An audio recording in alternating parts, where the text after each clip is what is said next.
Hello, hello, hello. Howdy, howdy. Oh, that sounds a bit echo in my head. Sorry. How are we all? Happy Red Drum Monday. Welcome, welcome. We all know what Red Drum stands for, don't we? Because I had to learn that. And it's a crazy one. Crazy, crazy. Sorry, I am late, but I had a bit of an idea just as I was about to go live. And of course, all my God ideas happen right at the last minute. But you'll see it shortly. So we are going to cover the 911 killer trial today in lieu of Sarah Boone making her decision on her jury, which could take days. Let's get into it. Justice served in an honest fight. True crime tales till the verdict's right. Solving more than just trivial quests, where sentences rule at the defense rests.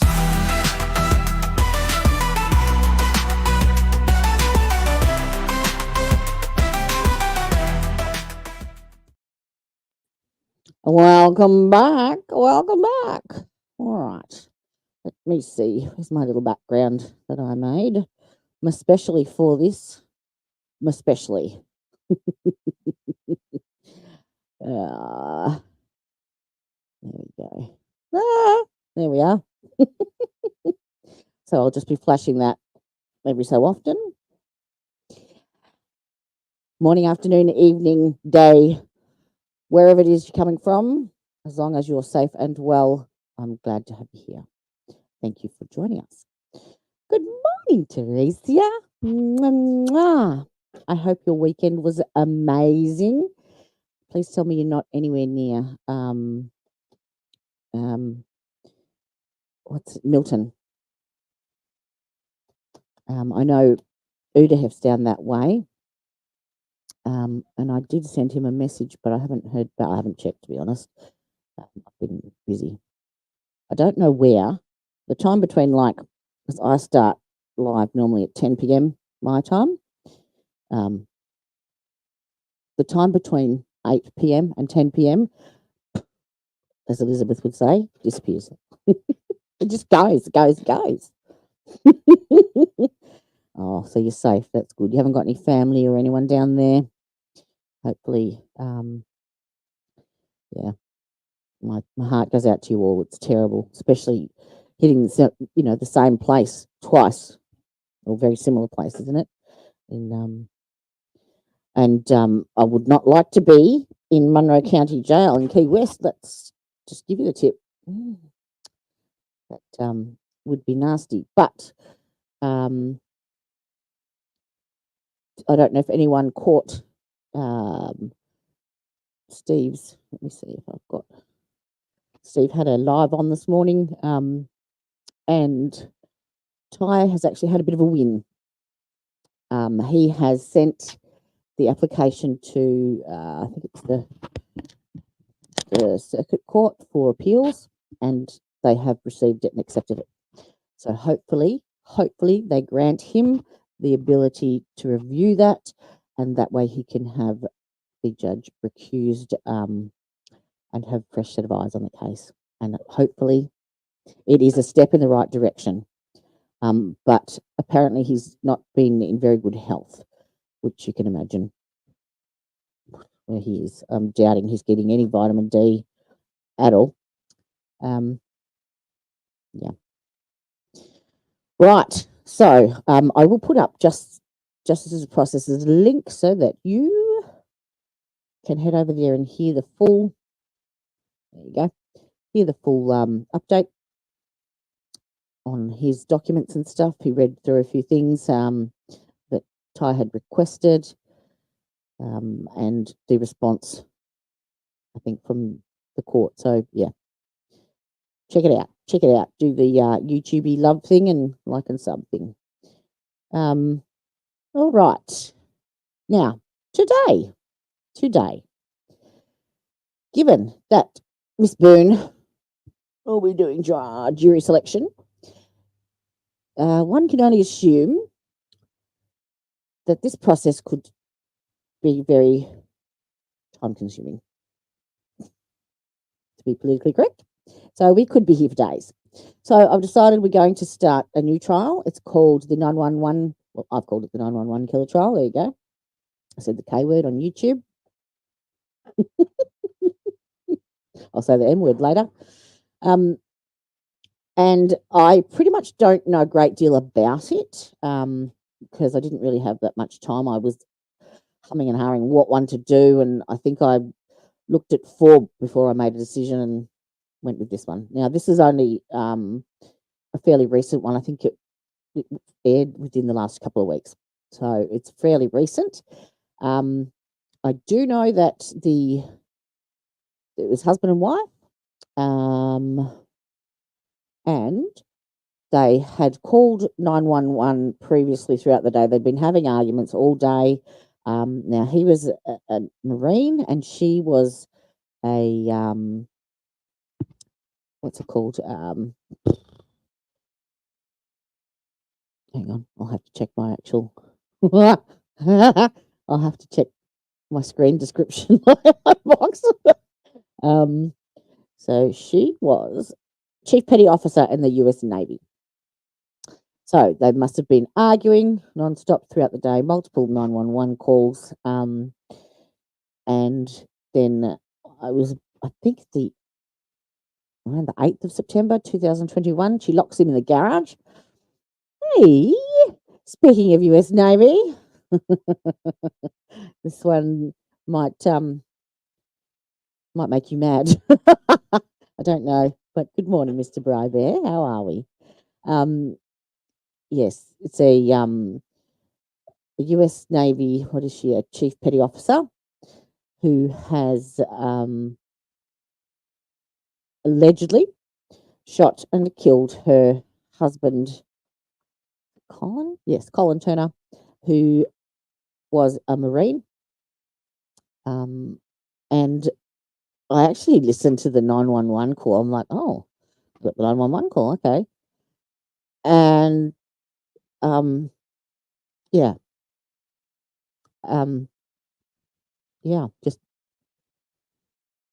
It's Carly Gregg-ish, but probably worse. So, graphic content warning. You don't see anything, that's what you hear. So, he snitches on her on the 911 phone call. I don't know what better evidence you get than that. But is that hearsay? I'm in a silly, silly mood today, so you're going to have to take my dark humour on this one.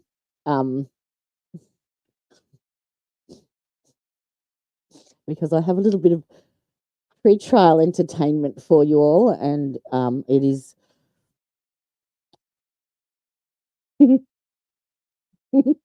somewhat inappropriate, probably, for most. But we'll watch it anyway, just because I can. So, yes, anyone that has seen this trial, her name is Bree Kuhn. No spoilers in chat if we can help it. As I said, it's 4 days. It goes for 4 days. If it's crap, we'll speed trial it. And I've got a couple of other things that we can do as well. I've put together a few compilations to cover the pre-trial entertainment phase of Ms. Sarah Byrne. Because heaven knows where she has to go to get a non-biased jury pool. Alrighty, so us. Hey, Uda Hef, I was just talking about you. Good morning. Yes, are you safe down there? Is your mum okay? How are you? With Milton, you guys, twice in a row. That's just a shit. It's the shittest of shits. Sorry. I hope you're all okay and safe. Oh, it's not going to hit you till Wednesday, is it? Oh, fuck. Okay. Well, Do as you're told, and if they say get out, get out. I said so. Can fly yourself out. Who was it you said you live next to? Trump. Go on, go and pinch his helicopter. Yeah, before Wednesday. You're welcome. You're welcome. Your mum is okay? Because she's up the other end, isn't she? She was closer to the last one. And I think, is it Becca? Becca Lynn's down your way too, isn't she? I think I'm not very good with geography, I'm sorry. I know that Florida is sort of like the Italy of Europe, almost. But yeah. Otherwise, I know where Bry is. Kinda. up and out a bit. Yeah. Okay. So we're filling in time, basically, guys. Don't know what this trial's going to be like, but hey, we'll give it a go. Should we have a giggle first? At Sarah Boone's expense?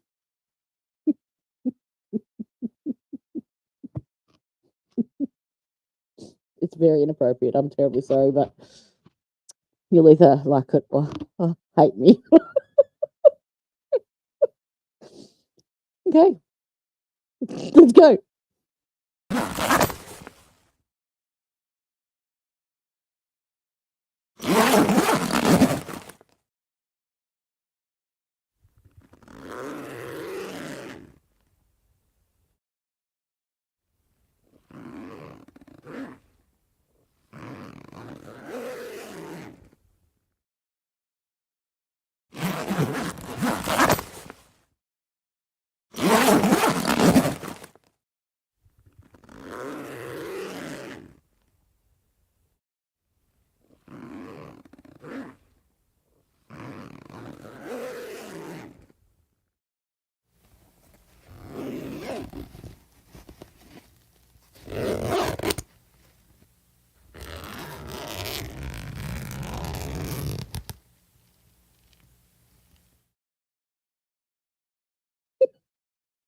There you go. That's my sick humour. That's our intermission. It'll be our intermission feature every time we swap whilst we're waiting for Sarah. Oh dear. I can't help myself, I know. Oh, all right. Okay, let's get serious, I suppose. Someone's going to do it. And I will do it kicking and screaming. There's my overlay. You think of that one? There we go. Look how pretty that is. Aww. I'll be busy. Yeah. I have. That one. There we go. All right. Let's rock it. Now let me know how the sound is. I have it boosted. I have the captions on. And go. You want? Oh. Defendant. Opening statements. There's sort of bits and bobs of it, so I've tried to compile it as best as I can. Oh, hang on. I better play you the 911 call. Yeah. Brace yourself, so. Graphic content warning. Audio content, not visual. All right, so this is the actual 911 call. Office emergency. Hi, you guys have been out to my house twice today, and then most recently the deputy talked my wife into letting me in the house, and then she locked me in the garage and I tried to break my arm when I was trying to get back inside. What's your address, sir? 6184 Jenks Blah, blah, blah, blah, blah, blah, blah. KF Drive.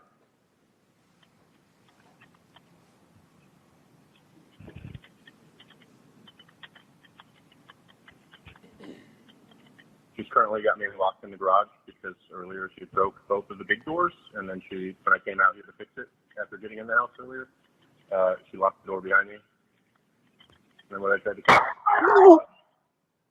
What was that? she just shot me. She just shot him. Here. Sorry. I warned you. Did I not? Yeah. That's why we needed a giggle first. Just saying. So that's our intro to this case. I don't think you can get any better evidence.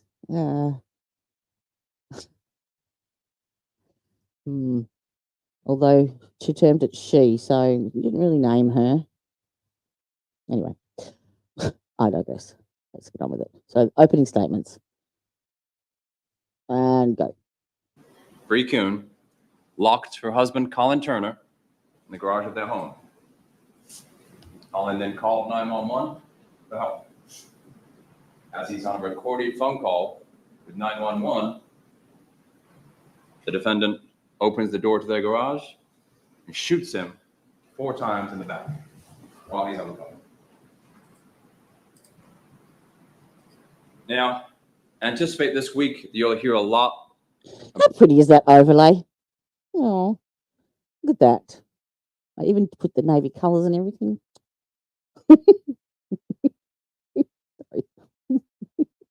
Admiring my About their relationship, their marriage. They've been married for several years. They had 2 small children together. They had a young boy, 4 years old, and John Patrick, called him JP. And they had a 3-year-old girl named Lainey. Ms. Kuhn also had a 12-year-old daughter from a previous relationship, Kylie. So Bree and Collin have the 3 children, 2 of them together. One is just Ms. Bree's. At the time of this incident, Ms. Kuhn was in the Navy. She was a chief, and she was working full-time and was acting as the Morning, primary Christine. breadwinner in the relationship.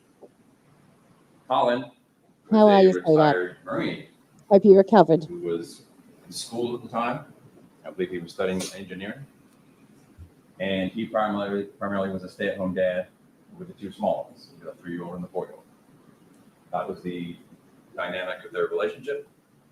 And as happens in many relationships, I think you'll see that there were frictions between the different requirements for a working full-time parent and a stay-at-home parent.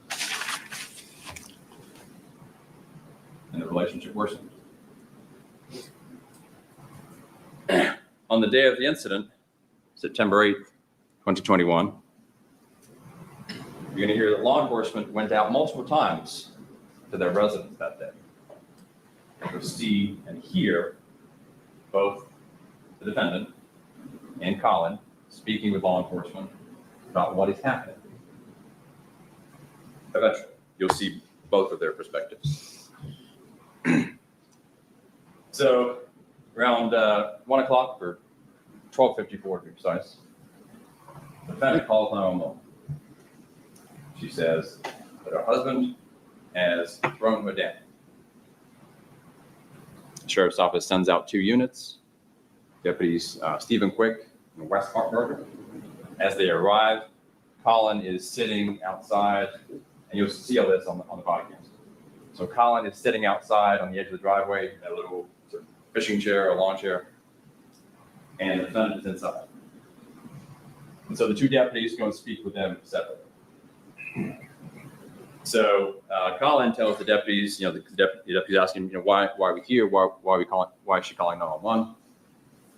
And Collin starts to tell him, give him some sort of background about some of the defendant's mental health problems, suicide attempt he'd had him. I'll come back to that. But then he talks about the more recent problems. And he says, basically, this started last night. We were, sort of arguing. She was wanting to watch the television late at night, and she kept turning up the volume. And I was asking her to turn it down, and kind of a back and forth. She wanted to watch the TV at a high volume. So they're arguing over the remote control. Am I missing something here? Really? Eventually he says, I disconnected the Wi-Fi so she couldn't watch the TV. And then he says, then she put my laptop in the dishwasher. And you'll see it's kind of sort of petty back and forth. Well, she was a chief And the relationship officer. is not in a good state. Sorry. So, and then he says, she took my credit cards. Obviously, Yeah. he's not the breadwinner in the relationship. And he says, Oh. I just want to leave. I want to take the kids. I just want to go to Georgia to my parents. And that, you'll see throughout the course of the trial, that was the sticking point. He wanted to leave with the kids. She didn't want him to take kids. So and he tells them, look, I would just leave, but I don't want to leave the kids here with her. So the deputies go in and they talk to the defendant. And first thing she says, and really every time the first thing she says.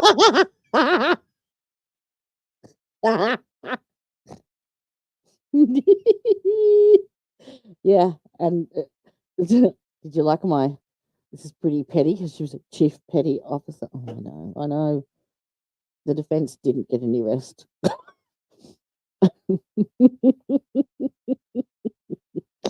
No, she didn't get a very good sleep. I did have a couple of hours this afternoon, but yeah, fighting over the remote. But you don't want to be there. Go and fight it through court. If he was the stay-at-home parent, then he could have probably taken the children. Who knows? Look, just happens every day. Just leave. It's not worth getting locked in the garage and shot. Just saying. Is he's going to take my kids. Unless it was a Vin Diesel movie, then all bets are off. Normally she says, for my kids, not our kids, it's my kids. He's going to take my children. He wants to go to Georgia. She then tells the deputy basically what she had relayed on 911, that he pushes her up against the doorway and pushes her down in the bathroom. And the deputy's asking her, Deputy Harburger, do you have any marks, any redness, anything like that? Anybody see it? Basically trying to seek some kind of corroboration as to what happened. And she doesn't have any marks. She's unable to give any corroboration. No other witnesses. Obviously, you've got the two little toddlers running around. And so you'll see during the course of this conversation, she's saying, he's taking my kids. He pushes me down. And then she adds in, you'll see it on the body cam, as almost sort of a side comment. She says, he raped me over the weekend. Oh, we'll just add that in. You'll see that Deputy Hartberger either didn't catch it or didn't even acknowledge it, because she's talking about this pushing incident. And she just sort of adds this part. But I think you'll see during the course of the conversation, her main focus is, he's taking my children. And so the two deputies explain to both parties that this is as to the children, they can't get involved. They're legally married. They're the biological parents of both children. They explain to both parties, we cannot stop either one of you from taking the children. You'll see on the body cams that, again, Collin, he's sort of sitting outside on the driveway in the garage. Then it comes out, and you got the two trucks in the driveway. Collin's red truck, I can't remember what kind of truck, and her white Traverse. You see on the body cam, the defendant comes out and she starts unloading items from Collin's truck into her home. Because she said, I'm leaving, I'm taking the kids. You'll see she gets out one car seat, and he's putting it into her so that she can leave with the children. And that's what she's telling the deputies. So both parties are wanting to leave with the children. You'll also see, I believe, right before the police arrive, you're going to see a cell phone video that the defendant took. And some of it's hard to hear because obviously, especially towards the end, it looks like she's got the camera sort of down by her leg, the view sort of upside down, showing the back of her leg. And she's talking with Collin. And you'll hear their back and forth. And at that point, she seems upset about that he won't talk to her. Why won't you talk to me? Why won't you talk to me? He's responding, I tried to talk to you last night, and he doesn't raise his voice, he doesn't yell, he just sounds sort of fed up. I tried to talk to you, and this sort of you'll hear their back and forth. And it's important to keep in mind that this is her recording him. He's not yelling, he's not angry, he's just saying, look, doesn't sound like he wants to talk to her. So the police leave, and shortly after that, she locks Collin outside. He's outside in the driveway. He calls her and ends up speaking with her naval commanding officer. You'll hear from him. He tells them, she's cut off all my finances. I have no access to any of the money. And the defendant speaks with him as well. It's a man named Craig Forehand. He was with the commanding officer of the Navy. So he speaks with both parties. He's going to tell you he spoke with both of them. They both seem calm. They both seem rational. And they were both expressing frustration. Collin is frustrated that she's cut off finances. She's talking about him taking the kids. And you'll see that his level of concern was fairly low. Both parties seem fairly high. So anyway, Collin's out in the driveway. At some point, Lainey wakes up. The defendant takes a 3-year-old girl out to Collin to get her to calm down. She's crying. She's crying. So Collin now has 3-year-old Lainey, but again, she won't let him back in the house. So now he's outside in the driveway. This 3-year-old child. It's September. It's hot. She won't let him back in the house. So now Collin calls 911. 4:58 p.m. He calls 911 and says, my wife has locked me out. I'm out here with my 3-year-old daughter. You'll hear her. Well, I was going to say in the background, but it's not the foreground. She wasn't in the She's garage crying, as well, she's was upset. she? Oh, please tell me she wasn't in that garage at the same time. Oh, no.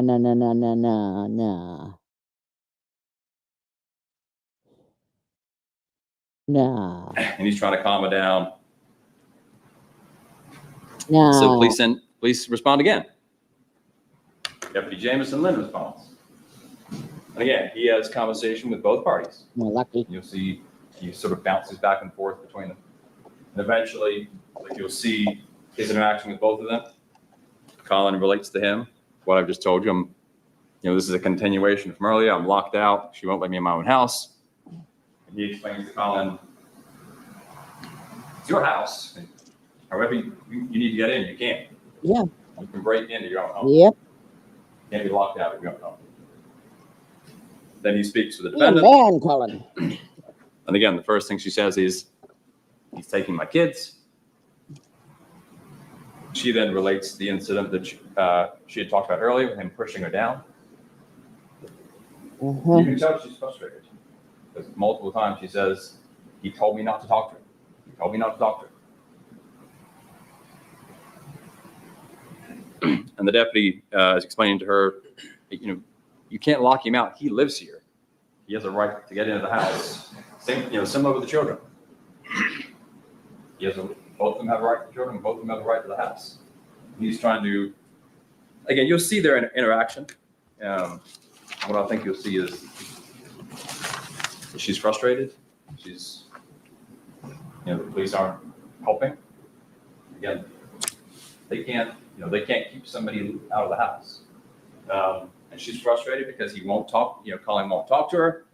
Again, he's taking her kids in her mind. He's taking my children. And Deputy Lynn tries to sort of propose some compromises to her, but she doesn't really seem interested. So, and eventually, she agrees to let him in the house, and Deputy Lynn parts the same. Shortly thereafter, I think I'm to speed up. He's a bit she of a. locks him outside in the garage. This time without any children. So he's out in the garage. She's inside the residence with 3 children. So Collin again calls 911. Says, "You guys been acting twice already. Now I'm locked in the garage. My wife is locked in the house." He says, "You know, she broke the doors, and then when I came out here to try and fix the garage doors, she locked me out. I can't get back in my own house." And you'll hear his tone, how he's speaking. He's calm. He's not shouting. He's not yelling. He's not cursing. He's very calm. He's very rational. He sounds probably just more exasperated than anything. Yeah, to the end. And then you'll hear, as he's talking, literally in mid-sentence, you hear a loud bang. And it's shocking in its suddenness. To the point that the 911 operator asks, you know, you can tell how surprised she is. She asks, He is nearly as boring as Lally, isn't he? He's just monotone. He's definitely not a storyteller. "What was that?" Because there's no context. The calm, rational conversation, then bang. "What was that?" she asks. And Collin has just enough time to say one more sentence before his life is ended. He has just enough time to say, "She just shot me." And then you hear bang, bang, bang in quick succession. The line stays open. The 911 operator is trying to get a response from Collin. "Sir, are you there? Sir, are you there? Please respond." There's no response. Eventually, about 5 or 6 minutes later, right toward the end of the call, you hear the defendant. Would you like me to play the suitcase intermission video instead? Did anyone by chance catch the panel? Was it Friday? No, Saturday morning. Oh yeah, your Friday night. I was invited on a panel to discuss the Karen Reid trial with Aussie Insider last Friday. So there's a link in my playlist if you'd like to go and watch that. It was awesome. It was good fun. Good fun. It was Miss Mandy React, myself, and Aussie Insider. So yeah, good fun. I'll see if I can find it and put the link in chat. Yeah, I have bumped it up to 1.25, Bryce. So yeah, because we're 14 minutes in and he's boring the pants off me. I kind of like what he's just said there. I summed up in my description and the 911 call, the video. 2 minutes, done.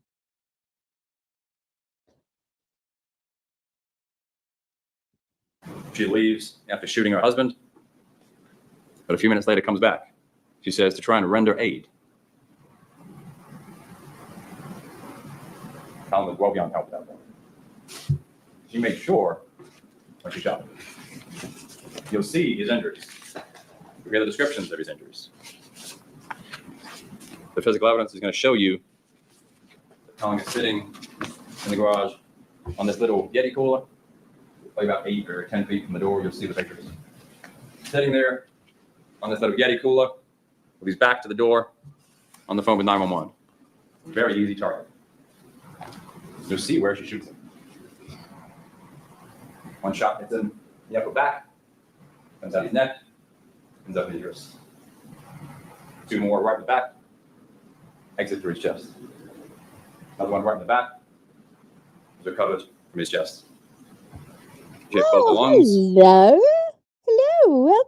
Welcome. How are we? Yes, he is. He is. He's just It's just you're dragging it out a bit. But yes, welcome, my love. Thank you for joining us. Please tell me you're not anywhere near the hurricane either. You're all safe. You lot. You're all a worry. Mama Bear over here is all like worried. On the heart. He made sure what she was doing. He's setting me on an easy target. But it would seem that a short time later, reality set in. She probably realized what she had done. Just killed my husband. She goes back to try. Nicola, is Baker streaming Boone today? Or good morning, Minster Sue. How are you? Welcome. Given that it's jury selection, I didn't even look at his. I've been watching Law and Crime and Court TV to see when it's up, but no, look at you go. Thank you. No, don't leave it in the garage. No. So, is that far? I'm not good at geography. Sorry. Yes, we're okay over here, but it's you guys I'm worried about. This guy has the kind of accent that allows him to get away. Yeah, if you looked up definition of a boring voice in the dictionary, his face would be beside it. Even I can do better than that. Hang on. This is the 911 killer trial opening statements. Just while we're waiting for Sarah Looney Booney. Am I normal yet? See? Ah, you're in Canada. Okay. That's all right. That's a fair way away, isn't it?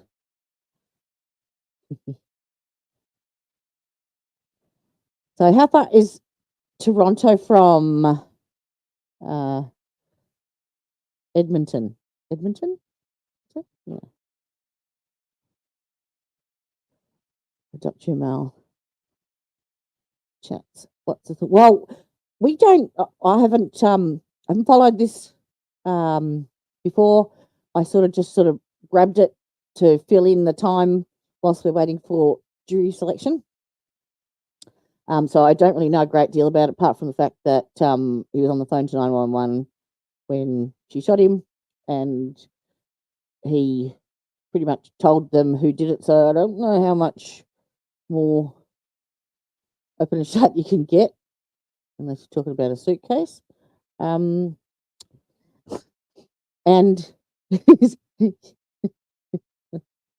can his phone call be brought in as evidence, or is it hearsay? I'm sorry, you'd have to ask. Jody didn't get much sleep, so Jody is in the stupidest mood today. So you're just going to have to bear with me. I'm sorry. No, there's nothing. I've looked on all of the channels. Christine, there's nothing. The Great White North. Yes. Winter is coming. That's what I should do this weekend. Binge that. 33 hours. Okay. All right. Well, don't go and visit Runkle or the Bailey then. Bad idea. I've had 2 cups of coffee, an energy drink, and yeah, I've got a Gatorade as well. So, and I've just had 2 mini Mars bars.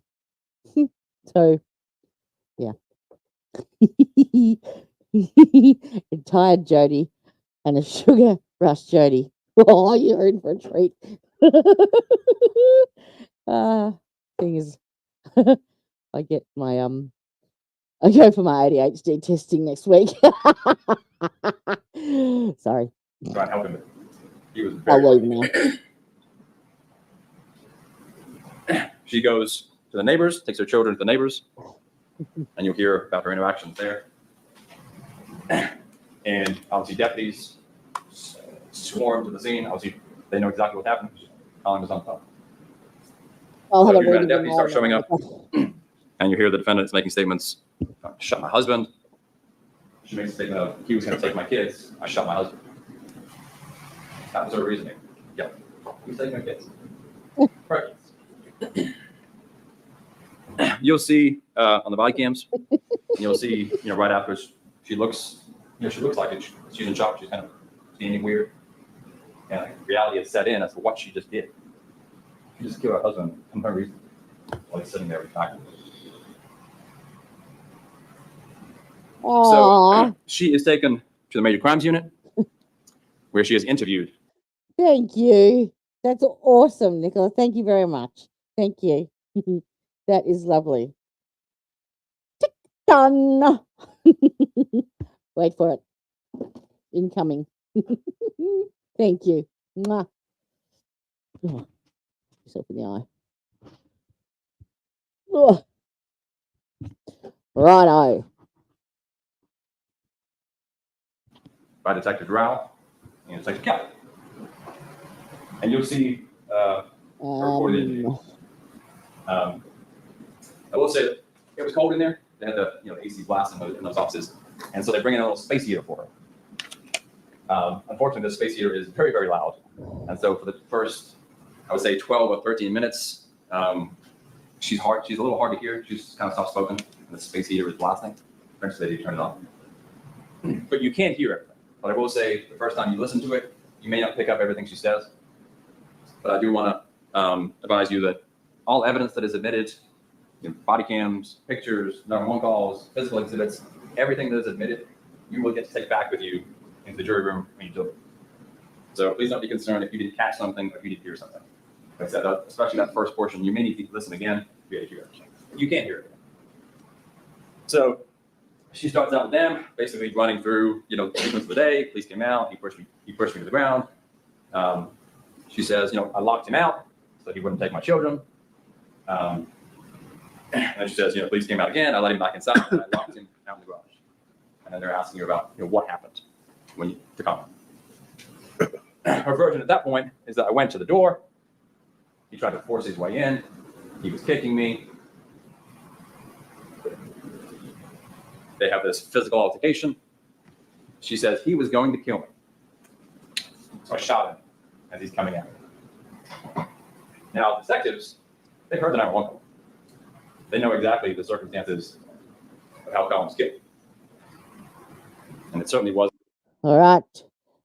Type another message, Nicola.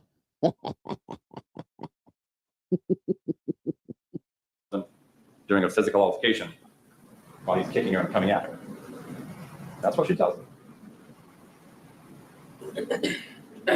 They continue to ask her questions, and you'll see that, especially towards the end, a lot of the questions she does not want to answer. She either sidesteps, ducks completely. You'll see probably 4 or 5 times they ask her, what was he doing when you went out there? Where was he standing? What was he doing? Did he have anything in his hands? Every time, she ducks the question. Now, you will see why she ducks the question.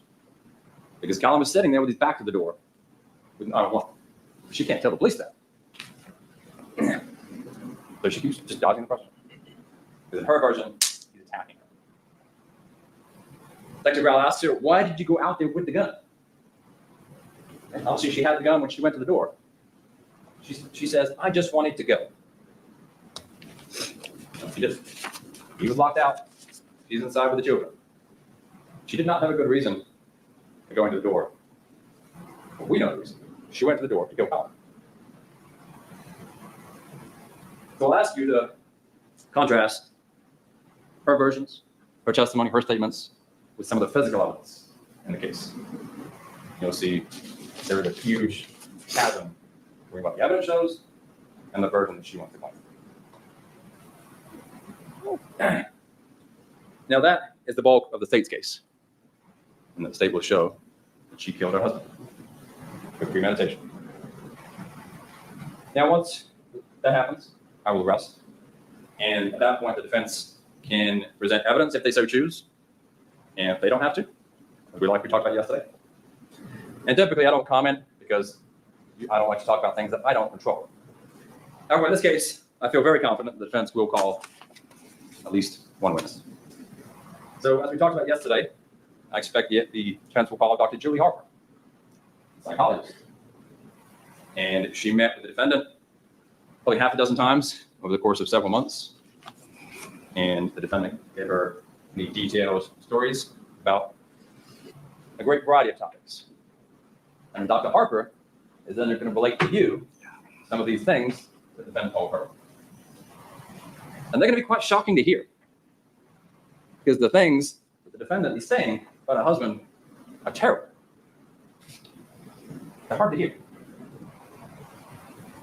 She's telling Dr. Harper, and Dr. Harper will then relate to you, that Collin has been raping her. He put the dog through the drywall.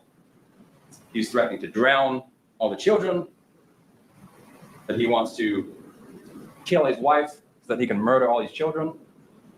Some of the logic gets a little hard to follow, honestly. But just really shocking stuff that may elicit an emotional response from you. Because it's shocking allegations. Two things important to keep in mind. A, what is the source of all those allegations? And what you'll see is that it's simply her telling the doctor all these things that happened. Obviously, with Collin gone, there's nobody to contradict her versions. Commander, can we approach? No. Really? Sidebar already?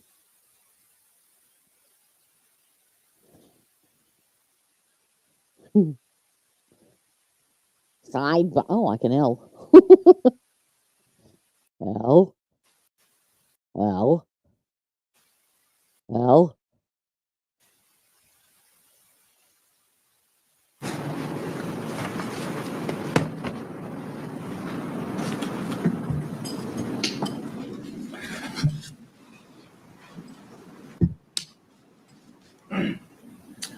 So you'll see that the source of all these stories is what the defendant is telling Dr. Harper. Dr. Harper will then relate it to you. The evidence will also show that there is no verification or documentation of any of these allegations. Just what she's telling Dr. Harper. Now, I also expect that Dr. Harper will talk about sort of the defendant's history, and the evidence will show that Ms. Kuhn has a long history of depression and anxiety, going all the way back to when she was a child, including her first suicide attempt at the age of 13. Obviously, all of these issues predate her relationship with Collin. And Dr. Harper will talk about the issues she faced in the lead up to what happened. We'll hear about that in April, Ms. Kuhn attempted suicide and was admitted for about 10 days at that point to a psychiatric hospital. And in the following month, she was admitted again, I think this time for about 7 days. It was not a suicide attempt, but she went to the ER with suicidal ideations.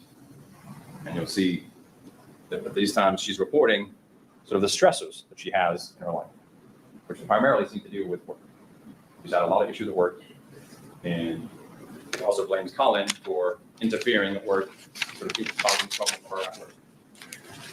At one point, he calls about that, she's getting hazed, and he calls about that she's working 8 hours. But he's causing trouble. She feels that he's ruining the reputation she's built at her work. So all these, you'll see, are the reasons for these psychiatric hospitalizations, the suicide attempt. At no point does she ever report any kind of physical abuse, sexual abuse, threats to the children, anything. Again, she is in therapy multiple times a week. This isn't her thing. She also relates to Dr. Harper, and I expect Dr. Harper will convey to you her version of what happened with Collin when she killed him. And you'll see that this version is radically different. Now she claims that she went out to the garage with a gun because she intended to commit suicide. She tells Dr. Harper that she put the gun under her chin. Collin gave her a thumbs up while he's on the phone, and she was so shocked by his nonchalant attitude that she lowered the gun in surprise and then accidentally shot him right back. She then claims that Collin said, "You're fucking dead," and charges at her. She shoots him again. Again, the evidence is going to show that this is a radically different version than what she told the police, and is radically different than what the physical evidence shows. The evidence is also going to show you that Dr. Harper did not really attempt to question her, challenge her on any of these discrepancies or changes. And what you'll see is that Dr. Harper simply accepted everything that Bree told her. You also hear from, or anticipate you'll hear, from the defendant's brother. He's going to tell you that he was on the phone with his sister during this incident. He's going to relate to you that he heard Collin attacking her, Collin assaulting her, Collin kicking her, and that he then hears gunshots. Again, you'll have the 911 recording of what happened, and so you'll be able to compare the two and make up your own minds. After that, the state will go into what we call rebuttal, where the state gets to address evidence the defense has put on. So at that point, the state will also call a psychologist, Dr. Collin, like we talked about yesterday. And again, similar to Dr. Harper, she reviewed medical records from both the civilian hospital, the military hospital. She met with Ms. Kuhn on numerous occasions, and she will relate to you her conversations with Bree Kuhn. She also talked with Bree about what happened, and she basically told her, "I'm not really sure." At this point, she said, "I'm not really sure what's real and what's not." But she still thought she shot him in the chest. She didn't seem to, at that point, she seemed to claim to not remember what happened. So you see the progression in her stories. Then you'll see Dr. McDonald will also talk about, as well as Dr. Harper, they're both going to talk about battered spouse syndrome, what it entails, characteristics, and how it applies to self-defense, and how it applies to Bree Kuhn. And as you might guess, anticipate that Dr. Harper would say, yeah, she's a bad spouse. Dr. McDonald would say, in her opinion, she's not consistent with a bad spouse. I anticipate that either Dr. Harper or Dr. McDonald will tell you about some of the characteristics of a bad spouse. You'll see that many of them are not consistent with Bree Kuhn's either behavior or situation. A typical component of a bad spouse is that the person can be helpless to exit the relationship. They don't have a way out of the relationship. Doctors are going to relate to you, you'll see in Bree Kuhn's situation that she absolutely had a way out. She claimed she would have had a meeting with divorce attorneys the following day. She told multiple deputies that. She absolutely had a way out of the relationship. The doctors will also tell you about another component of bad spouse can be financial. That the battered spouse is financially relying upon their abuser. That was not Bree's situation. She was the breadwinner. Doctors will also relate to you. That's another common component of battered spouse is that the abuser will isolate the victim, cut them off. They don't have friends or family or options, nobody to turn to besides their abuser. That's a common component of battered spouse. And that was not, the evidence to show you that is not the situation that Bree Kuhn was in. She had plenty of family, she had plenty of support, she had a military, she was in therapy.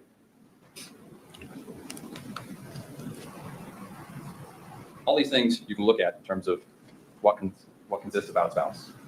And obviously the doctors will give you their opinions. I anticipate Dr. McDonald will give you her opinion. She is not a battered spouse. But again, as Mr. Atheridge said yesterday, disproving a negative can be difficult. So she's not going to give you a definitive answer because she was not there. The evidence will show that both doctors examined Bree Kuhn and reached different conclusions. But Dr. Harper, I would ask you to pay close attention to all the things she says and how she says them. The details matter.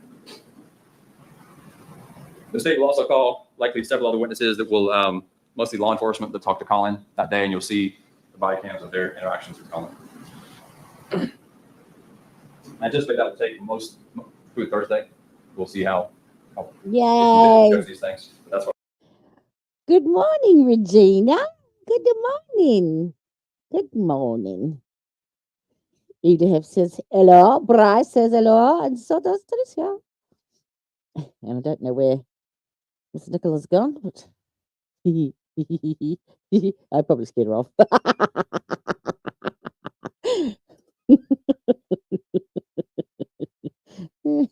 Oh no, she's going to make her coffee. She missed her announcement. That's all right. Oh, wait. She'll have a laugh when she puts her next message in. She's got a wrench beside it. Is it too early to call her a wrench wench? She doesn't know me well enough yet, does she?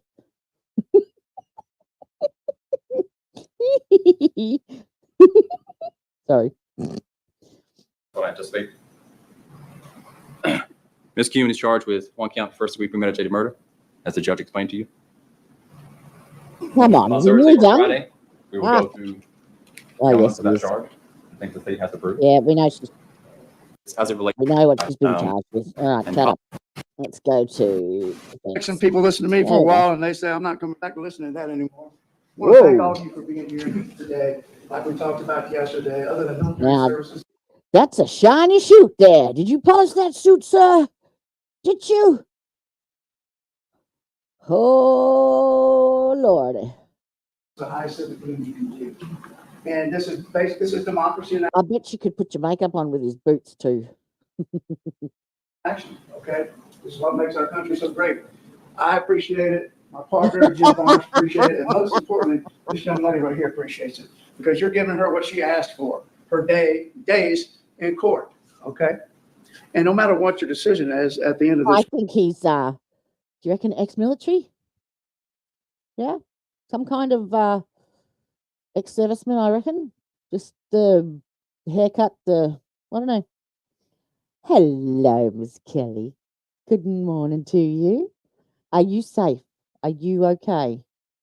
Because I think you're down way too, aren't you? Are you good? I hope you're well.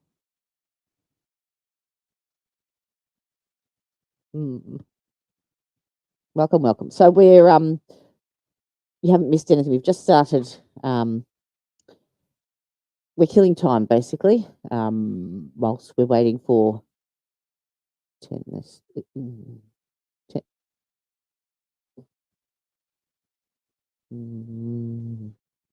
Tennessee, is it? So you reckon that he's in he's ex military as well? Can you pick that? Oh, that's good. Good. Yay!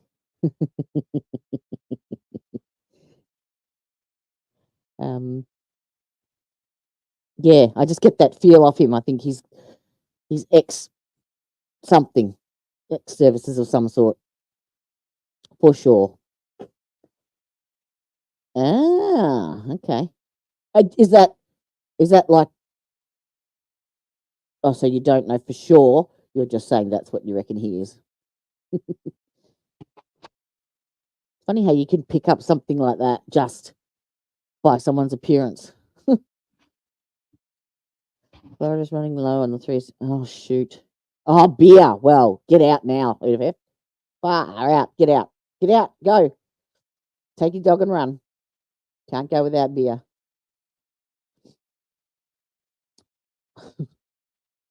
Oh.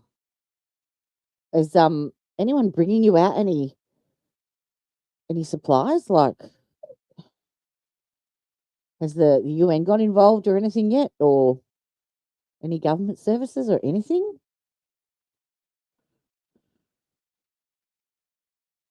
Now you latecomers, did you all hear the 911 call? Because I'm happy to play it for you if you'd like to hear it, but it is graphic. So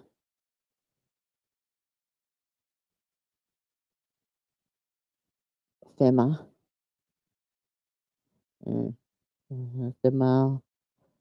FEMA, some good people what brings you water. Yeah? Is that what it stands for? No? It's like Emerson.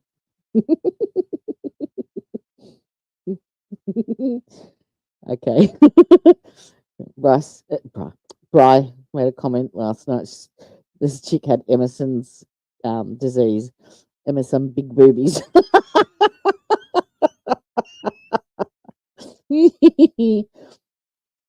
Okay, good. give him an extra tip and tell him to bring you some beer as well. And yeah, not Uber that shit in. DoorDash it. Well, if you're in danger, leave, Edith. Don't stay. It's not worth it, darling. Not worth it. Week, we want to thank you for being here today for your service. Now, the prosecution has laid out what this particular portion of the proceedings is. It's kind of like a roadmap of where we're going to go. Okay, the prosecution, because they have the burden of proof, they go first. Okay, that's their case in chief. Afterwards, the defense, should we choose to do so, we put on our case in chief. As the prosecutor mentioned earlier, Absolutely. they will have a rebuttal. And we have closing arguments. Judge Duncan's going to give you the final instructions. Finally, you get to do your job. Okay? If you will, though. It's fundamental.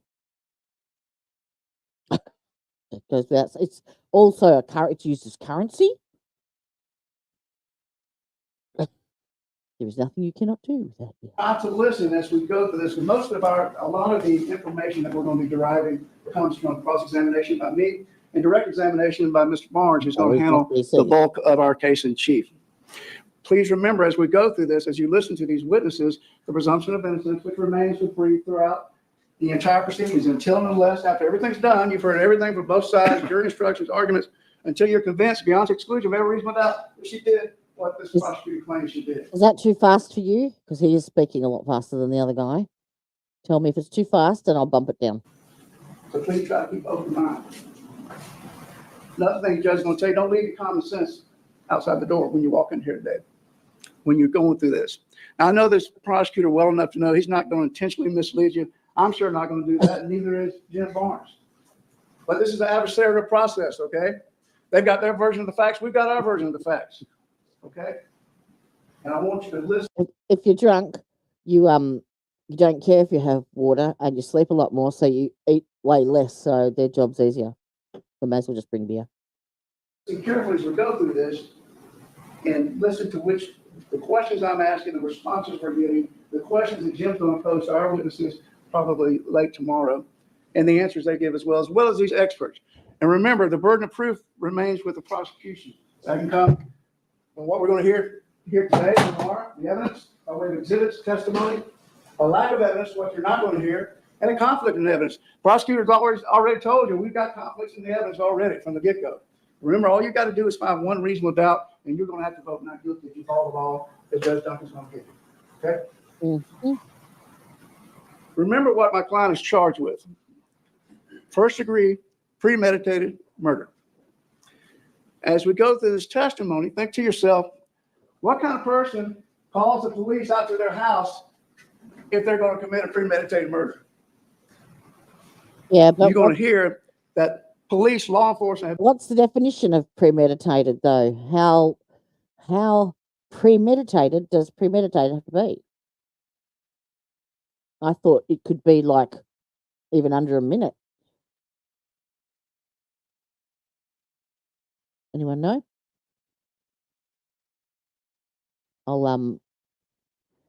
I'll play the 911 call again, just in case you were curious as to reasonable doubt. Graphic content warning. Office emergency. Hi, you guys have been out to my house twice today, and then most recently the deputy talked to my wife into letting me in the house, and then she locked me in the garage and tried to break my arm when I was trying to get back inside. What's your address, sir? 6184 Jenks, Kenkf Drive.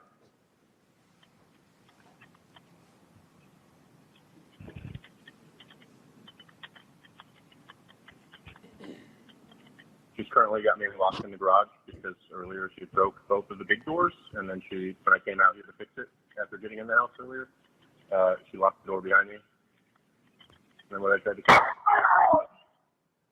What was that? Gets me every time. She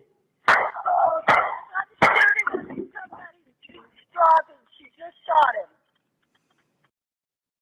him. Yep. So premeditation is the act of contemplating an action and then taking it. It can occur over a brief interval of time as long as the defendant was fully conscious of it. Yeah. So there you go. Yeah. Yeah. Yeah. So the only bit that I'm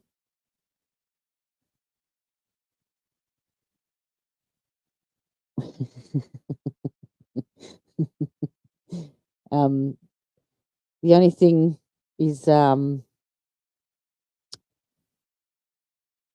premeditation bit, but then if it meant that she's locked him in the garage and she then decides to go into the bedroom, undo the safe, load the gun, take it to the garage, that's considered premeditation, isn't it?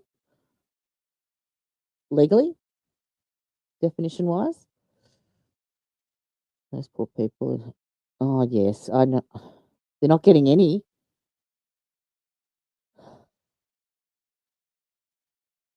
Is that North Carolina? I don't know any other facts other than that, but I think that speaks volumes, just quietly.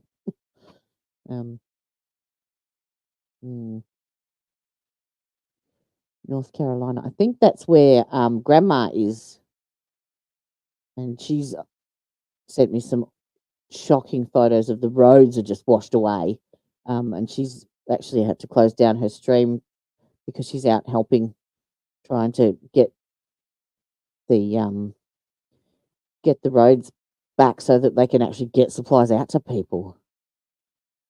Isn't that where North Carolina? I'm sure that's where Recovery Addict is, isn't it? Isn't he in North Carolina or is he South Carolina? I know there are a lot of conspiracy theories that the government isn't helping them, but the governor, whose Republicans said they are getting help because of the election, some are being misleading. Okay. I don't know. I don't do politics. Oh, yeah, absolutely. There would be. Yep, for sure. You just have to come and stay with me. I've got plenty of beer and 2 fridges to put it in. And summer is coming. All right, let's Have been called out to that residence. Several of the witnesses are going to talk about it, but at least 5 times before. Use your own common sense as you go through this. How many times have most people ever had a cop car at their house? 0. This lady's had to have cops out there at least 5 times, it sounds like. Does that sound like a good relationship to you? Absolutely not. This woman was a Navy chief petty officer. She started out with security, okay, MPs. Then she became a recruiter, but she did exactly what they tell her to do, what she was trained to do. Call the cops when you need help. That's what she did. But what did they do? Nothing. Absolutely nothing. Each time we came out there, they did 0.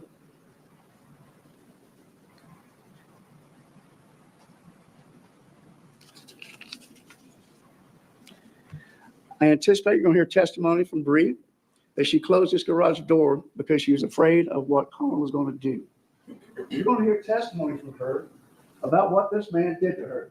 You need to know that you're going to find out during this case is that he was 100% disabled. He didn't retire from the service. He quit. He had traumatic brain injury.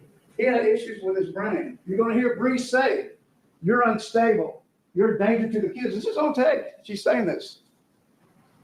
So we're not talking about a normal person here. And this is the dynamics that was happening there. He didn't do anything. He was supposed to be at home studying. All he did is stay in his room all the time. These kids were running out there by themselves. You'll hear testimony from Bree. They weren't clothed properly. They weren't fed properly. The house was a wreck.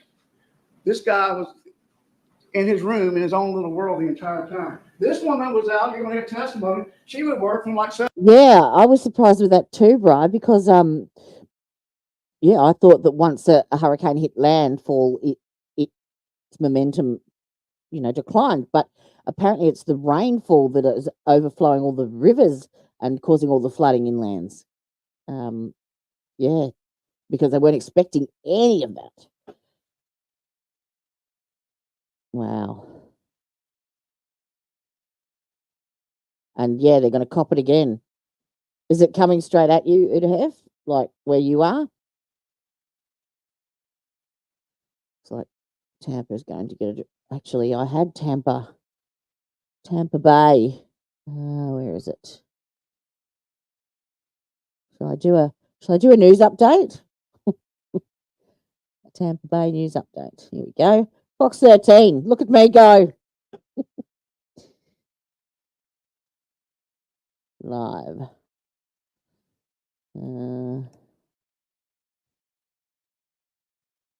Live 18 hours ago. That's not live. No, 14 hours ago.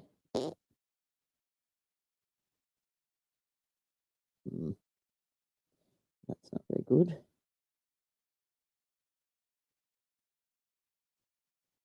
All right, let's have a look at this one.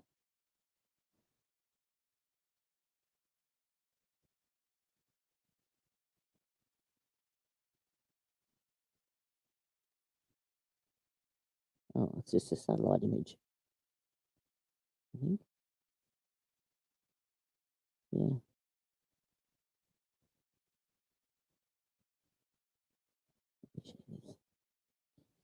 Yeah, that's the satellite image, but it's a live satellite image.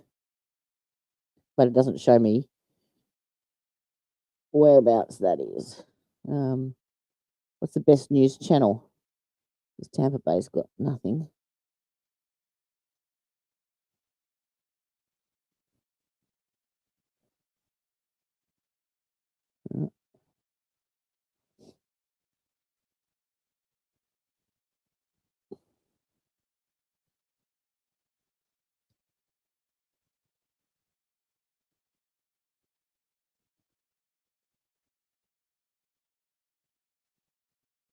KSAT 12? What is that?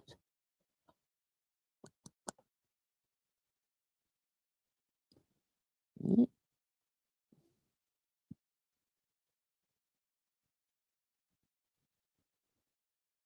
Well, how about I just have a look? Hurricane Milton.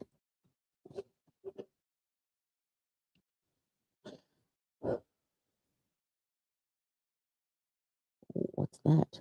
The Spaghetti Gulf of model. Mexico. It's going to continue then to strengthen over these warm Gulf waters. And then as it tries to make that landfall, it's going to interact with wind shear before it does. That'll help to drop it. However, those watches are still in effect because of how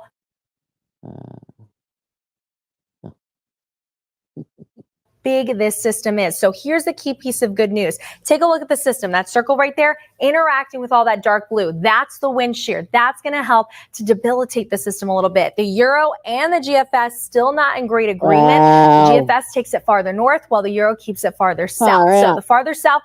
Look at that. The whole Gulf is full. Wow. It is, the less impacts we are going to face here in terms of surge. However, everyone's going to be impacted. The West Coast, even the East Coast as well. Look at these winds kicking up. This is heading into your Wednesday and Thursday. Those winds are going to be really just something else. At this point, what we know is that the system is going to continue to realistically have a very large wind. All right, so where are you on that? Did I hear you say you were up near Tallahassee?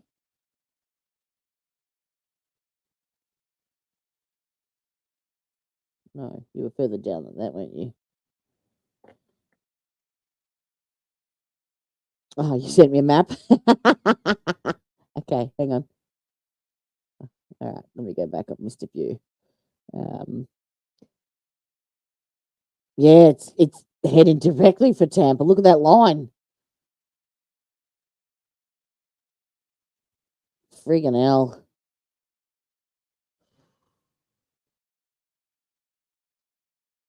So the people on this side are copping it at the moment, are they? Like, Evacuations in ABH. Where's ABH?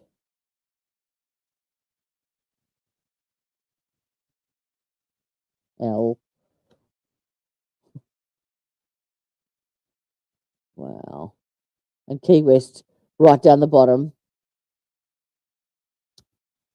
All right. Did you send it to me on Discord, did you? Oh, yes.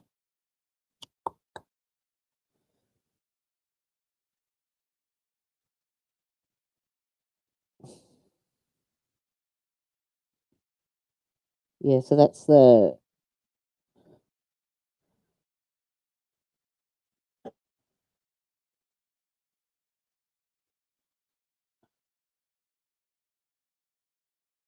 in Florida. That must change. On top of the storm, we've been getting non-stop rain for the past 3 days due to that. Yeah.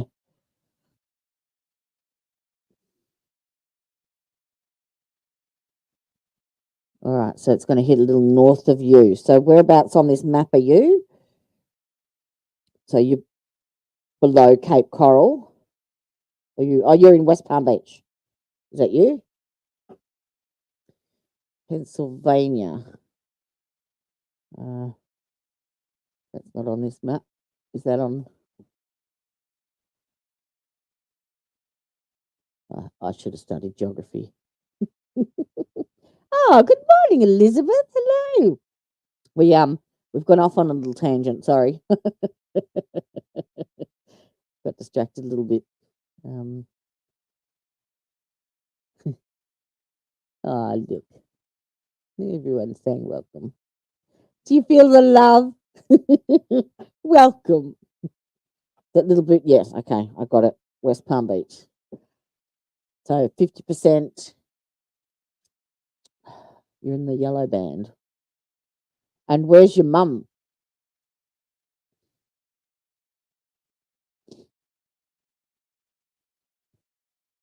Rainfall is higher than Helene, especially north of the centre. So Gainesville, Jacksonville, Tallahassee, Pensacola.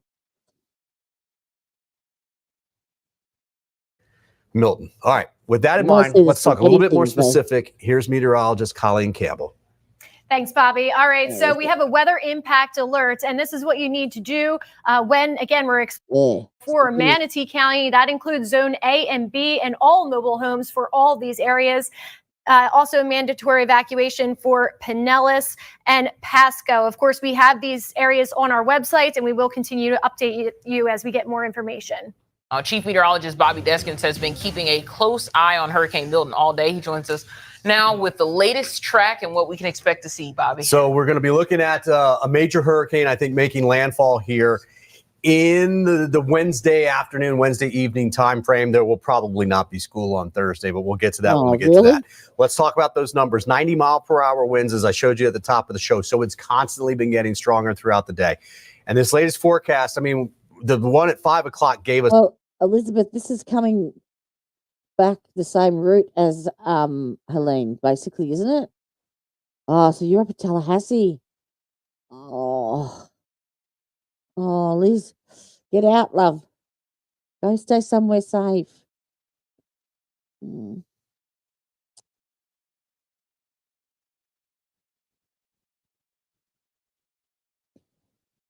I feel so helpless over here.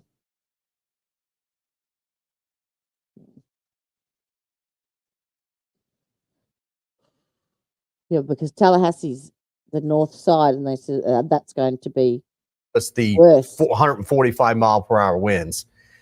Now, at that time, they were thinking 120 at landfall. Now, I like how educated these people are. You know, the meteorologists study for years and years and years and years, and they come up with the title of a spaghetti model, which was, where is it? Come on. That. Missed it by that much. See, I need to L. I can't control my mouse that much.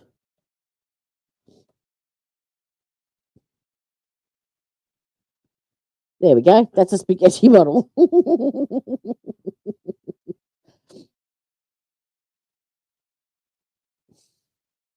So it's been like it's started in here, has it, in the Gulf of Mexico, and just looks like it's like the perfect storm, isn't it?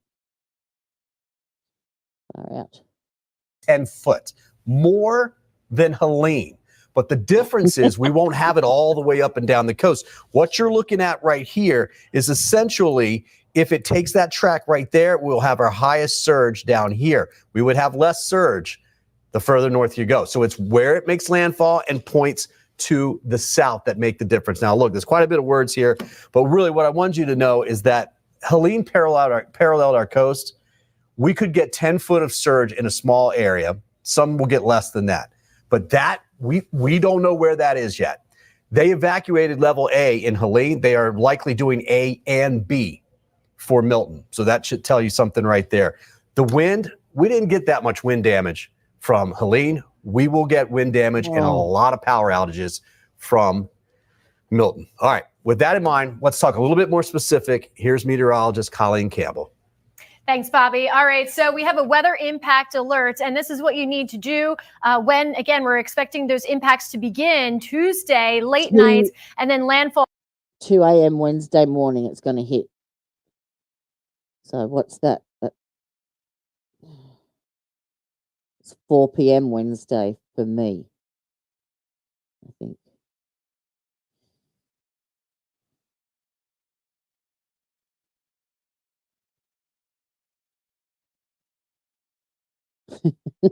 I was waiting for it. There's always one. Every stream we have to have a hottie comment, a Walmart comment, and a backdoor comment.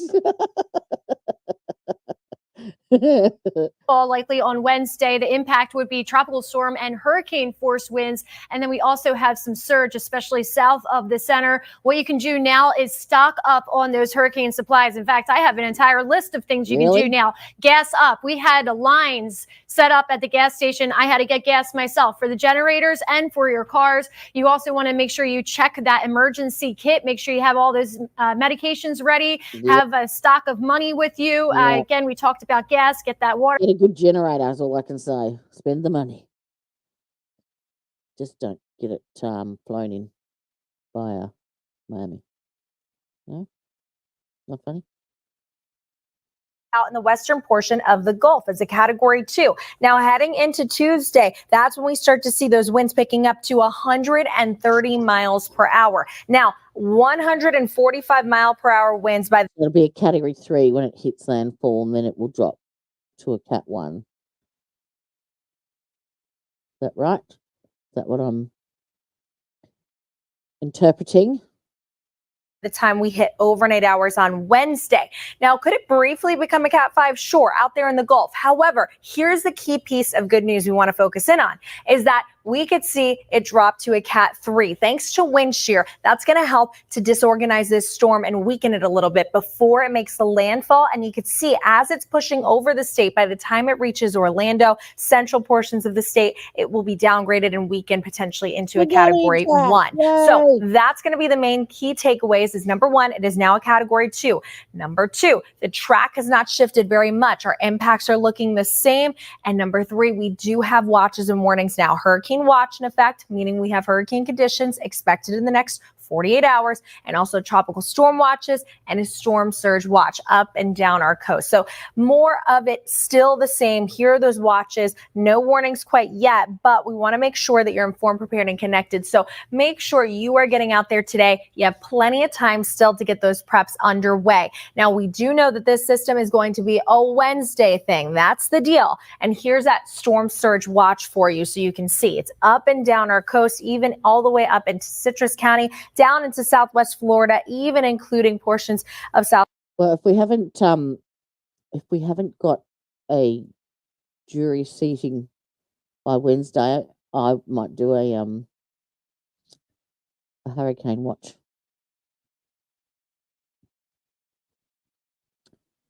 "93 miles from Chimney Rock. You have some funny names, places over there. Tallahassee. You know what that is in Australia? Having beautiful girls to do it's the only way you get people to watch the weather.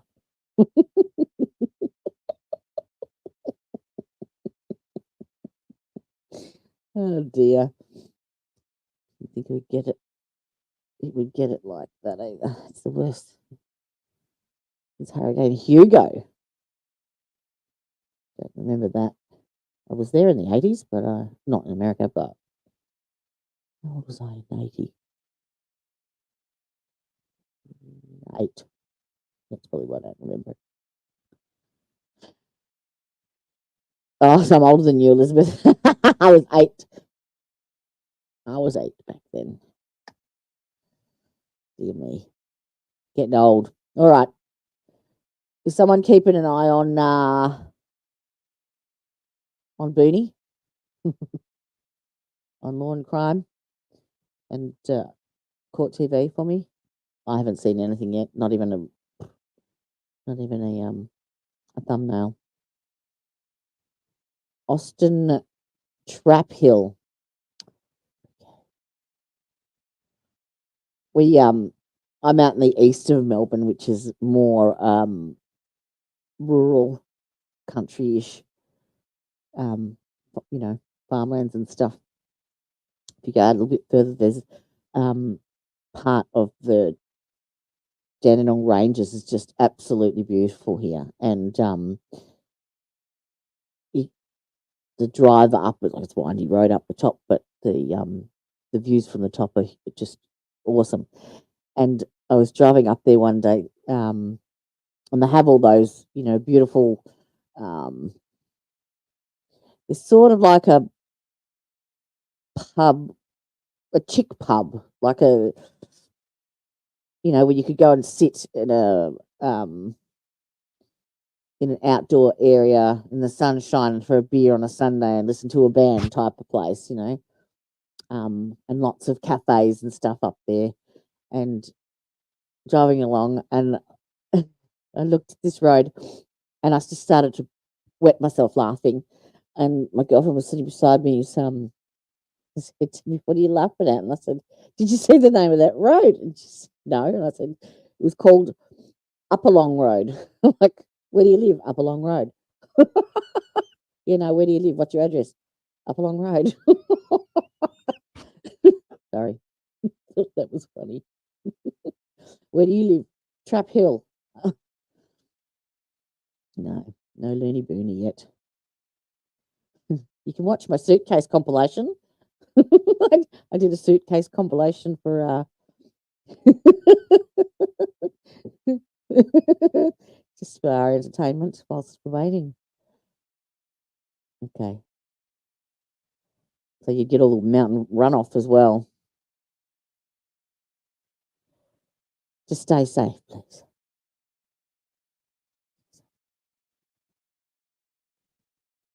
Seven o'clock in the morning, sometimes till 1 o'clock in the morning the next day to try to make ends meet. He wasn't doing squat.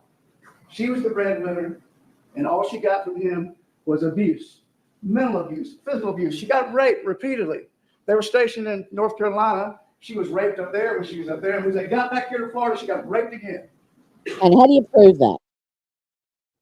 How do you prove that when you're calling it after the fact? And that's going to come into play when you hear from Dr. Harper.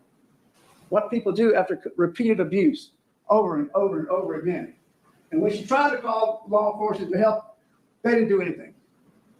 What the prosecutor conveniently forgot to tell you is that this man kept guns on him at all times. That day, the day of the incident, he had guns in the truck. The truck he's going to take these kids out. They're both US. He's a Marine. She's a chief petty officer. Guns are not something that is unusual to them, I would not think. Am I wrong? Out with. He had threatened to kill these kids before, and her as well. This was his third marriage, okay? You're going to hear testimony that every one of them happened to be red-haired. So he had told her that this marriage is not going to end. unless it's going to end the way he wanted it to end. That's what this woman was worried about. That's the testimony you're going to hear. She was worried that he was going to take the kids and kill them, and her and as well as we're going down. Let's all go down together. She had red hair? This is not a normal man that she was dealing with. The question's going to come, and the testimony's going to be, how far do you have to go before you let somebody hurt you or your children? How far does a mother allow someone to terrify her, threaten to kill her children before she takes action? So, how long do you have to go? So he's saying that that's not the first time that he has threatened to hurt her or her children. I'm assuming by that statement. And if he has said that more than once, then she's a fucking idiot. She should have left right then and there. No question asked. This man told the cops on one of the conversations, I've got guns in my car. So there's absolutely no doubt that he had guns in that car. She knew it. He was going to take those kids and do God knows what with them. Speculation, sir. Lucky it's openings. There was already 2 trips out to that house before the incident ever happened, and not a dang thing was done. That's the testimony. And Baker's on in half an hour reading Sarah Boone's letters to the court. I've got those if anyone wants to have a look. And there's a couple of docs that have come out too. I've got a potential witness list, and there was something else on my Google Drive. Have a look. Where it is, Sarah Boone. Hello, mister. I'm here. Yes, I'm here. Oh, my little poofter boy. Hello. Hello, darling.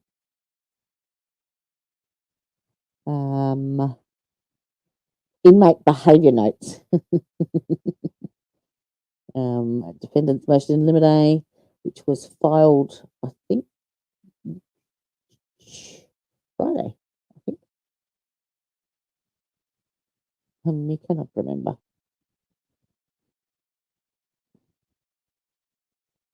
Nope.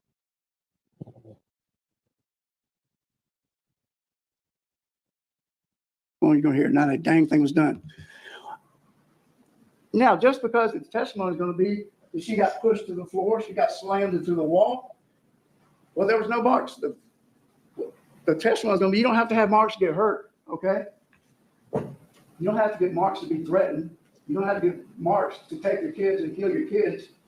This is not, the testimony, this is not an ordinary Joe out there that we're dealing with, okay? This man had 100% disability for brain problems, TBI, traumatic brain injury. That's what you're going to hear.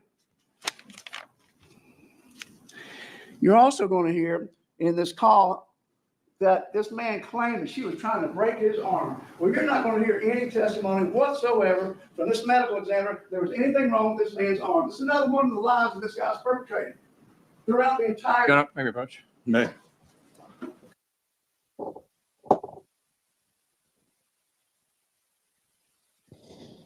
Sidebar.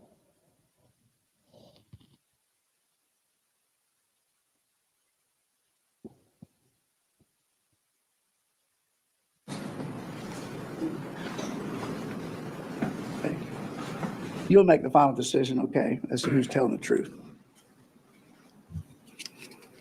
You're also going to find out from the medical examiner that this man had amphetamines in his system. Gun up, approach again. No.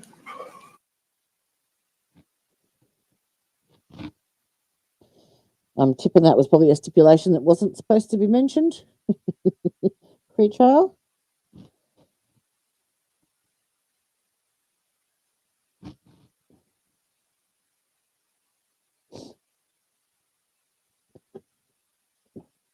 Elle.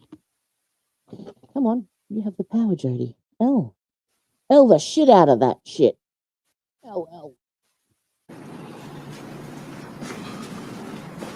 You're going to hear testimony. I'm sorry. You're going to hear testimony that you can't lock somebody in a garage. Okay, it's not possible. What you're also going to hear is that this man snatched her baby girl out of her arms to take her to the truck where his guns were.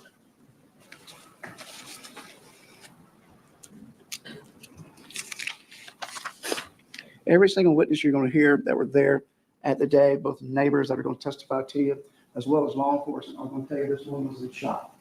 Absolutely, and understandably so. And as we go through the testimony, please look at that in relation to the battered spouse syndrome that Dr. Harper's going to talk about, and some of the trauma that's happened to her since early childhood until now, what she's gone through. Because you'll see, when we get to the closing jury instructions, you got to see one of the things you have to do, the analysis you got to go through is what she thought at the time. Not what y'all thought, not what I thought, not what he thought, what going through her mind when she made the decision to shoot him. You want to maybe approach? No. Friggin' L.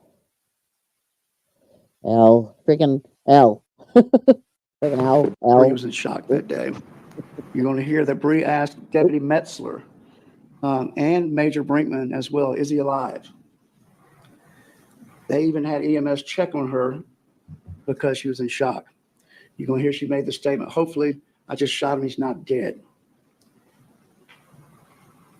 Bree also asked Major Brinkman. Well, regret doesn't compensate for premeditation or red rum. Sorry.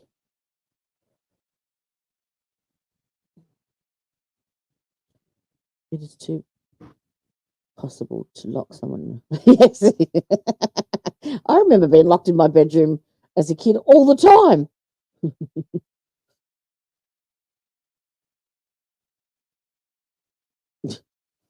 Yeah. Please tell me he's still alive. Now, her brother's going to come up here tomorrow and testify that she was on the phone with him. And he's going to testify that during the conversation, it sounded like she was being assaulted. Okay, once again, that's consistent with exactly what she told Dr. Harper and what she's going to tell you tomorrow as well. Her brother Eric's also going to tell you that Bree was afraid for the children's safety and that Collin had threatened to kill the children before. I hope you've got backup documentation. He also is going to testify that he knew Collin. He recognized his voice over the phone, and Bree told him that he was hitting her. She was getting hit. Now, one of these videos that the prosecutor alluded to, you're going to hear and see Bree tell you this, okay? You'll be able to see this. This is not good for the kids. Once again, Mama Bear taking care of her cubs. This is not good for the kids. Can we stop this and talk about it? I want you to leave the house. You are unstable. I don't trust you with the kids. You're on disability for being unstable. This is the testimony you're going to hear. This is the type of man we're talking about. Now, in addition, you're going to hear testimony from law enforcement that Bree told them exactly where that firearm was. She didn't try to hide it. She didn't try to run. She didn't try to flee. What she did is took the kids to the neighbor for safety and came back and spoke to 911. She didn't try to jump in the car and run or anything else. She didn't have anything to run from. So she took the kids and took them to the neighbors, came back, didn't run, and then got the gun and shot him in the garage. That sounds like premeditation to me. What do you reckon?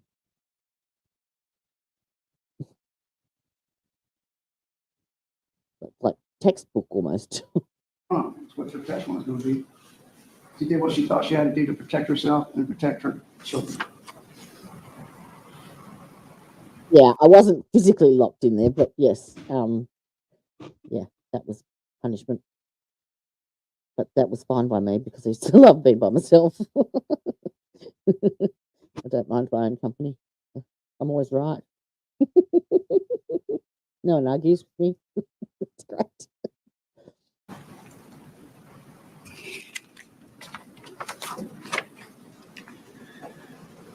She related the fear to her brother Eric of what Collin was capable of doing to her children. All right, we nearly finished the She'd been opening. slammed against the wall that day, punched on the day of the incident, was being hit again by Collin when she was talking to Eric. She's going to testify about the abuse she suffered at this man's hands for the 3 years they were together, which included domestic violence, battery, multiple rapes.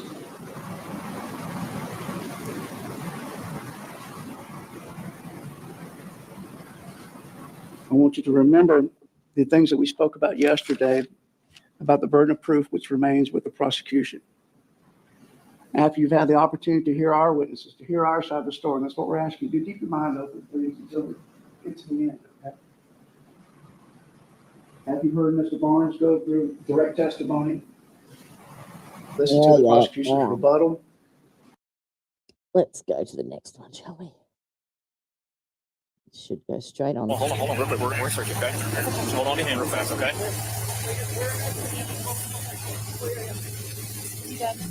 I don't know yet, ma'am. I just got it. No, I'm fine. I just took my kids to my husband. Are the kids in the house? No, they were with the neighbor. Christy Curtis, John. Christy and John Curtis. Any other? I have nothing. Anything on you that I need to be aware of? Nothing. Anything in your bra? No bra? I do have a bra. I'm just gonna pull it forward, make sure you don't have anything in it, okay? It's a nursing bra. A nursing bra? I thought our kids were like 4 and 5.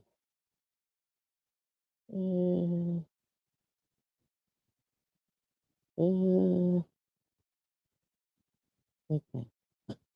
That's weird. Yes, so this is still day 1, but part 2. So obviously this is the let me go back to the start. That wasn't the start. Sorry about that. Oh.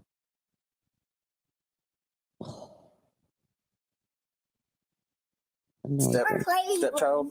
Not these. Hey, can you Not come look these. at our playroom? Yeah, I'll come check it out. But that's without a protection order. You can physically take that. You both have rights, unless a court says otherwise, and then unless it's like a child born out of wedlock. Uh-oh. Go ahead. What do you want me to do, big guy? Look at this playroom. Okay. Look at this. Oh, I see. It's a black widow. Oh, no jumping. It's a big playroom, huh? You guys like it in here? No jumping. Can you put on a show? No, I can't put on a show. That's up to your mommy and daddy. No.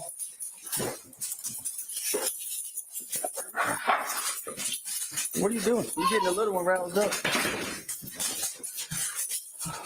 Let me give you a few minutes. I'll come back and check on you, Miss Bree.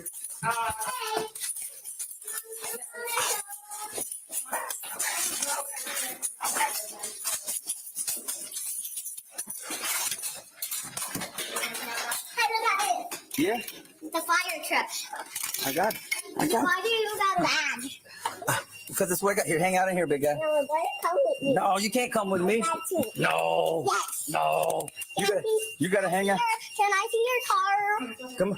Come on. Stay inside, baby. Yeah, Now you got your sister want to come out. I'll show it to you before we leave. Let's see what your mama wants. Did I know you're missing in Patty's room? Man, you're trying to show me everything. I said they're trying to show me everything. You have to let me know where she's taking my kids if she's leaving? That's between you guys. We're not getting in the middle of it. Not unless the kids are born out of wedlock or there's a court order. That's finished the moms are. JP, you come to me? All right, don't grab too much. I know I don't want you to trigger anything. You got. Set my alarm off on my radio. No. We don't touch that. No, that one either. What's that one for? It's just if somebody wants to be rambunctious. Rambunctious. What kind of does it do to people that's around? What does it do? It's kind of like shock therapy. Why is your car not beeping? It doesn't have a beeper on it. It's just a lock and unlock. What is it locking? I hope so. Cool.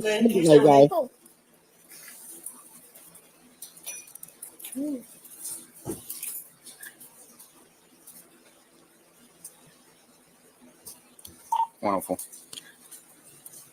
104. You got a report? Can you sign me a case number?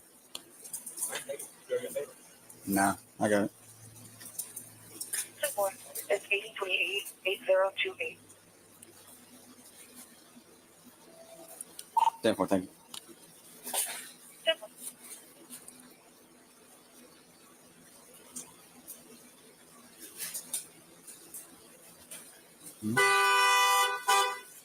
What are you doing, bonehead? Well, that's a wild child. Yeah, they're not. Those children are not breastfeeding age. Sorry.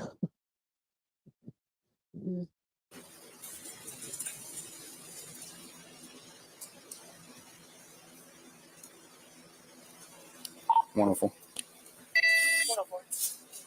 Do you have a parties 14? 10-4. Anyone know what code 104 is?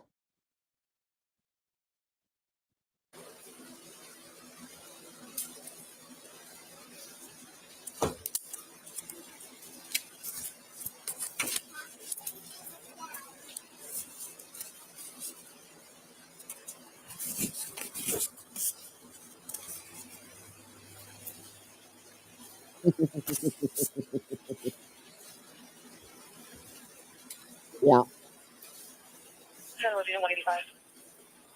I can't believe that my baby is a month off turning 26. I remember these days. Seems like yesterday.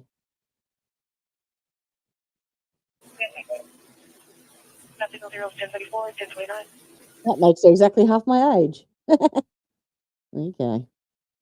Yeah, very, very curious. I remember them say their favourite saying at that age was, "But why? Because." I'm like, "You can't touch that," and they're like, "Why?" And I'd say, "Because." But why? Because.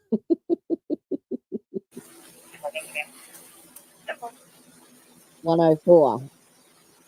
I'll look it up. I'll Google it.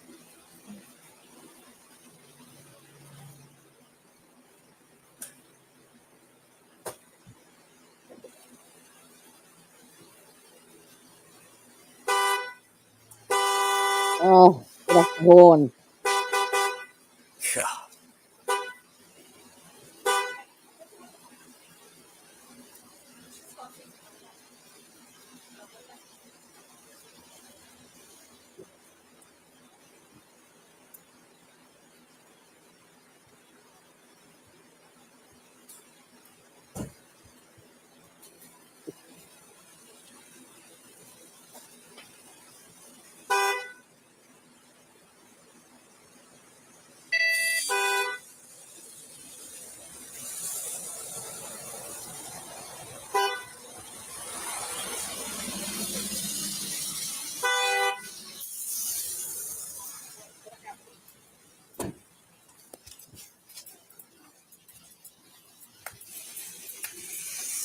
What are y'all doing? What are y'all doing? Is it? Well, this is Elizabeth. This is all saying that it's called it's acknowledgement. It's like another version of 10-4. But he said 10-4 after that. So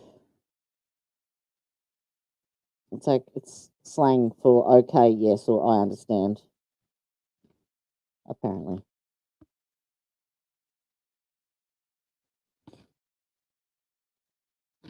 Yeah, that's all I can find. Oh, here we go. 10 codes. 10-4 affirmative, okay.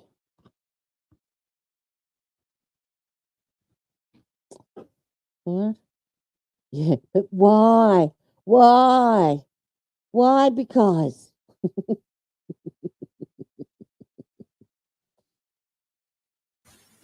How? Play what? Oh, get off the horn already.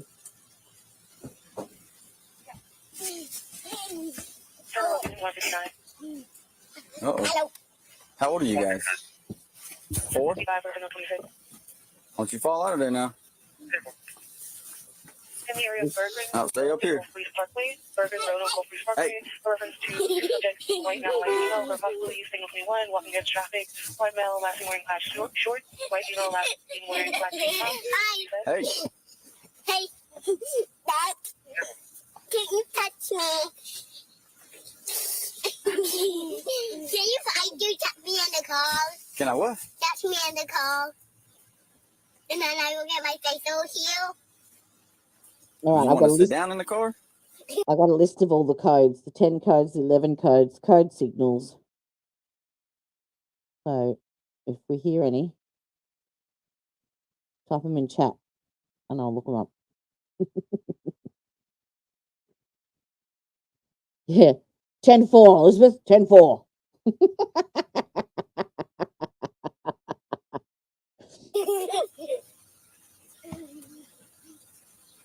You know, 4-year-old, you're not old enough to drive yet, buddy. Hi. Hey, My brother turned this many. how old are you? How many is that?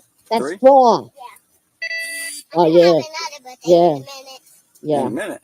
And do you remember they used to say to me, you know, they call it the terrible twos. And I reckon 3 was worse than 2, just quietly, because 2 was no, no, no. 3 was no. When's your birthday? Have another birthday. When's your birthday? It's my birthday. What's our birthday? Uh-oh. What are you touching up there? I hear something dinging. Look at me. Oh. Hey, 6 District 1. I'll be in zone 108. All right, guys, come on out. I was supposed to sit in the car seat. Ever again in your whole life. What if you get into a car accident?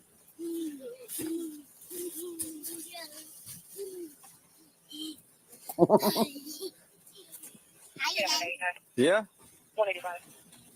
185. You opening the garage door?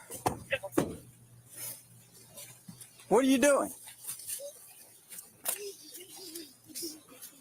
All right, come on. Out. JT, get out now. 185, arrival delayed. You're causing all kind of ruckus. Out. Come on. Hey, out. Hey. That was funny. Golly. Better watch the skateboard. Hey, you're not supposed to be on the skateboard, buddy. I jumped over it.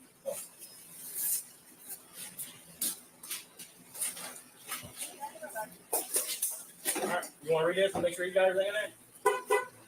He's trying to win your car now. Good luck. Yeah, he's. Are you looking for cars? He's.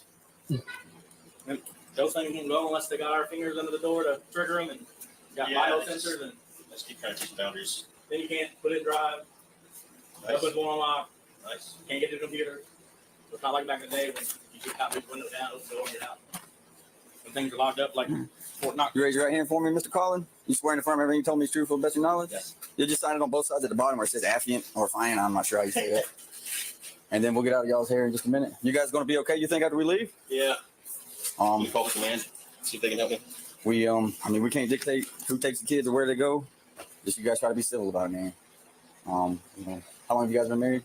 5 years, 6, 7 years. Yeah, I don't have to Both tell really you. bad That. at knowing our. Yeah. Man, I must have left my cup unlocked. What's wrong, buddy? Uh-oh. You okay?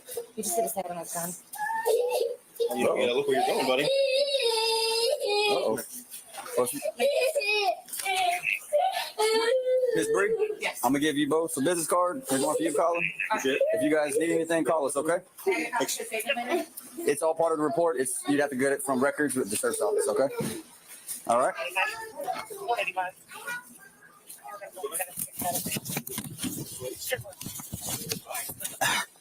He wants in the car. He's been asking me since. No,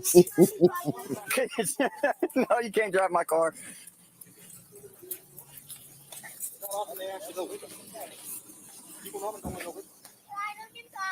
Yeah.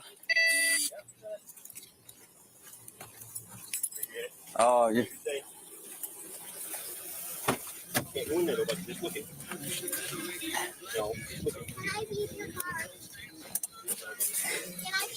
Police have to be very serious with their cars. They can't speak to them in there. Whoa, look at those seats. Can I go in there? I don't know if you want to get in the back seat. It's yucky. I wipe it down, but it may be a little nasty. Ew. Well, why is it nasty in there? Eh, It's nasty in there. sometimes they're dirty. Can I go in there with the door Nasty. open? No, Why? It's yucky for you. it's just not. Somebody Not threw up in good. there. There's poop in there. Poop in Why? there. It happens. They let a cat in there and the cat pooped in there. Sometimes bad guys want to be mean and throw up in the car, so the police officers have to clean it up. Isn't that yucky? Well, it sounds pretty Turn the reasonable lights to on me. for It you. doesn't really sound like he's got a massive brain injury like they're saying. Turn looking a little more. Booking the 6-1.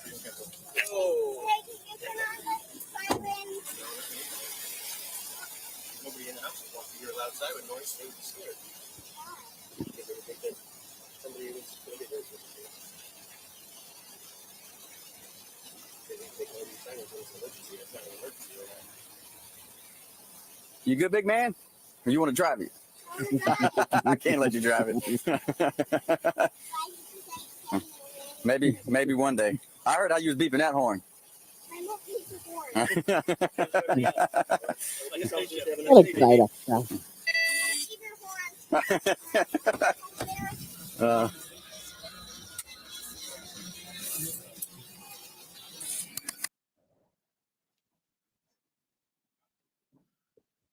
Thank you, Judge.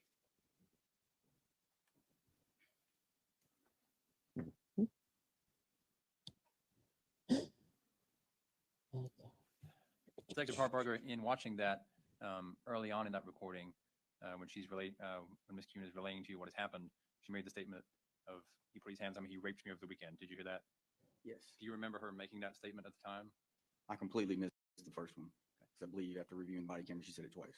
And it seemed like you did not respond at that time. Is that correct? Correct. Is that something that you did not catch or realize that she said at that point? With all the distractions, I didn't catch that. Okay. That's my fault. And All right, have a look at this. There we go. We have the codes. I don't know if you can embiggen that on your screen. The only way that I could say that was as a JPEG. Sorry. But yeah, they're there. It's the 10 and 11 codes. See how else I can save them better for you. you were there because of what she had relayed on 911 about him pushing her in the bathroom. Is that correct? About the battery. Okay. Now in the video there, we see the two vehicles in the driveway, correct? Yes. And it looks like on the video, she is unloading items from Collin's vehicle into her Actually vehicle. leading, Your Honor. Sustained as phrase. What do we watch her doing with the two vehicles on that video? She's moving stuff from Collin's vehicle into her vehicle. Okay, including a child seat? Yes. Okay. And Detective Harbarger, that was your only interaction with the two of them and your only involvement in this case. Is that correct? Yes. Thank you, sir. Those are my questions. Right. Mr. Etheridge? Good afternoon. You're an investigator now, detective now with major crimes, right? Right. Congratulations. We've had the opportunity to review the video, so I won't go into huge details on this, detective, but Mr. Turner told you that his pistol was in the truck, didn't he? I don't recall if he said that or not. Okay. So if the video revealed that, would you defer to the video? Say it again. What your body camera said? If he said that during you taping him on the body camera, it'd be on there, wouldn't it? Unless Telling you had a pistol in the truck. unless that initial few seconds where the audio is catching up, Okay. And Bree told you she didn't want him in the house, didn't she? She said she wanted to leave. But she also told you she didn't want him in the house, didn't she? I don't recall. Can we defer to the video again? That's the best evidence, don't you agree? What was taped on your body cam? Correct. Okay. And she told you not once, but it sounds like she told you several times that he raped me, didn't she? She did make that statement twice. And you didn't do any follow-up on the rape allegation at all? She wanted to leave. I offered her to fill out a witness statement. She said she would fill it out at a later time. You didn't offer to give her a rape assault kit done at the hospital, did you? No, sir. Okay. And part of her other allegations was that he threw her down on the bathroom floor, right? Correct. And when asked about the marks, she told you he does it where it doesn't show. That's what she said in the video, didn't she? She said she didn't have any marks, bruises, or scratches. And when you responded something to the fact, well, you know, that would be helpful. We have marks, what have you. She said, next time, she just let him punch me in the face. That's what she said to you, right? That's correct. And Mr. Turner, when you went outside to him, he said, that kind of allegation is the last thing I need, right? Right. Were you aware that a law enforcement had been called out there several times before that particular day? You went out there, Mr. Hartberger? No, sir. Okay. And another thing that Mr. Turner told you is that I'm going to call the command, right? He did say that. Did you understand what that meant, what he was talking about? I just assumed he was going to maybe try to get help from his first shirt or He's going to call her command. No. Is that what you got out of it? No. Okay. You thought he was going to call his command? That's what I took it as, yes. Did you know he was no longer in the military? I wasn't at aware. that time? No, sir. And the child, the little wild child, as you referred to him as, he started crying because he hit his head on the gun and Mr. Turner's truck, didn't he? I don't know what he hit his head on. May I have a moment, Your Honor? Thank you, Mr. Hartberger. Any redirect?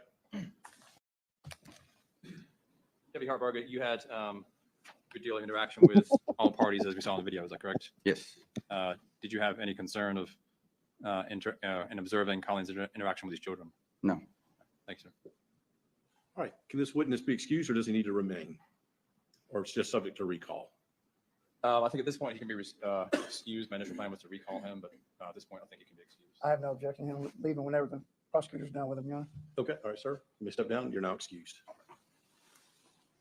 Mr. Alderman, call your next witness. Your Honor, my next witness, if Spence and I may approach. Sure. Al. Where did everybody go? It's just you and me in chat, Elizabeth.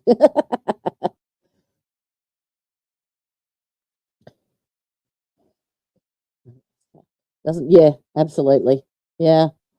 Yeah. A lazy one, maybe?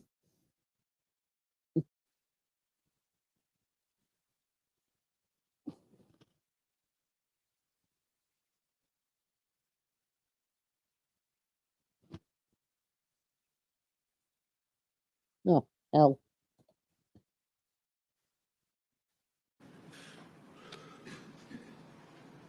Your Honor, statement called Deputy Jameson Lynn. My daughter's name is Jamison. They call it Jameson. I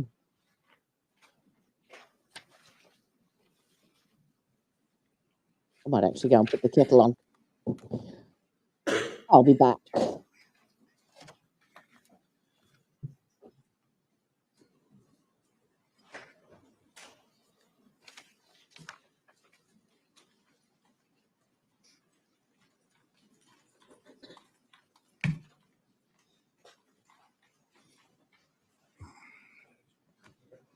Yes, sir. Raise your right hand, please.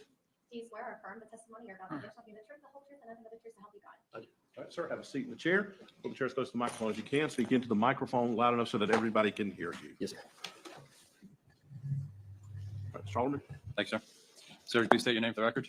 I'm Deputy Jameson Lynn, And where are you employed, sir? San Rosa County Sheriff's Office. How long have you been there? Been there just a little over 5.5 years, I believe. And what are your duties with the Sheriff's Office? I'm a patrol deputy. Now, I want to direct your attention to September 8th of 2021. Were you on duty that day? Yes, sir, I was. Okay. And did you respond to a call in Jenks Drive? Yes, sir, I did. What kind of call was it? Do you remember?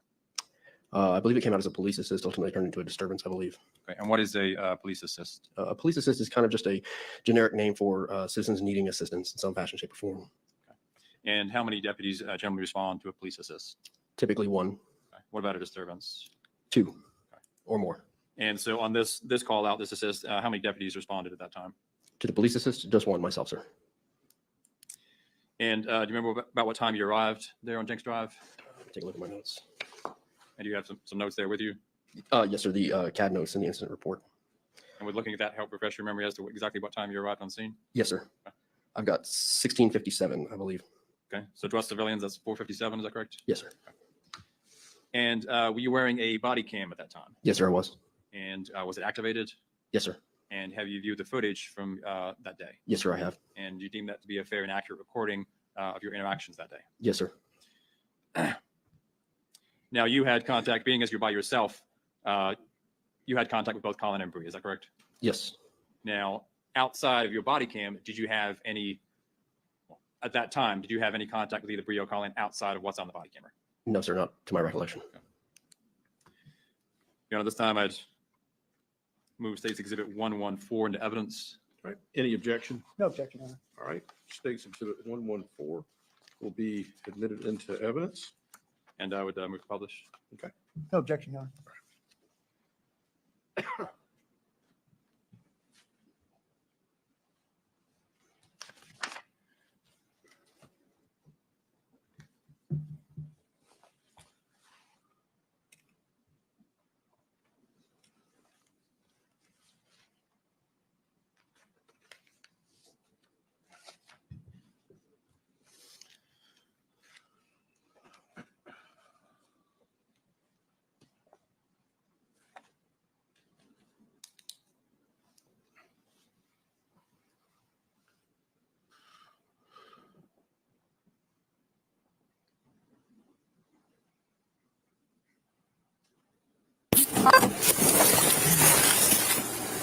Hello. Glad to see you here.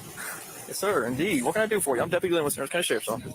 My wife won't let me in my house. Okay, is this wife? Domestic dispute. Yep. Okay, can I talk to you over here? Can I grab my daughter, please? Can I just have you wait right there for just one moment, okay? Not right now. Hold on. Just one second. We'll get this figured out, okay? So what's going on, Jason? So she's got mental health stuff going on. I was trying to leave for Georgia, get a break from her for me and the kids earlier today. When she called you guys. And when I was talking to you guys, she took my photo ID, all my access to money and everything. Okay. And then took the kids inside and locked me out. So they locked outside in the driveway. Okay. For the last couple hours. Do you live here? What's that? Do you live here? Yeah. Yeah, we're Okay. co-owners. We both. Okay. So I've been on the phone with family advocacy through the Navy and all that most of the day. So I haven't cared that I'm outside. Okay. Until she came outside with my daughter on the porch screaming.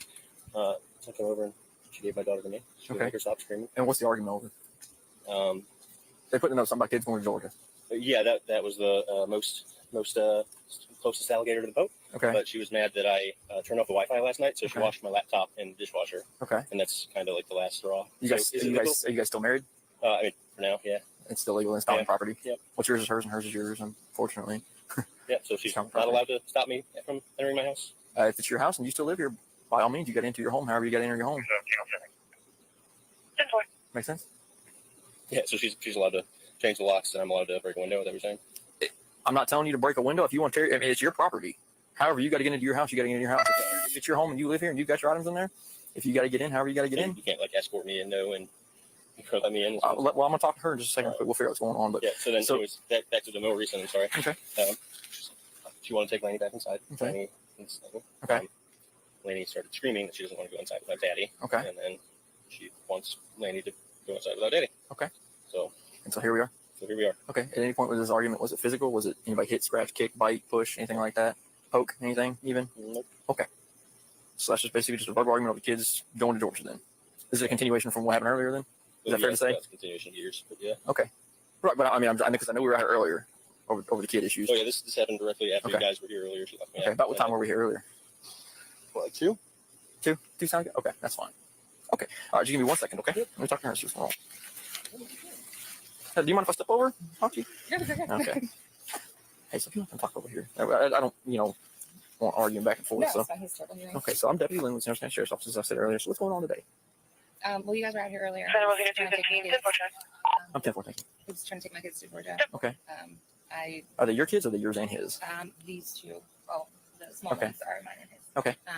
And so he's wanting to take them to Georgia. Yeah, I was talking to him about wanting a divorce, so he said that he's going to take the kids to Georgia, and he can because we're still married. Okay. Yeah. We got into an argument about it. He pushed me up against the wall. He threw me onto the floor in the bathroom, and Okay. that's when I called the police. Okay. Earlier today. Okay. They came out, did whatever they Okay. could do, which wasn't really anything. Okay. And then I locked him out. Okay. He had been in contact. Well, he had been in contact with my command. Okay. So I was he said that there's allegations of emotional abuse. Okay. So obviously I don't want him in there. Okay. You know, him and I arguing in front of the kids. So Okay. I let him out. My daughter, she wakes up sometimes, like inconsolable from naps or whatever. Sure. It's usually like him and I will pass her back and forth. It's kind of, you know, she's fickle. Who Okay. she wants better. So she woke up from the nap and. When you say your daughter, you mean that one? Yeah. Okay. Yeah. Meanwhile, I had been, I had called him and texted him like, hey, you know, we should talk. This is not the path we want to go down right now. Right. Yeah. When she woke up like that, I brought her out here because I'm, you know, she's used to him and I, so I brought her out here. Okay. So he can help calm her down. He snatched her from me and then started trying to use her to. Okay. I don't know. Okay. He said, you know, she doesn't want to come in the house unless daddy's there. Okay.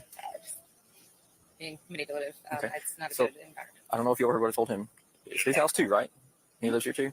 So we can't lock each other out of the house. I mean, if we do, he's got every right to enter the house however he's got in the house. Yeah, that's fine. Okay. All right. And same thing, if we change the locks, he's got every right to get in the house however he's got to get in the house. Okay. Okay. If he lives here, he's got property here. For the betterment of your daughter, whatever you guys got going, you got to put aside for the kids. You see Well, what I I'm agree, saying? but he told me not to talk to him. So Okay. I'm not going to let him All in the right. house if he's going to come in and start Okay. arguing. But at the same time, that's leaving the child. I mean, it's kind of leaving the child out here fend for herself. Does that make sense? Yeah, for sure. So I Okay. don't want him to do that. Okay. But I mean, I can't stop him from going inside the house. But that's fine. I just wanted Okay. him to see me so that she's not out here. Okay. I said earlier that since I didn't have any bruises, and Okay. there was nobody to witness. Right. Him getting Did I miss anything? That's a first. I've never heard of someone washing a laptop. Yeah.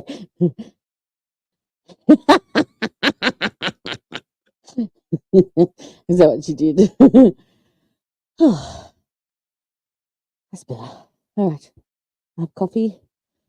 I have snackies. Look at this. How yummy does that look? Strawberries and mango and yogurt.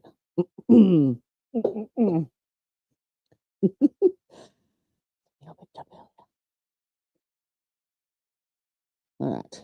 Let's go. physical with me, Okay. that they could do. Okay. So I don't what want what you can do, I and don't want him to come in and Okay. get physical with me in front of kids. okay, what I'm gonna tell you to do is what I tell everybody to do. You got that phone, right? That phone's got a camera on it. If at any point you feel threatened or like you're going to be harmed or anything, there, like, you know? I don't want them to see that. I get it, and but I mean everything's not preventable. We can't, Yeah. we can't say, well, you guys stay out in the front yard for the rest of your life. You know what I'm saying? Yeah. No, I just at the risk of, yeah, a potential I didn't argument. call you. I just came in and No, said I get it, but like I said, I'm letting you know. At some point, we got to put our differences aside for the kids, and we got to say, hey, look, you got a guest bedroom, I got my room, or vice versa, whatever it is. I mean, if y'all sleep in separate rooms, or maybe somebody, take a chill pill and sleep on the couch Right, tonight, he which won't do that. He told me not to okay. talk to him. All right, So well, I want to get my daughter out of the Okay. bugs and eat, if that's okay. And I have a I'm perfectly fine with that. But I mean, like I said, it's just something that we got to, I mean, if bringing your daughter inside means he gets to come inside too, that might be somewhere we got to say, look, let's make a compromise. If you want to come inside with her, that's fine. I'm gonna go to the room and I'm gonna close the door and I'm gonna stay here. But at least your daughter's safe and she's not, out here in the road or whatever, or in the heat, getting bug bites or something like that. Does that make sense? Yeah, so I'm gonna grab her.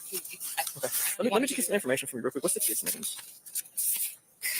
Kylie, Is it KY? Kylie is my 4-year-old. K-Y-L-I-E. Kylie Okay. Kuhn. I'm sorry, I really have to go back in because my 4-year-old. Can I just? Okay. get Yeah, her? absolutely. Well, if he's gonna wait out here for just a second with her, I'll go inside if you want with you. And I don't want to alone with her. okay, well then we can all walk back inside.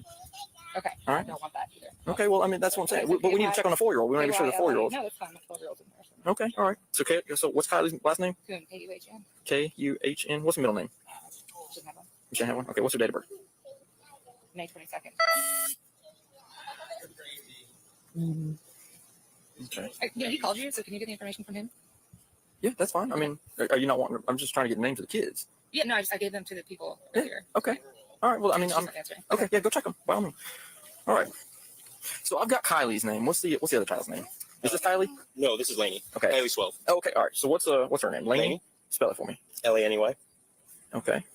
And what's his same last name? Kuhn, K-U-H-N? Turner? Okay. And what's her date of birth? August 1st of 2018. Okay. And what's the last one? I got Lainey and Kylie. And JP Turner. It's just J and P? Yeah, John Patrick. That's what I need. JP. Okay. And Turner? Yep. And what's the date of birth? April 25th, 2017. Okay. And they all reside here in this house too? Yep. Okay. So what I'm going to tell you is this. You were asking earlier, if it's your house, how do you get inside? It's your house, you got to get inside however you get inside. Okay. I can't tell you how to get inside your own house. If you got to call locksmith, that's fine. If you've got another way in, it's up to you. It's your property. It's your house. Okay. You got to get in how you got to get in. Okay. For the sake of the children, though, what we got to do is we got to figure something out between you two. Okay. And I understand we can't fix, all the problems in 10 minutes. Okay. But when it comes to a point, where we're standing out in the driveway with a kid and it's hot. I mean, it's a hot day. You're sweating. I'm sweating. I know she's sweating. 215, Okay. 10 check. I'm 10-4, thank you. Can you make this a 20 and link it to 104's call from earlier? I believe you got a case number 8028, I believe. 10-4. Might be a cop out, but my wife's got borderline disorder, and she's nice to you. Oh, I understand. Like I understand. that when you're not here. I've met her before. Oh, okay. Yeah. You were in March? Mm-hmm. Oh, okay. Yeah. Apologies for not recognizing. No, you're okay. You're okay. But yeah, I'm familiar with her. And like I said, it's just we got to come to a situation where the kids aren't standing in the driveway all day. You see what I'm saying? Whatever the compromise may be, if you say, look, you want the kid to come inside, I want the kid to come inside. You don't want me inside. How about this? We'll get separate rooms. 145, 10 Something like that. You see what I'm saying? We got to come to an agreement where we can all kind of be adults and say, for the betterment of the children, the children ain't standing here in the driveway all day. We got to get them inside so they don't get overheated and whatnot. Bug bites, mosquitoes, things like that. You know what I'm saying? Yeah. So I mean, and in the end, it's about taking care of the kids, right? We got to be adults, but we got to step up and we got to say, hey, look, let's work something out. And maybe that's a conversation you guys need to have, is see if we can figure something out, some sort of compromise. But so we're not coming out here all the time. I'm gonna tell you, we keep coming out here. If it turns physical at any point, somebody's gonna have to go to jail. Okay, state law requires somebody to go to jail. If somebody gets physical and there's an evidence of it, somebody's going to jail. Okay, whether it's you, whether it's her, I don't know, but I want to go to Georgia, and why I've been happy staying out here all day. Because well, they're your kids. I'm sure, like that deputy told you earlier, they're your kids. They're her kids. I can't tell you what to do, and that's a civil matter. Okay, so if you want to take the two kids and go, and she's good with it, great. If you want to take the kids and she's not good with it, well, it's possession's 9/10 of the law. Okay, you know what I'm saying? It's a civil issue though. But if you guys are going through a divorce, make sure you get a child custody agreement of some sort. That's worked into the divorce paperwork as well, if that's the case. Okay. Yep. I'm gonna go in there and speak to her one more time. Do you have any questions for me? So she can take my driver's license. Does she have your driver's license? Yeah. Where's that right now? I don't know where it's at. Okay. When I was talking to the deputies in my garage, giving a statement earlier, she came out to my truck and took my wallet. So 3 forms of ID and. So your wallet and your driver's license are the things she's got from you? Yep. Okay. All right. I'll go in there and talk to her and ask her about them. Okay. Okay. All right.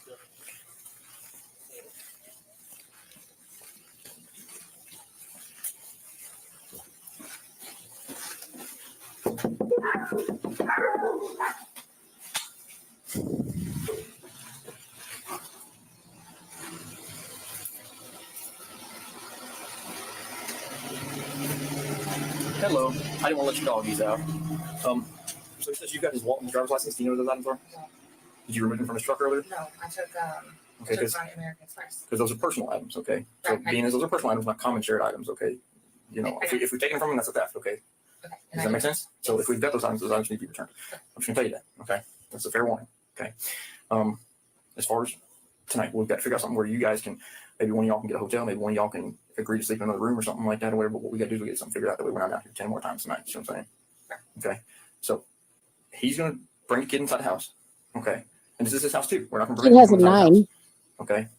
Yeah, so you were. Okay. All right. So this is his house. He's gonna bring the kid inside the house, and we're gonna get things worked out, right? So we're not coming back out here 2 more times. Because if we do come out here and somebody tells me somebody's been physical and I can find some evidence of such, i.e. red marks, bruises, scrapes, scratches, or an evidence, or witness or anything like that, it's kind of somebody's gonna want to go to jail. Might be you, might be him. I don't know. I can't predict the future. Okay. But what I'm telling you is if we continue to go down this route, we're going to start resorting to other things. Okay. Does that make sense? And I don't want to do that.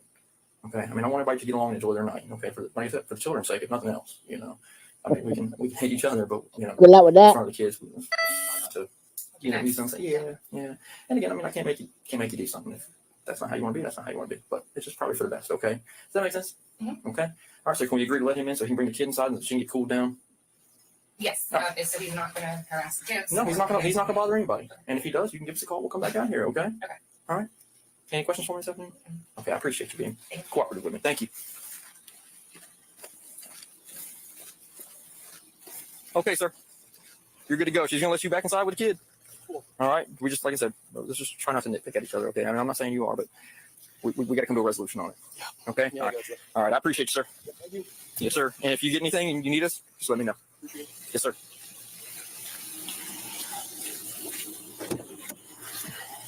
Oh, I did ask her about the wallet and driver's license. She said she doesn't know where they are. Unfortunately, I can't prove that she does know where they are. I get that for you. I got you. You got your hands full. All right, here we go. You might want to wash it off. It hit the ground. All right. Off inside. You're welcome. All right. Thank you, sir.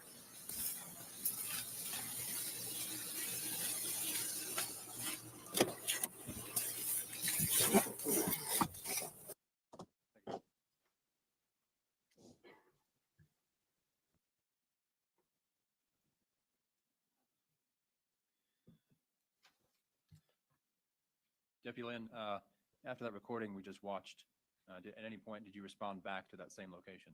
Yes, sir. About how much later was it you arrived back at that location? I don't have the note on me. I believe it's somewhere within an hour and a half, maybe 2 hours. It wasn't too long. And what was the situation as you arrived on scene? The second time? Yes, sir. Yes, sir. It was a little bit kind of hectic, chaotic. I kind of arrived last, I believe. I was one of the last units that got there. Just kind of a little bit hectic. Okay. And again, at that time, were you wearing a body camera? Yes, sir, I was. And was it recording? Yes, sir, it was. And have you viewed a copy of that recording? Yes, sir, I have. And was that a fair and accurate portrayal of what you witnessed on the scene the second time? Yes, sir. At this time, I'd like to admit State's Exhibit. Yep. 115 into evidence. Any objection? No objection, Your Honor. Right. State's Exhibit 115 will be admitted.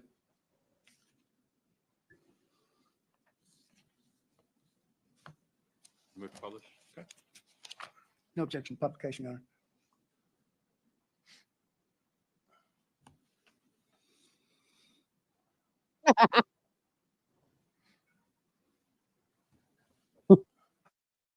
I'm ready, Judge.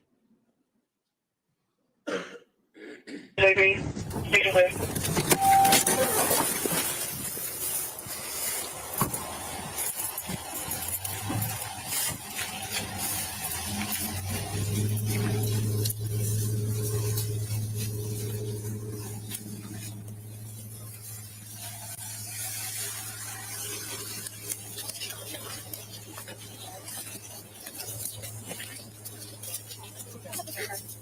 And my other two kids are 4 and 3. And they're in that house too. Did you search her already? Hold on, real quick. We're searching, okay? Hold on to your hand real fast, okay?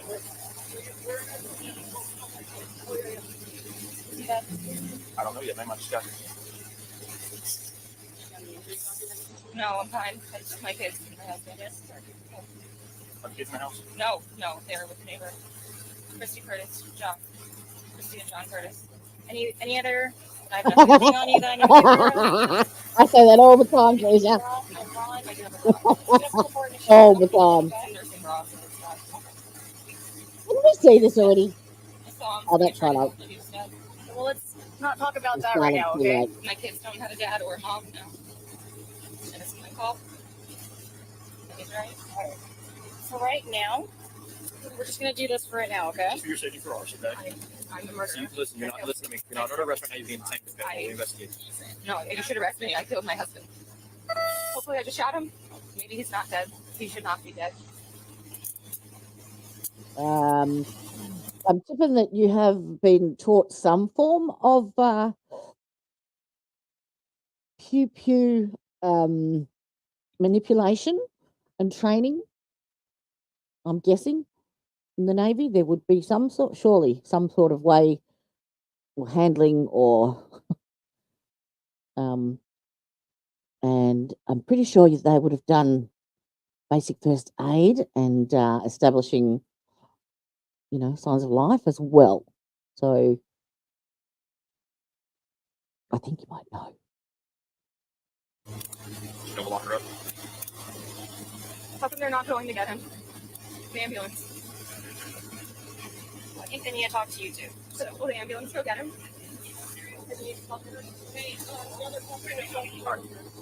Search her. She's good. I'm going to sit her in the car. Don't sit down. All right, go ahead and have a seat in the car for me, okay? Listen to me. Hey, Yes. go ahead and have a seat in the car for me. It's easiest if you just sit your butt down first and you switch your feet inside, okay? Can you do that for me right now?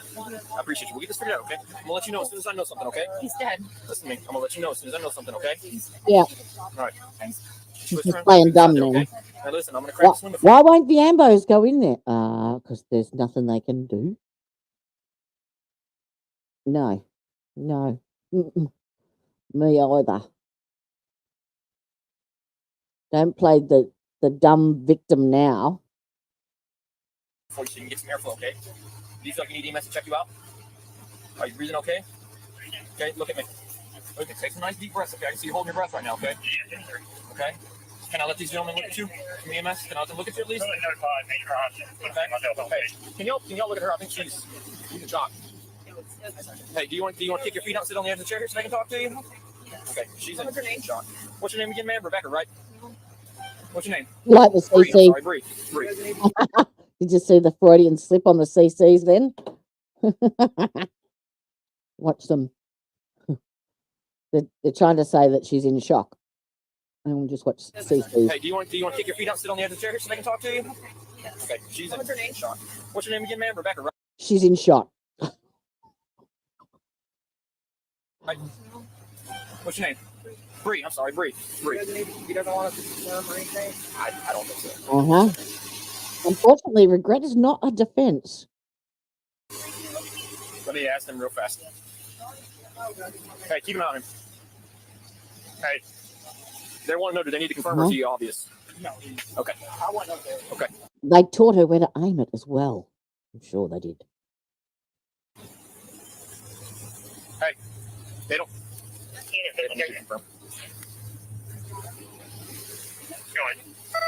When we responded twice today, there was 3 kids 10-12. Can you advise if they're 10-4? 102. All right, where's the codes?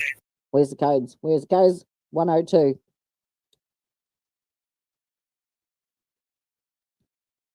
Oh.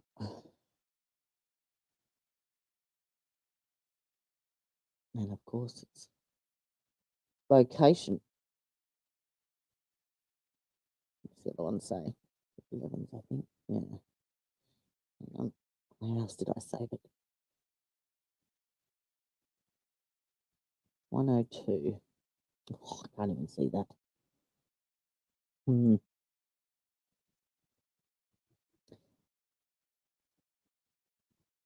Yeah, I think 102 is location.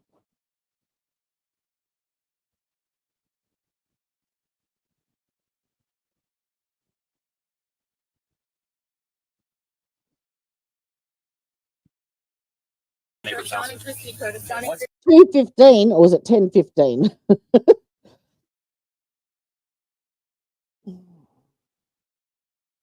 10:15 domestic civil disturbance. We could be talking about the previous stuff. Ooh,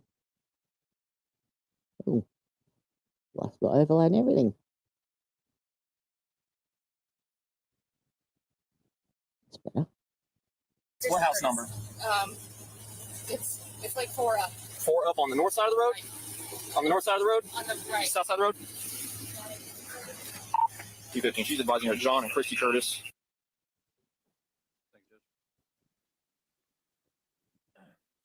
Absolutely. Lynn, after what we observed there on the body cam, did you proceed to the Curtis residence? Yes, sir, I did. And who did you locate at that residence? The 3 children. Just boost that up a bit.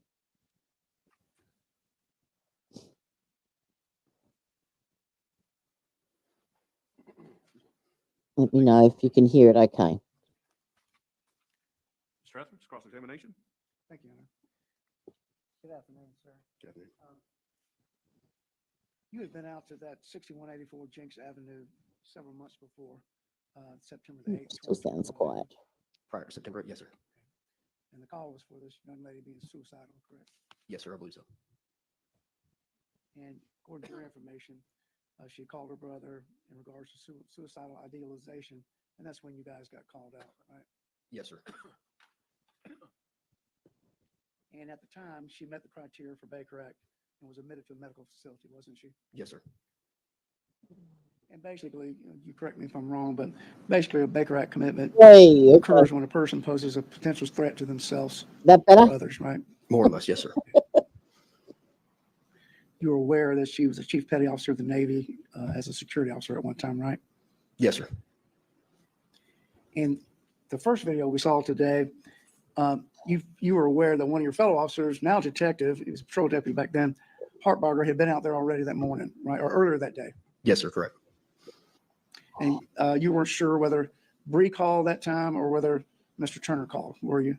The previous call? No, sir, I wasn't aware of who called. Were you aware that he had taken or snatched the 3-year-old out of her arms and taken her outside?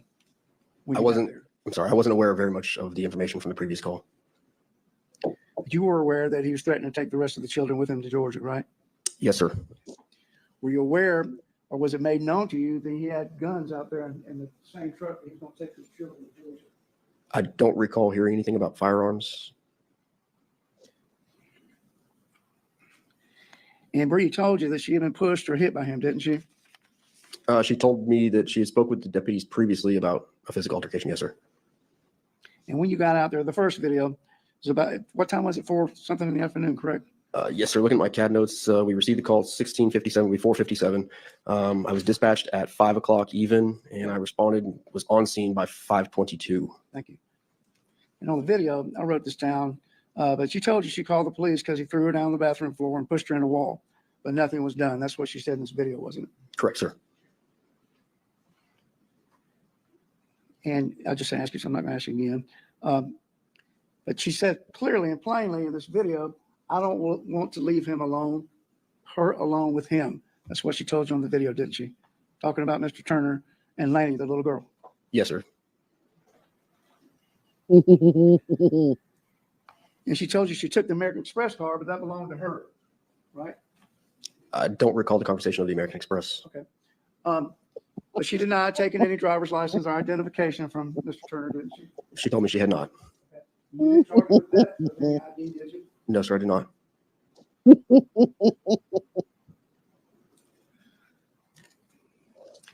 She was never arrested for theft, was she? No, sir, not to my knowledge.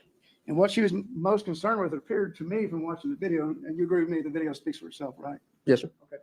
But what it appeared to me, what she's most concerned with is as long as he's not going to harass the kids. That's what she said on that video, didn't she? That is a statement she made. Yes, sir. Now, let's switch gears to the second video. I believe her words was, I saw him and I tried to help him. That was one of the first statements she made, right? I don't recall such a statement. Would you refer to the video that we just watched? I don't specifically remember that statement. That was your body cam. You had your body cam on. That's what we just watched, wasn't it? Yes, sir. If that's what was on the video. She said that on your body cam, and it's on that video. Would you defer to that? Yes, that's what's on the video. Yes, sir. Okay. Forgive me, I didn't hear it. No problem. And I believe her exact words, my kids don't have a mom or a dad anymore. Your choice, lady. Yes, sir. And you had her checked out by the EMS because of what you suspected was shock. Ah, good morning still? Been a while. Good morning, good morning. Lovely to see you. I meant to tell you all, the judge in the Richardson streams all his courtroom matters at Warren County Courtroom 3. Ah, cool. The judge, was that the one that had the pregnant pause tanty? Warren County Courtroom 3. I'll look that up. Thank you, ma'am. I gotcha.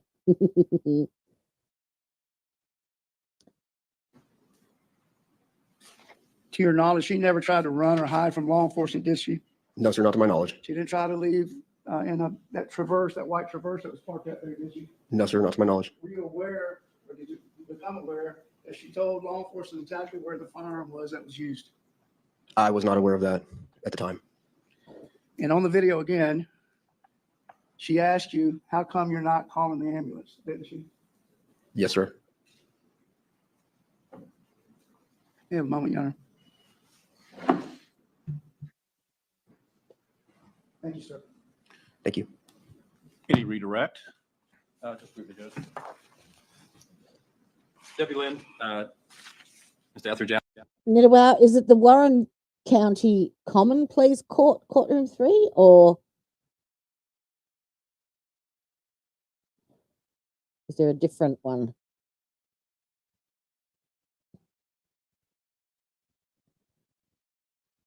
No, that's Donald Oda. Is that him?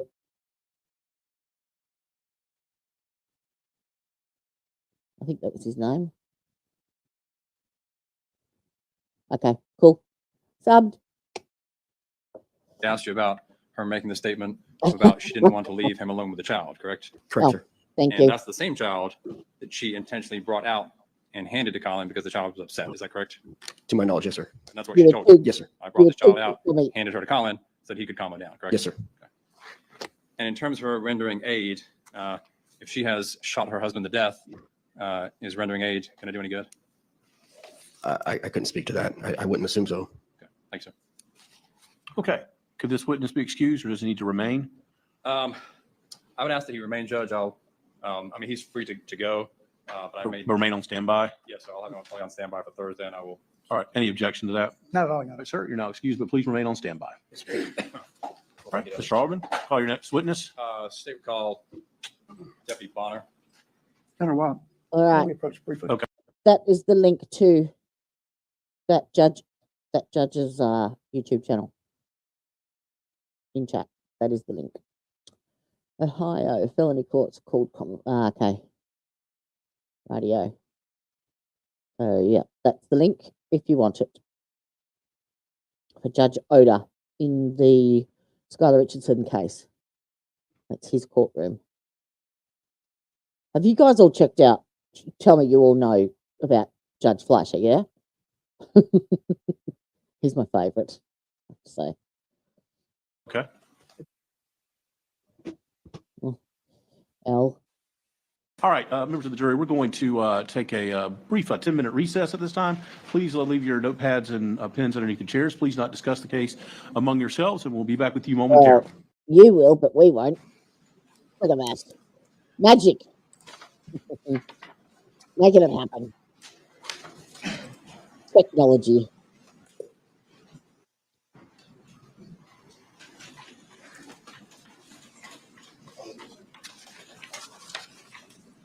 Come on. Chair, pull the chair close to the microphone and speak into the microphone loud enough so that everybody can hear you. Mr. Alderman? Thanks, sir. Sir, would you please state your name and spell your name for the record?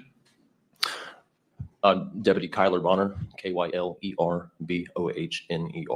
And where you're Look, I need to get the spelling Santa Rosa right. County Sheriff's Office. On the And how long have you been CSP. there? A little over 7 years. Okay. And what are your duties with the Sheriff's Office? I currently work in patrol. You're currently working nights, is that right? Evenings. It's referred to as a swing shift, but it runs into nights. I want to talk to you about September 8th of 2021. Were you on duty that day? Yes. Duty. Okay. And at some point that, did you respond to a shooting? Yes. And where did you go? I don't know the specific address off the top of my head. I was assisting another deputy on a separate call. I was currently with the K-9 division at the time, so with those duties, I'm all over the county. I just happened to be in Navarre during that time frame, and I heard the emergency tone come out through our radio traffic, and then I proceeded to respond to that area. And when you say the emergency, what did that indicate to you? What kind of call did you understand it to be? So typically high priority calls, usually referring to danger, violent crimes. They dispatch tones, a specific tone that lets you know the severity of that call. It basically puts deputies on alert to pay attention to the radio traffic being passed. Okay. Now, once you arrived at the scene, did you have any involvement in locating a firearm? Yes. Okay. And where did you ultimately locate that firearm? Inside the kitchen, it was. I was able to see it resting by the toaster on the countertop. Okay. Oh, yeah. Keep on. Now, during that time frame, were you wearing a body cam? Yes. And was it recording? Yes. And the copy of that recording, is that a fair and accurate recording of your body camera? Yes. Okay. This time I'd like to move State's Exhibit 111 into evidence. No objection, Your Honor. All right, State Exhibit 111 will be admitted.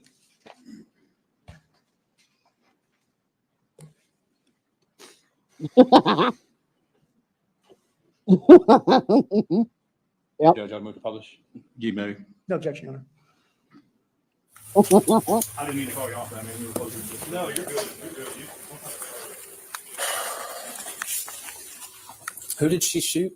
He's in a, I don't know who he is, but he's in the garage. In the chest, or it looks like in the chest. Might be two.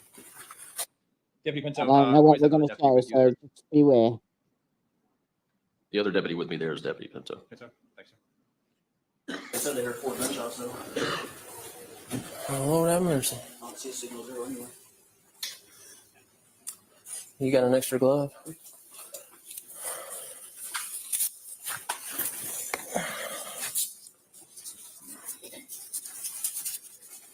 Might have to come up here after that on it there yet. Dr.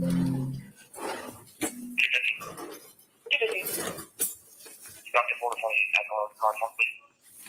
Yes, sir. Cynthia 4, National Guard, Tag, Adam 71, Control State 710, Black Diesel Type, Next to the toaster. Look near the toaster.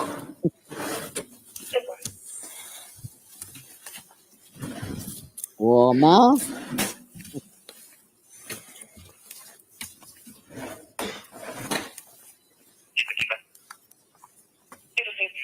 There it is. There's the toaster.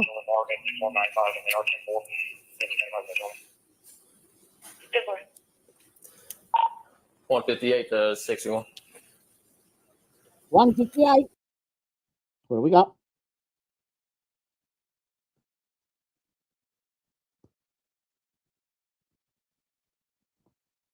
$158.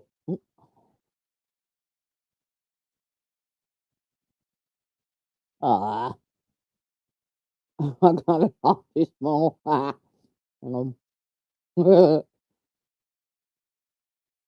That, put that back. Let me go to. I did save it. Codes. 158 said, yeah.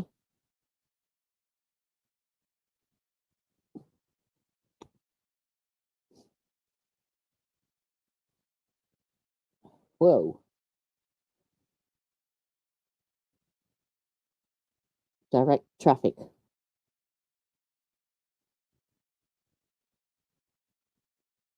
That doesn't make sense.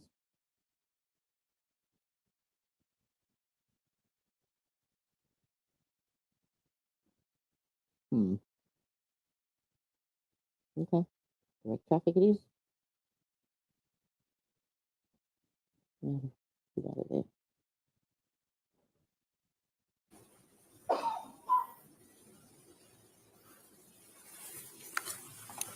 Walk at the 8, any supervisor on scene. Hey, sorry. Connor called me.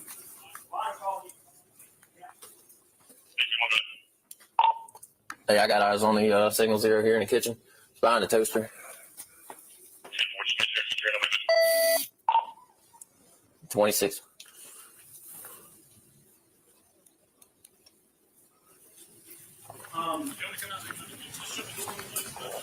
It's it looks like it's in the holster, but it's stuck behind the toaster next to the fridge. I haven't touched it. Okay. They need you to move your vehicle so this lady next door can get out. Okay.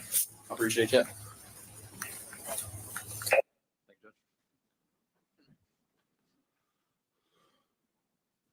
Deputy Bonner, a couple times there you make mention of a signal 0. What is a signal 0? Well, I've got. Where'd it go? This one.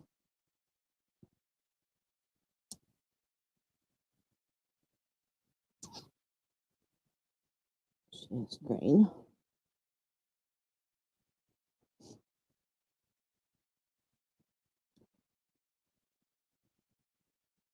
Oh. Can you see that? No, you can't. Why can't you see that? Oh.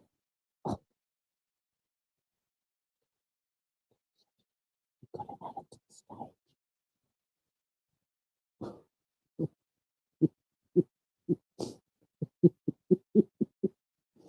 Yep.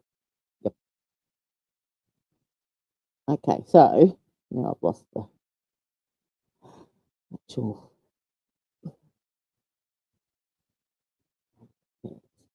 Okay, so yeah, 1058 is direct traffic.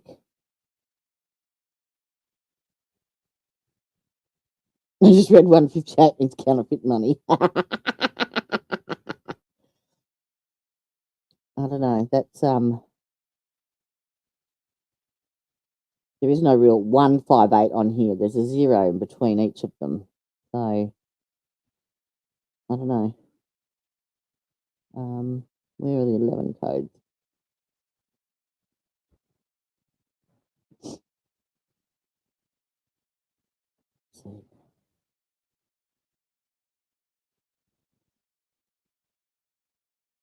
No. Well, it would be 15 codes, wouldn't it? But there isn't any that I can find. Anyway.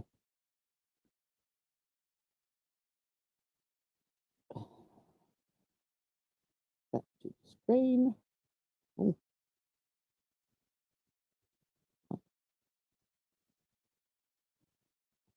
Oh. That's on there. Stop that one. Find the other one. That'll be that one right there.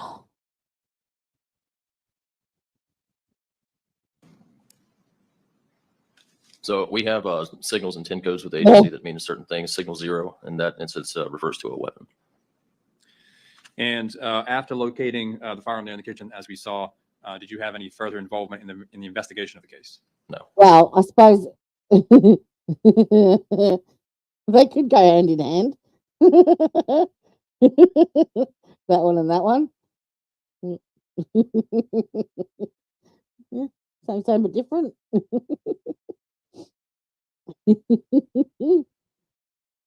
Thanks, sir. Yeah. Good afternoon, sir. In looking at the video, I saw a large amount, a whole bunch of. Oh, Jody, I just had the worst dad joke analogy with that. Oh, keeping a gun behind the toaster. The only people that would keep it there would be the Crumblies. No, my bad. Sorry. Told you I was tired. bottles of prescription medications. You remember seeing those up there in the pantry on the shelf? I don't recall. You were looking at, you see them up there, you stop and put back there a couple of times. There's a whole row of prescription bottles up there. You ever seen those? I wasn't paying attention to the bottles. Did you look at those prescription bottles to see who that medication was for? I don't believe I did. Thank you, sir. Any redirect? No redirect, sir. All right. Can this witness be excused? Yes, sir. No objection by the defense. Pretty much step down. You're now He excused. is the pistol toaster witness.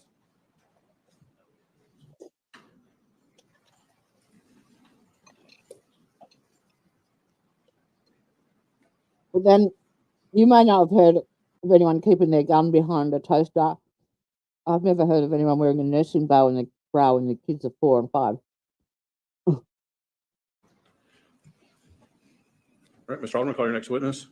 Yeah, we call Deputy Pinto.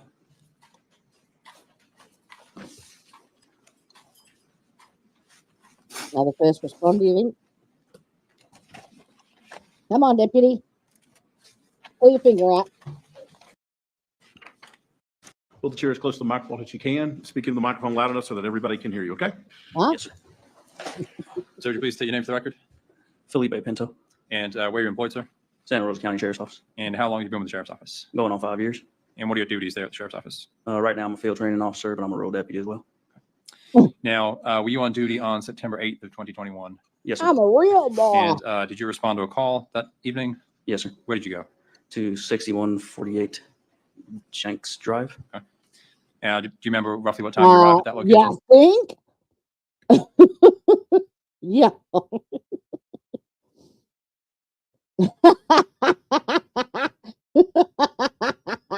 Oh, so nobody laughed at my Crumblies joke.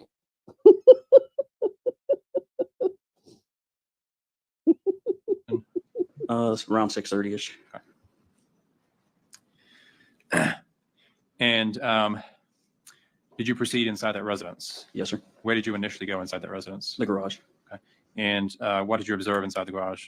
Went under the garage door, wasn't fully open yet, and there was a deceased male subject laid on the floor. Okay. And in terms of his, let's say, medical condition, was he beyond any kind of aid? Yes, sir. Okay. You guys eat some weird shit over there. Now, at some point after that, did you observe a firearm inside the residence? Yes, sir. Where was that? Behind a toaster in the kitchen. If you turn right, it was where the fridge is, I believe. Okay. Now, when you were there on scene, were you wearing a body camera? Yes, sir. And was it recording? Yes, sir. And Have you viewed the footage from your body cam? Is that an accurate copy of the scene as you witnessed it that day? Yes, sir.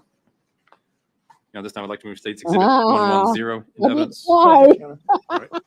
State Exhibit 110 will be admitted into evidence.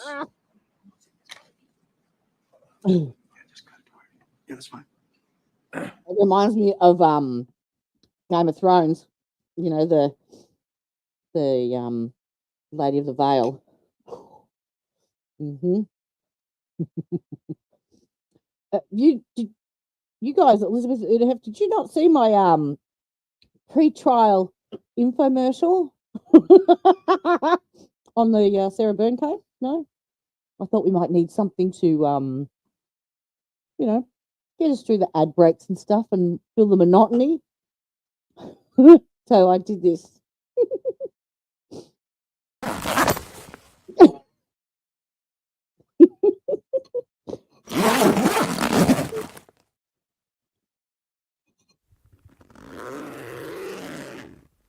We're just taking a little break now.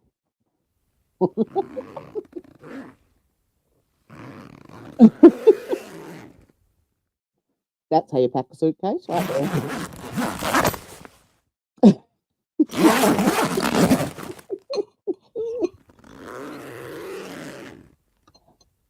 No?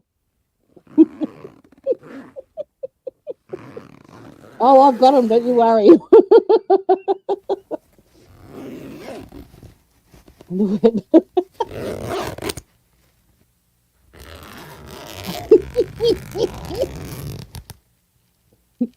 Hi, George. Yeah, that just happened.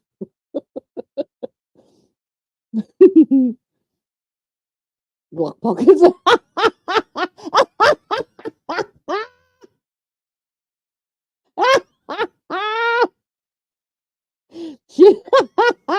Good one.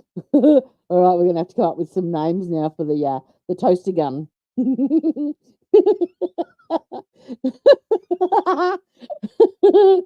All right, I'm on it. I got to beat Glock pockets. State would move to publish State Exhibit 110. All right. No objection, Your Honor.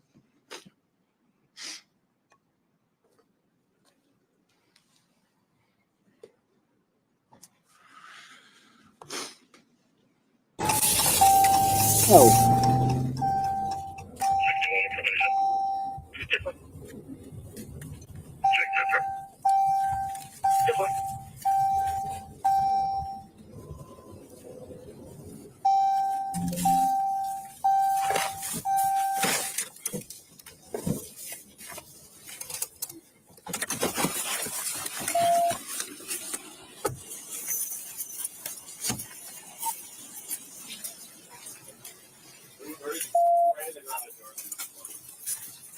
Anybody else in there? Graphic content, maybe. Yeah, graphic content. Oh. 217. Any MS in there? Oh. Oh. Sorry, I didn't know where to press then.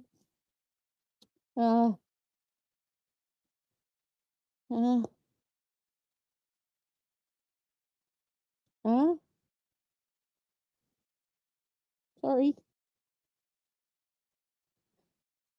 No, me either. That'll teach you for not pre-watching it. Maybe I'll just have a quick look to see how much of that you actually.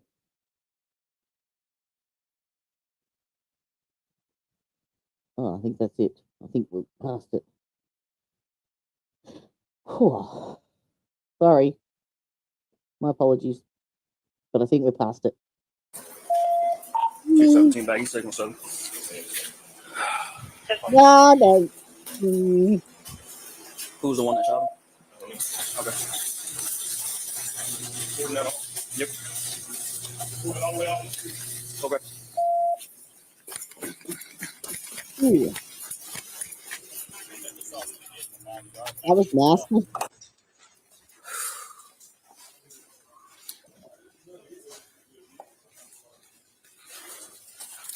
I sound like what? Which has He's your in the, I don't know who he is, but he's in the, I'll in the get you, garage. Mother 3 in the chest, or it looks like 3 in the chest. Might be 2. They said they heard 4 gunshots, though. I don't see a signal 0 anywhere. It's a signal You got 0. an extra glove?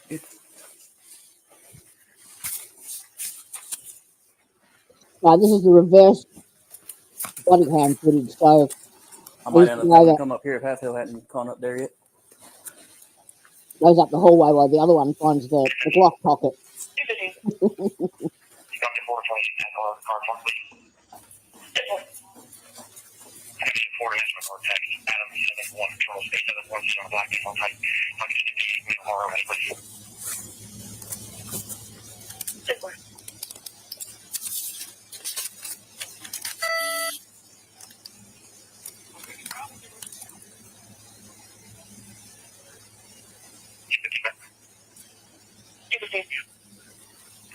Mm-mm.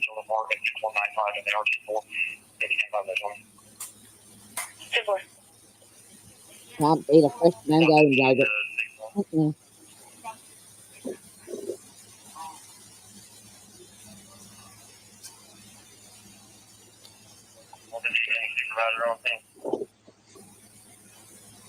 Hey, sorry. Bonner's calling you. Bonner's calling you. Yeah. Connor's calling. Connor's calling.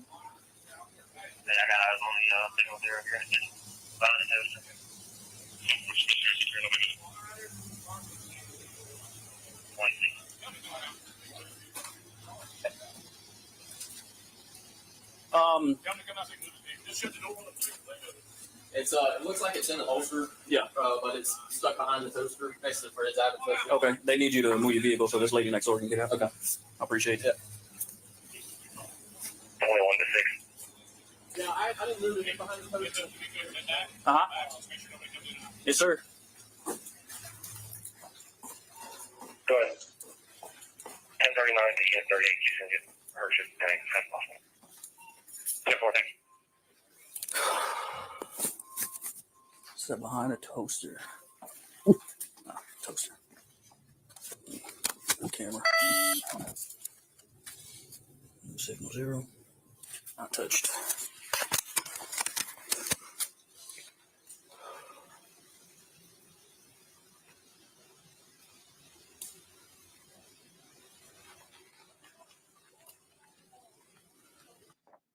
Thank you, Judge.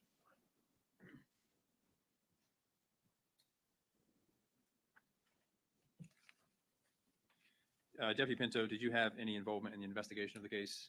No, sir. Thank you, sir. Those are my questions. No, I can't do it. I can't beat Glock pocket. I can't think of anything that rhymes with Smith and Wesson. Y'all didn't have any problem getting in or out of that garage, did you? While it was open? Yeah. No, sir.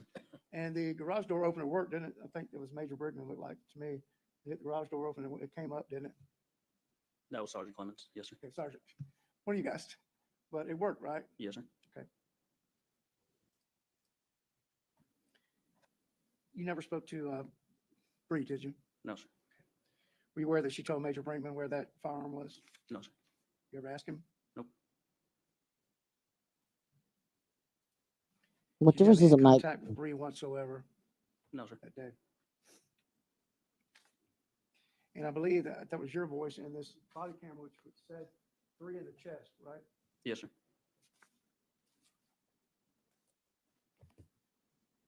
Yes, I do believe we saw that. Thanks, sir.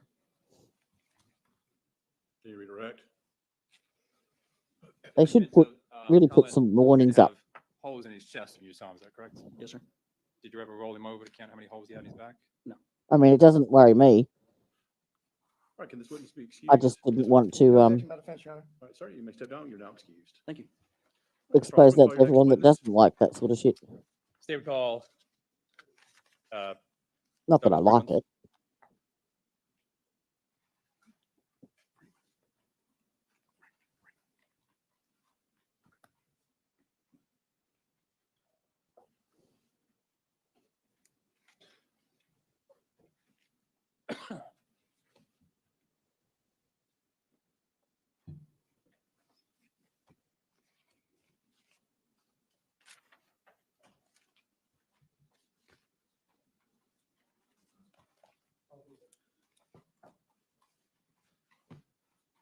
I mean, I suppose it's silly me worrying, really, isn't it? Because anyone could go and watch this on a stream and on a feed and watch it in Have a slow seat, motion. Chair. So Pull I the chair really as close to the shouldn't be microphone bothered. as you can and speak loud enough into the microphone so everybody can hear you. Yes, sir. You may go Just ahead. trying to be responsible Sir, for would you once please state in your my name for the life. record? Douglas Bringmans, Where are you employed? Santa Rosa County Sheriff's Office. How long have you been with the sheriff's office? Almost 26 years. And what is your position with the sheriff's office? Oh, so you don't mind that sort of stuff either, Teresa? Because, yeah, it doesn't worry me in the slightest. Yeah. With my nursing, I've seen many dead bodies. So, yeah, I feel like I'm cutting out the good bits. If you know what I mean, in a macabre sort of way. So, yeah, if you want to see them, I'm happy to show them. So we rewind then. We'll go back and have a look. What's the timestamp? Actually, that was the peak moment, I think. Yeah. Timestamp 1.25.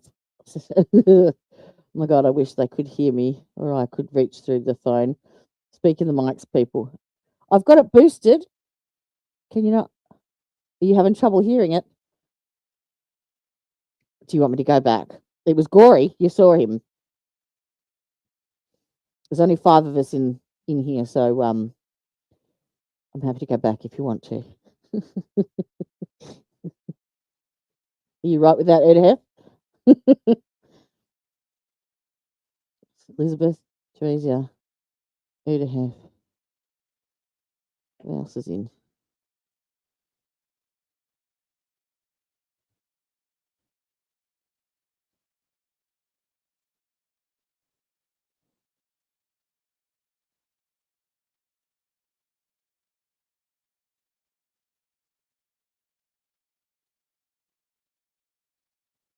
Look, fuck it, we'll go back.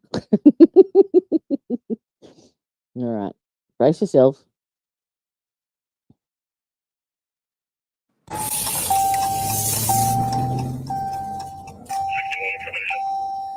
And I'll put it back down to, hang on, I'll put it back down to regular speed. Normal speed.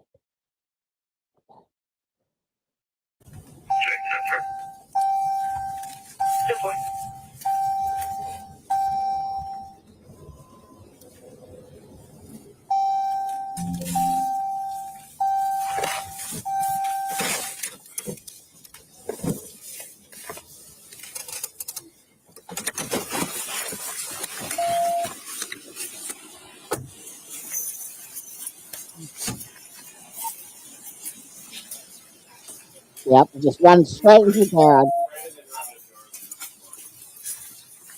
Anybody else in there? Can we open this?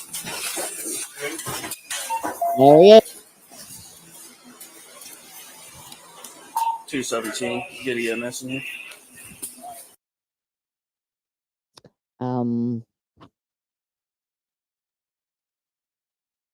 So that must be the cooler that he was sitting on.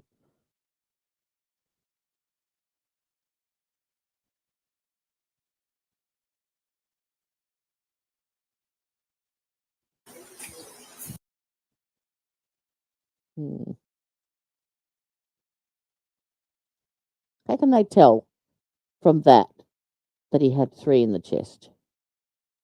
I suppose you'd probably be able to see the holes in the t-shirt, but I wouldn't you? 217 baggy signal 7.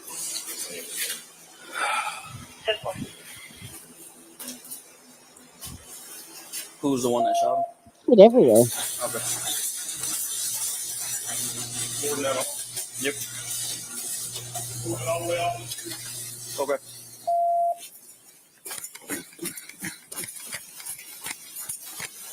Run, mate. He's not going anywhere.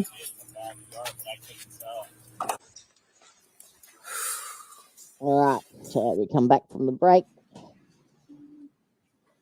Oh. Yep.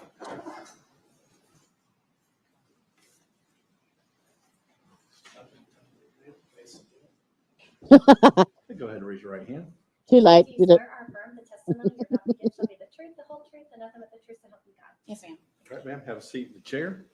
Make sure you pull the chair as close to the mic as you can and speak into the mic loud enough so that everybody can hear you. Mr. Alderman, you may proceed. Thanks, sir. Ma'am, would you please state your name for the record Kelly Smith, and where you're employed? Santa Rosa County Sheriff's Office, How long have you been with the sheriff's office? almost 18 years. And what are your duties with the sheriff's office? I work in the crime scene Well, department. looks like it's you, you, me. Sorry, Elizabeth, Theresia, and me now. Everyone, after that, everyone went, pew, gone. Department as a crime scene tech 1. Oops. And what are your basic duties as a crime scene tech? Go out to a crime scene, photograph, collect evidence, package. Unless they've all gone to watch another court TV on. What trial has just started? I bet you something's just started.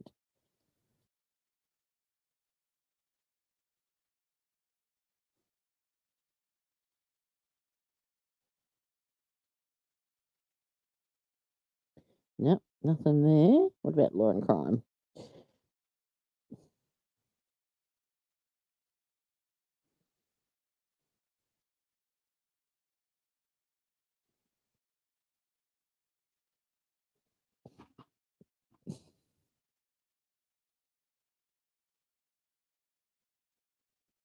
Nope, nothing there either.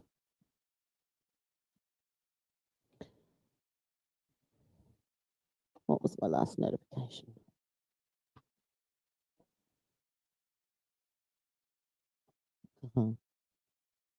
Auntie Deb. They've either gone to see Judge Fleischer or Auntie Deb.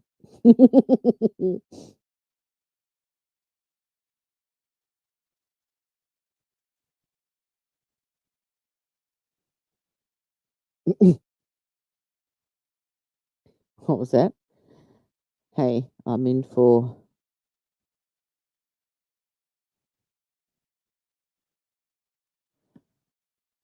Hey, I'm in for the leaves.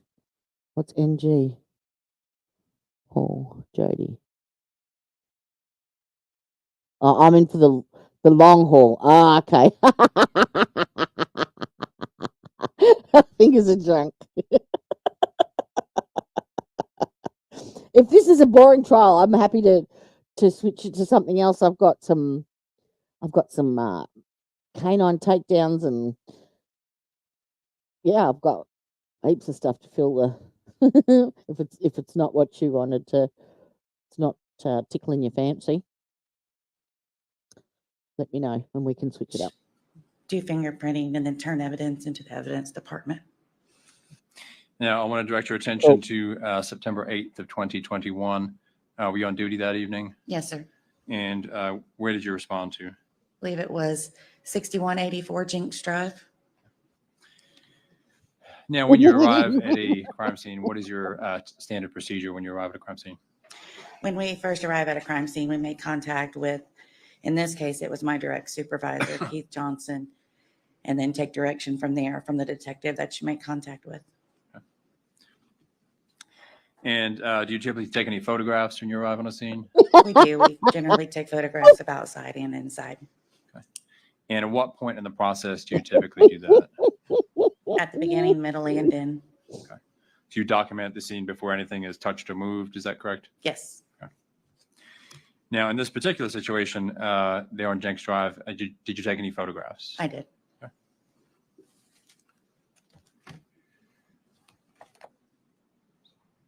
Got my first witness. You back? So we're going to admit the photos into evidence now. She'll view them, and then we'll probably So you look through those photographs. Is that correct? Are they true and accurate I'm on the screen, depiction? yes. Okay. Publish. Ms. Smith, Yes. do you want gloves? Yes, they're right here. Okay. I don't know if there's going to be anything gory, so What about the scissors? The scissors, were they up here too? just be wary. You may. Thank you.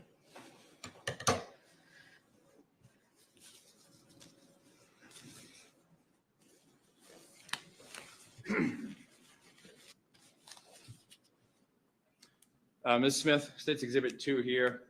Is this the outside of the residence we're looking at? Yes. And for the record, State's Exhibit 3, how many vehicles are in the driveway? 2.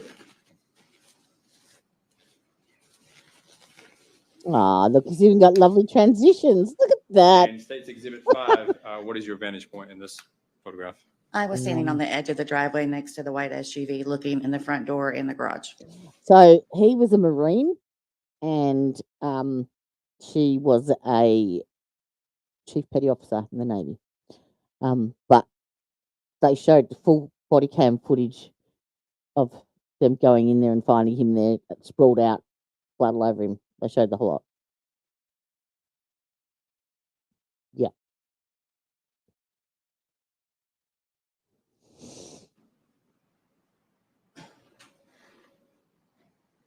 And State's Exhibit Look, 6. they've taken so much time to do front that. door to the Yeah. residence? Yes, sir. And you took some interior shots of the residence, correct? I did. You missed some of the. They found the gun behind the toaster, so it's now called, what was it, the Glock pocket. No, I'm happy to watch it, sweetheart. Happy to watch it.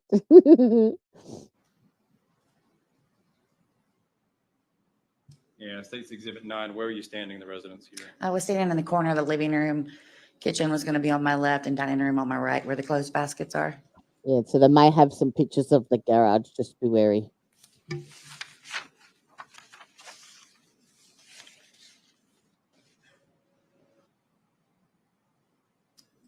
State's Exhibit 12, what door is this in the residence? That's going to be the Are interior you? door going to the garage.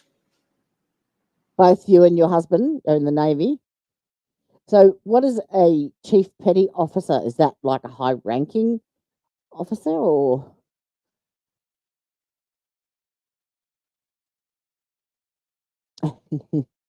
She's with AJ, sweetheart.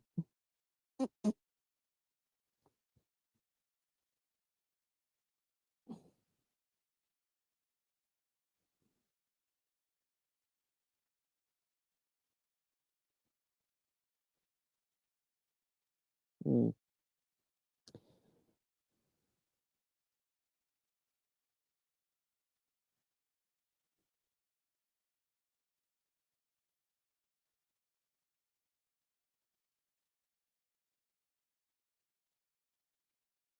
What's below chief?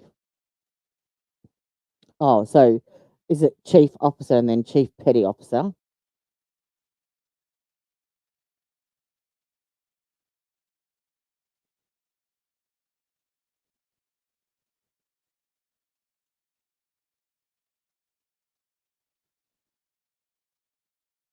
Sorry. I was waiting until that question came up, Elizabeth. I'm sorry. I really don't know what's going on. A couple of weeks ago, in the middle of a stream, I was just informed that it was just continuing. So that's all I know. And yeah, that's it. That's all I have to say. I've not heard a thing, so from anyone. So you just have to put up with me.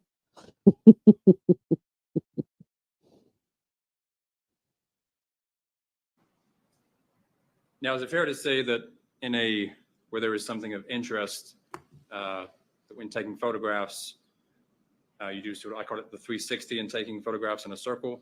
Yes, we'll stand in each four corner of the room and take a picture to the inside so we can incorporate the whole room. And what is the purpose when you kind of do that? I'm sorry, what? What is the purpose of you doing that? If the room needs to be put back together, you can match the pictures together in a program and show a 360 image of it. And is that something you did in this crime scene? I did.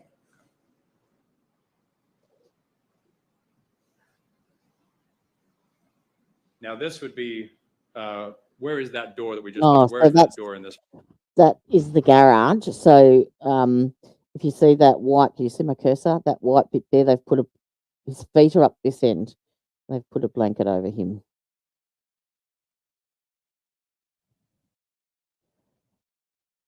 I know she's on now, but I have no idea, Teresa.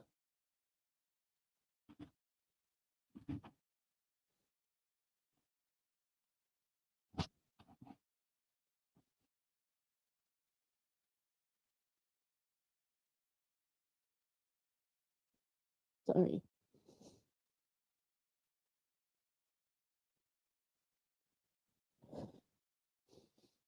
I think that's what makes it so hard because it was the last day of the Carly Gregg trial and absolutely blindsided. So it's life. Sorry.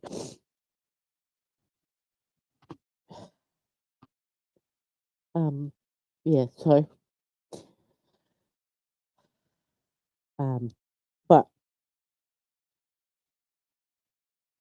it's almost like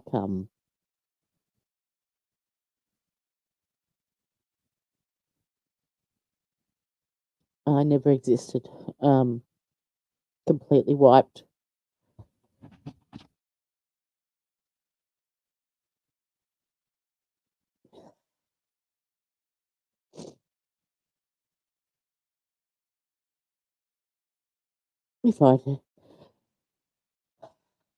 If I'd have done something wrong, I'll happily cop it on the chin, but to be left hanging with no anyway, doesn't matter. This photograph. I would be standing like on the frame of it.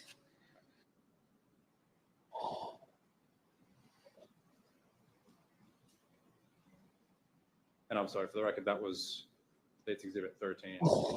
Sorry, Kelly. I didn't say anything to anybody because I don't like speaking ill of anybody and I don't wish anyone bad. And I certainly don't wish any of them any ill will or anything like that, but I don't understand.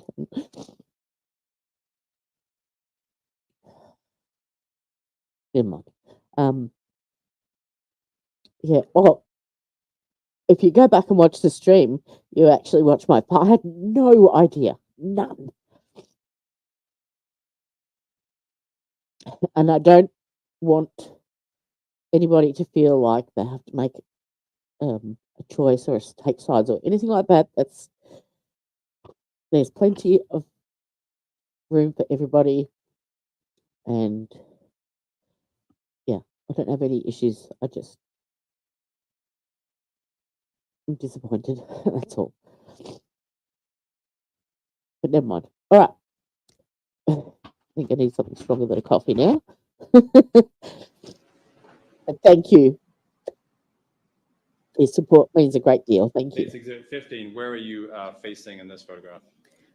Just a couple of feet before me, and then I turned to my left. Yes, I did. I had no idea. And then State's Exhibit Nothing. 16, is that? No idea. Turned more to my left. She actually started the stream without me, and I was sitting in the background waiting.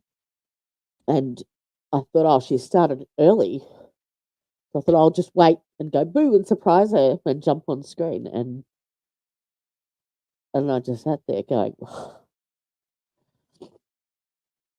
yeah, yeah, I do got it, and I've got so many things in the works at the moment, which is good. Yeah, I just don't like thinking that I've done something wrong or that I've upset someone or not even given an opportunity to fix things. But yeah, never mind. That's the I think that's the the culture of YouTube, unfortunately. I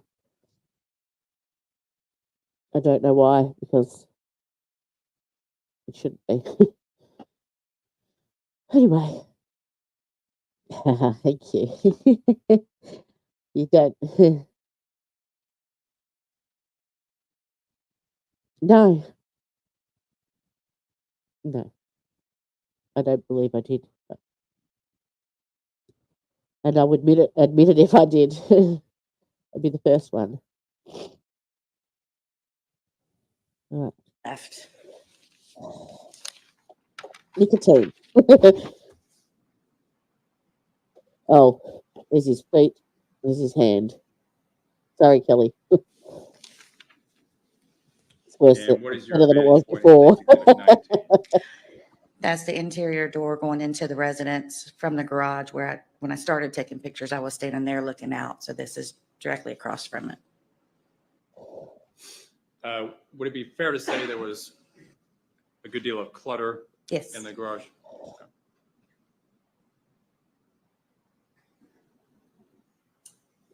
And where were you standing in State's Exhibit 20? I'm not sure which direction. And when I say direction, I don't mean north, south. Yeah. What are we looking towards in this? We're looking towards that stainless steel refrigerator that was right beside the interior door going to the residence. Okay. And so the door to the residence would be to our right. Is that correct?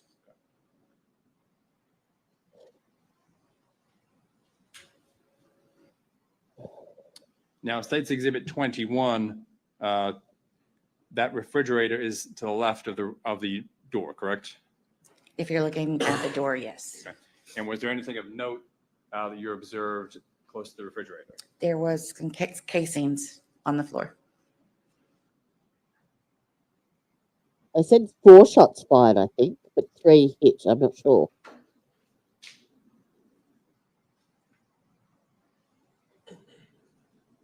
I got shit everywhere. I couldn't stand my garage like In that. this photograph, State's Exhibit 24, I know it's probably hard to see. Where is the shell casing located in this photograph? Right beside the yellow bag of pot and soil, I think that is. And that's State's Exhibit 24 for the record. Hot in mix. I need to get me some of that. And State's Exhibit 26, how many shell casings did you locate in that area? 2.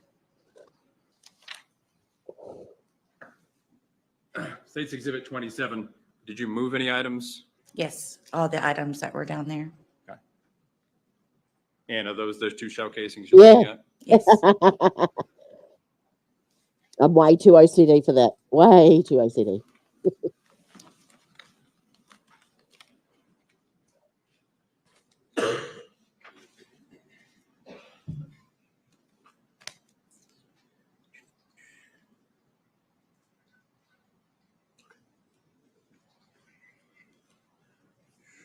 Can I approach the witness?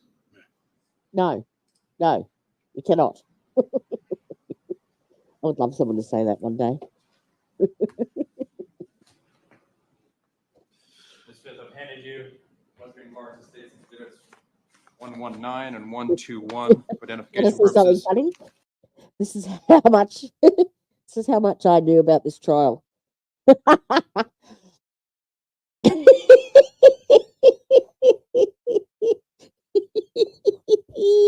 Massive deep dive in this one. Massive.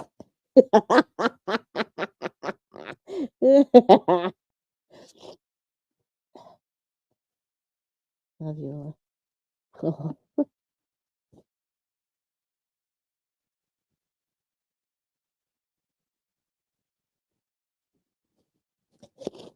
Thank you, Elizabeth. Bless your heart. Yeah, I need a Valium for the mess. You recognize those items? I do. How do you recognize those items? I initialed the labels and dated the tape. And what do those 2 items contain? These are the 2 casings from the near the refrigerator, marker 5 and 6. And that's what we're looking at, State's Exhibit 29, is that correct? Yes. Those shell casings that you collected, are they in substantially the same condition? Yes. I would move to admit states exhibits 119 and 121 into evidence. No objection, Your Honor. 119 and 121. Yes, sir. I'm sorry. 119 and 121. Okay. 119 and 121 will be admitted.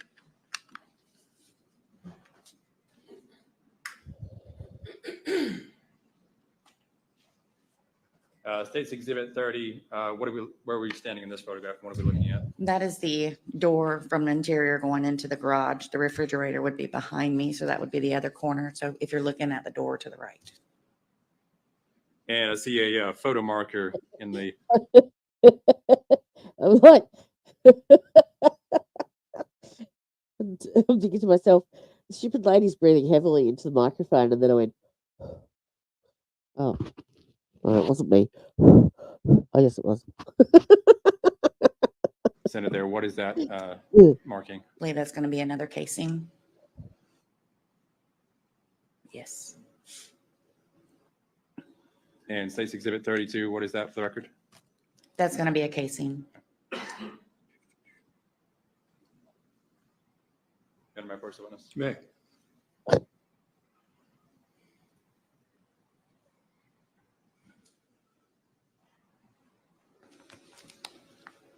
This says Hanny Gillis remarks in states exhibit 120. For identification purposes, do you recognize that? I do. How do you recognize that? My initials and the date. And what is that item? This is the casing for marker 7. Okay. And is that in substantially the same condition as when it was collected? Yes. At this time, I'd move states exhibit 120 into evidence. No objection, Your Honor. States exhibit 120 will be admitted.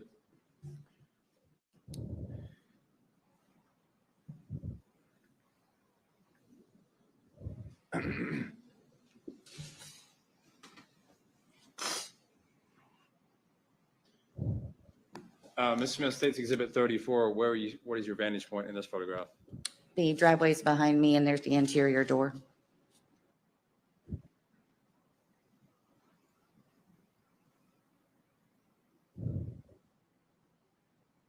And here in states exhibit 36, is there anything of note that was depicted in this photograph?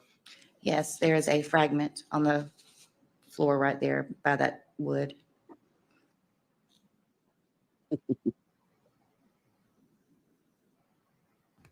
And states exhibit 38, what are we looking at there? That is a bullet fragment. That must be the one that missed.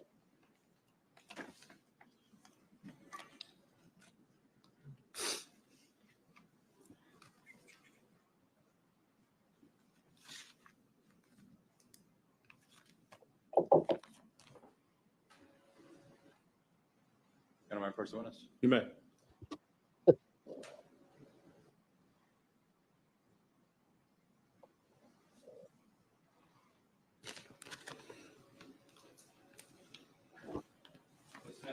Remarks in states exhibit 125. Do you recognize that? I do. How do you recognize that? My initials and date.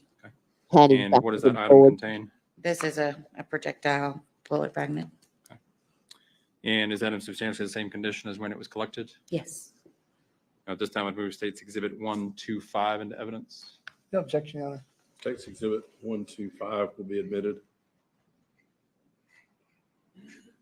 And states exhibit 39, is that a close-up of that same projectile? Yes. It's like a copper casing. Oh, And That's states exhibit horn. 40, there were some items close to where Collin was found. Is that correct? Yes, Did you observe any blood on any of those items? I did.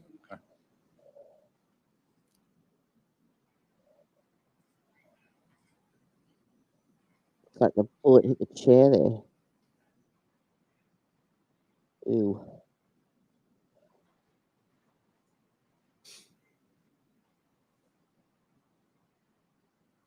Uh-huh. Oh.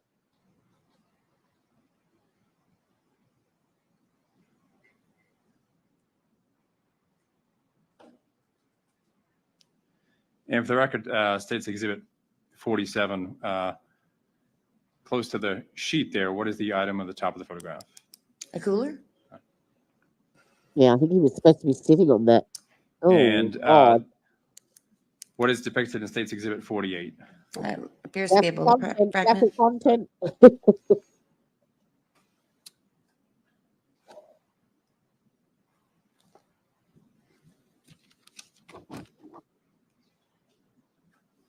And may I approach the witness? You may.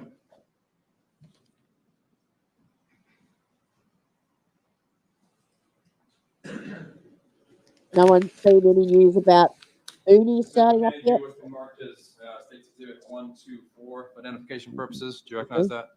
Yes, sir. How do you recognize that? My name and initials and date. Okay, and what does that item contain? This is a bullet fragment or projectile. And is that in substantially the same condition as when it was collected? Yes. At this time, I'd move State's Exhibit 124 into evidence. No objection, Your Honor. State's Exhibit 124 will be. I honestly don't think the trial will start before Wednesday at the very earliest. Just quietly. I reckon it's going to take ages for jury seating. Ages. Can you imagine? I mean, she's been in jail for over 5 years, and to find an untainted jury pool of 16 people. He was doing them in batches of, what did he say, 50 or 100 each time? What was that? Yes, he did. Yep, that was this morning, which is why I'm tired. It was 6 a.m. here. Yeah, it's not all about Ty. He then goes into what was he going into? I think he went into a bit of Sarah Boone about her battered wife defense. And he did something else as well. I was working on I suppose I can spill the beans now because he pretty much gave it away anyway, but we've been working together. I've been he came up with an idea and I've run with it and done all the background stuff. But yes, we're in the process of starting up a podcast to discuss any current trials in the media, any the controversial sort of stuff that people sometimes you watch the end of a trial and you just want to talk to somebody and go, wow, that was really shit how that happened, and sort of debrief a little bit. And also, the decisions that are made in cases like the Crumblies, and how laws are made and case, what do you call it? How you can quote case law and stuff, because Steve is extremely knowledgeable on the justice system and the law and the process and the procedures that you have to take. And I have the medical background, so we're going to have it'll give two different perspectives, but it'll be an interactive thing. So it'll be something that people can, ask questions and tell their opinions and talk about different stuff in the true crime world. So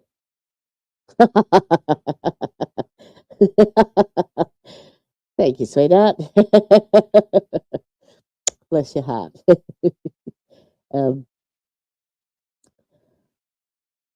Yes, so I should give you a little sample, shall I? Do a little sneak peek of the intro that I made. So I've designed the logo. I wrote the song.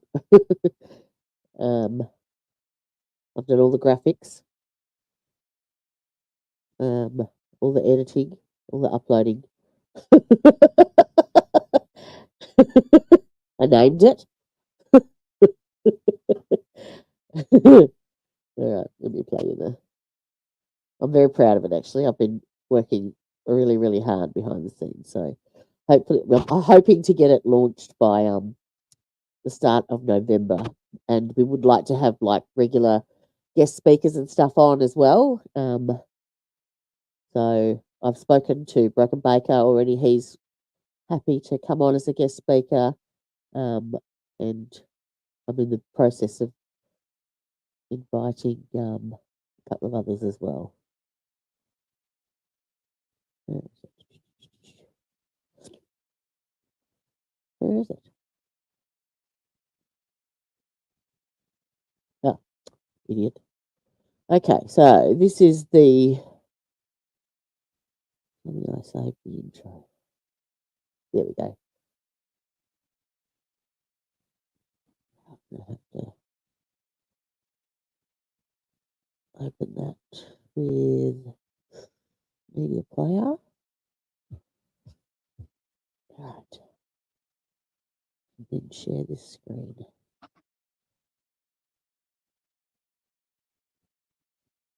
Tell me if you like the song. Window. All right. You ready? And go.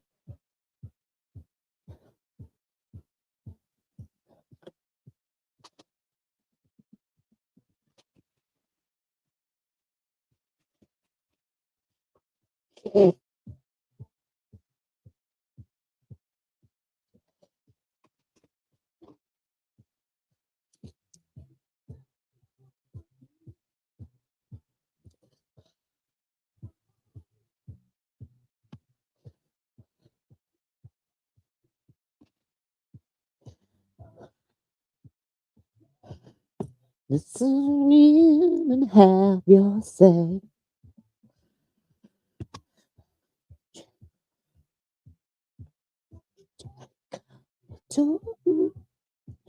To hit subscribe and ring that bell and smash the like. You might as well.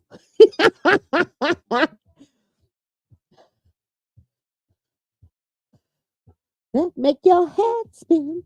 Do, do, do, do, do, do, do. Listen in and have your say. There you go, peeps. You got the premiere special. No one ever seen that except for myself and Steve. It should be. It should be. Yes.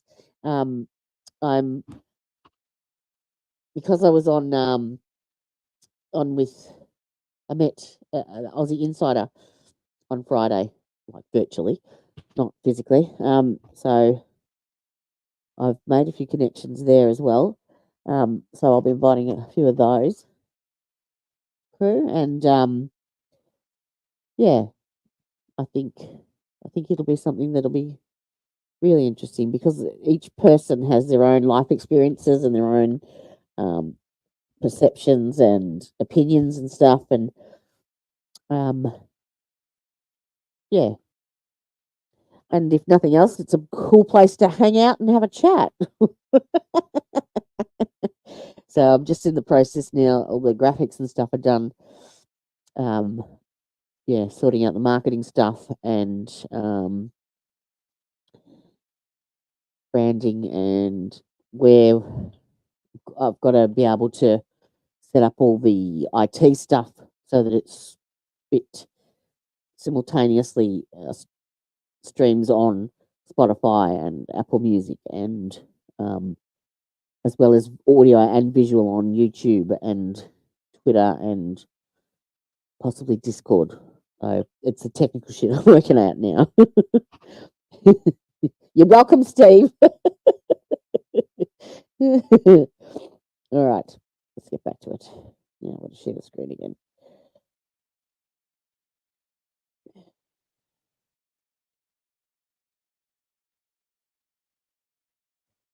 Yeah, so it's called For the Record,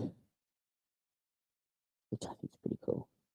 That one, share, add to stage.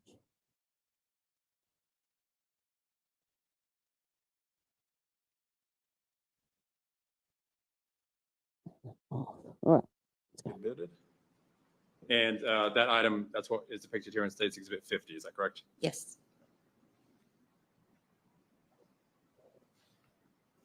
Oh, don't need any luminol for Now, that one. did you have any difficulty locating any of these items in the garage? It took a moment to find them. We had to move some things, but they were all right there in the general vicinity. And were you ever able to find a fourth shell casing? No, sir. Okay. Did you look? We did. It'd be really good if we could get a phone linked to it as well. I've just got to work out the logistics of that. But yeah, I've got so many ideas going around in my brain. But yeah, it'll evolve. Don't you worry. You'll be singing that tune before you know it because it's in my head.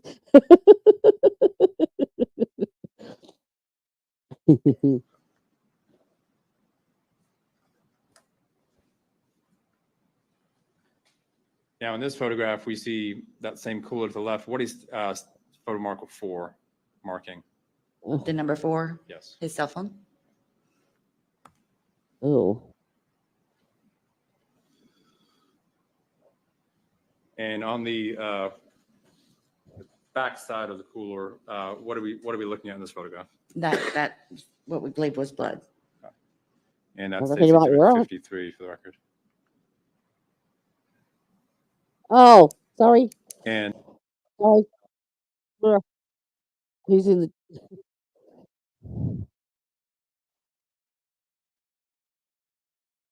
Ugh.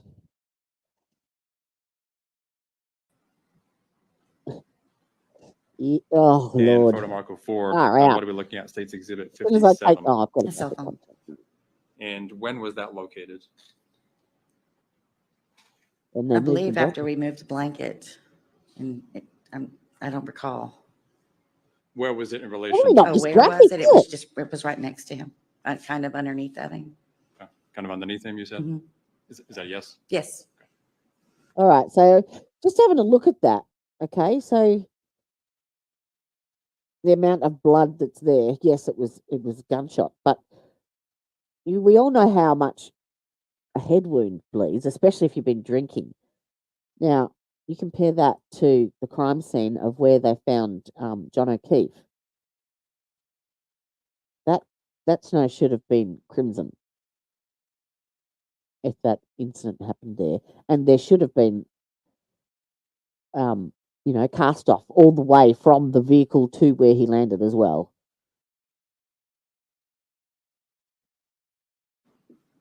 $30 feet away or 15 feet away. State's Exhibit 58, what are we looking at in this photograph? The master bedroom closet. And what is that in State's Exhibit 59? A gun holster.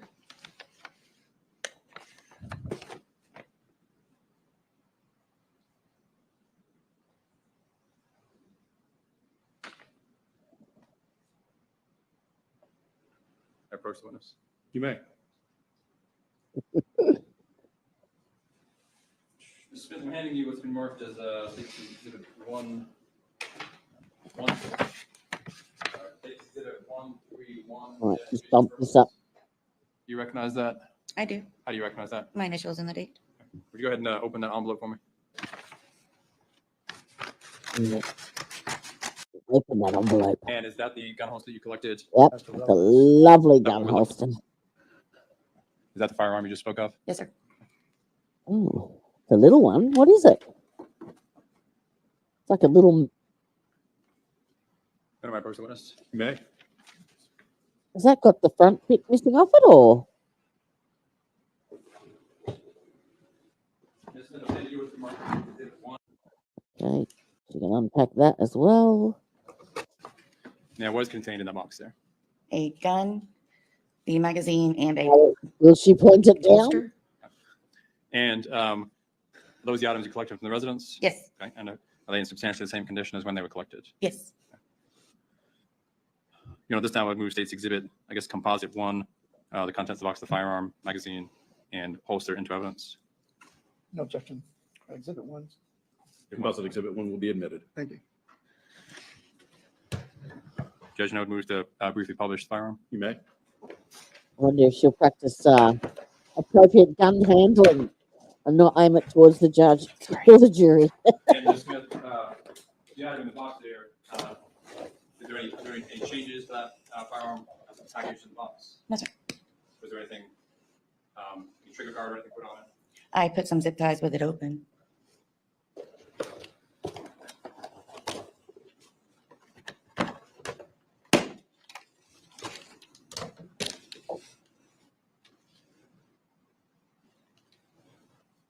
Do you need the other piece?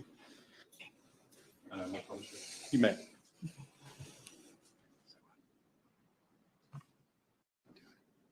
He's just waving it around, or is he? That's a bizarre-looking gun. I've never seen anything like it. Like a mini machine gun or something like a.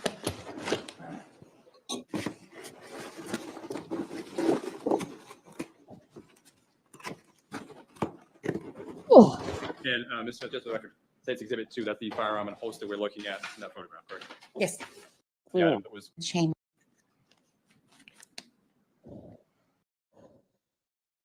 So we have bullets, we have a gun, we have a holster, right? We have a body. September 10th at 20.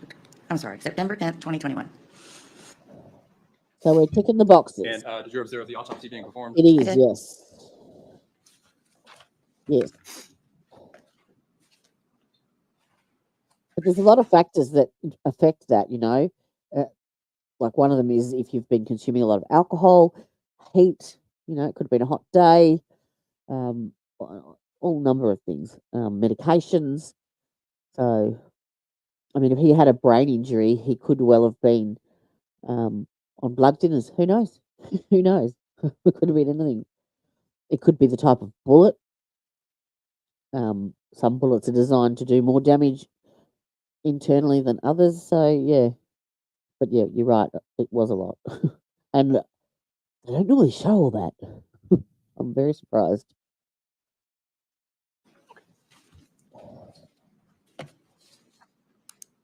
May I approach the witness? You may. This is the bit I hate. It's Ms. the, Smith, were photographs taken during the autopsy procedure? Yes, sir. the proper procedures that take forever to enter evidence. Very accurate depiction of the autopsy as you witnessed it? Yes, sir. Oh. At this time, I would move into evidence States Exhibits 75 through 107.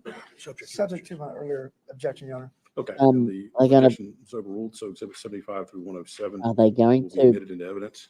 publish them? And Ms. Smith, during the autopsy, did you collect any physical items of evidence? If you want to go ahead and close that. Yes, I did. I collected. Did you want me to list them? No, it's okay.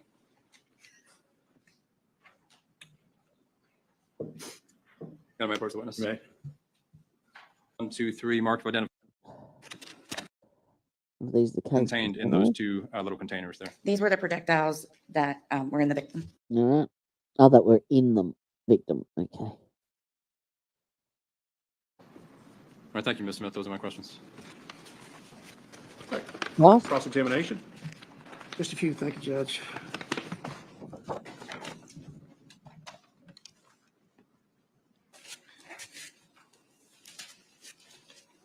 Good afternoon, Ms. Smith. Good afternoon. January, didn't it? Used to be. Okay. If I could, the gun that was pictured in State's Exhibit 62, the one that the prosecutor showed to the members of the jury, that doesn't fit that holster you found in the closet in the bedroom, does it? I do not know. And you can't tell the jury who's that ammunition that was pictured in the garage. You can't tell the members of the jury who that ammo belonged to, can you? I cannot. Oh, my Lord. Mr. Turner, the decedent had guns and ammunition in that home. I did not. Did you Doesn't know he matter had who owned it. guns in the red truck, which was outside. Did you process that, by the way? I did not. Okay. Did you find out that there were guns inside that truck, that red truck? I did not.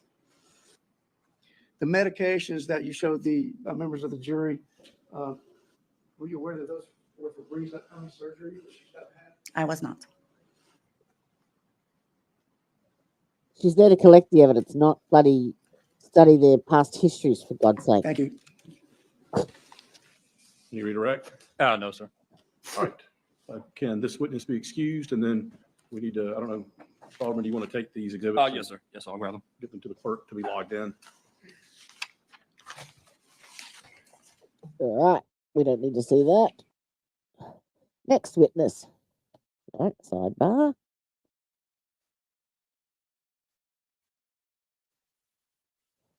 Aussie Insider is really good friends with Auntie Deb, the guy that imitates Bev from the Karen Reid trial.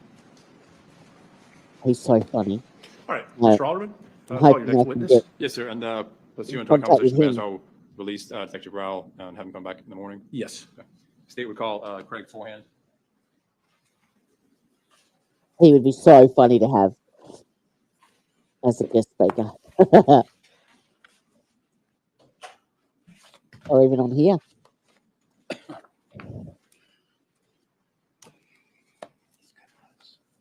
Come on, I do. Have a seat in the chair. detective. Ask you to pull the chair as close to the mic as you can and speak loud enough in the microphone so everybody can hear you. Yes, sir. Mr. Alderman, you may proceed. Thanks, sir. Sir, would you please state your name for the record? Craig Forehand. And you're currently retired, is that correct? That's correct. Prior to your retirement, where were you employed? At the U.S. Navy, at the station at U.S. Navy NAS Pensacola. Okay. And what was your most recent assignment or duty there? I was the senior enlisted leader or command master chief, or I guess to put it in more civilian terms, I was kind of the CO's direct advisor. Okay. And what was your duty and function there? I had multiple roles there, whether it be operational planning or just personnel management. So a lot of different hats with that job. Okay. And did you oversee a good number of people? Yes, sir. About how many?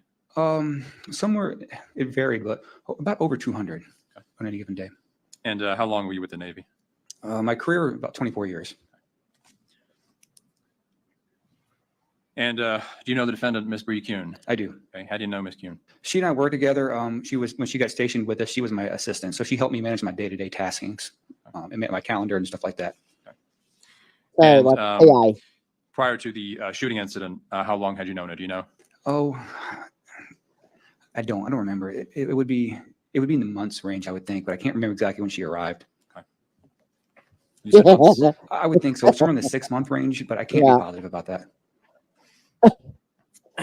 She was just an insubordinate, don't really know her, don't really care. Didn't take any notice, really. Nothing to see here, move along. And of the time of the shooting, was she on full duty? Yes, sir. She was active duty. Okay. Had she been on limited duty at any point? She was stationed with us. She was stationed as a limited duty sailor. Okay.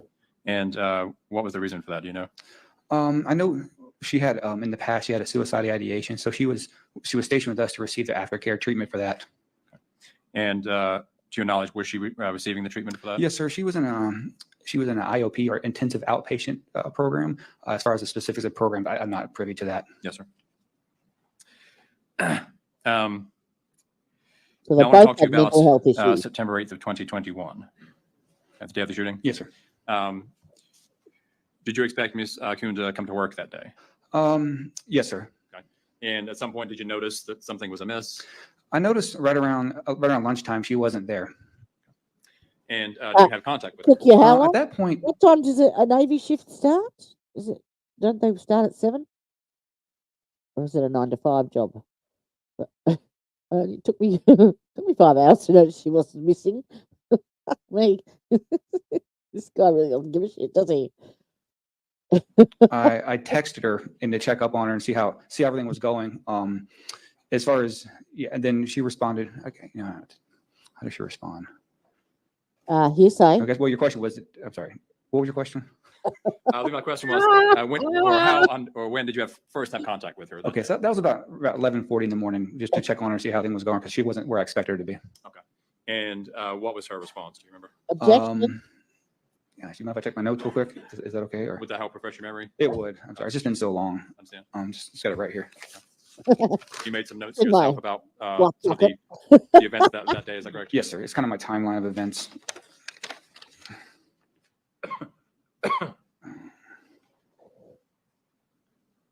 Oh, okay. So at that time, I just texted her if she was okay, and then yeah, then I don't know exactly how it played out. I guess she was fine at that point, and then I just tasked her with an assignment at that time. And shortly I after hope that, did she wasn't mention far. anything in relation to Collin, her husband? It was sometime later. I had a meeting right after that. So during the course of that meeting, we got our secretary, or the command secretary, the executive secretary. She entered the meeting and said that Collin's husband was trying to get a hold of the XO Commander Godby here. So at that time, he and I dismissed ourselves, and we took the phone call in his office. And you spoke with Collin on the phone? Yes, sir. You want to maybe approach this briefly? You may.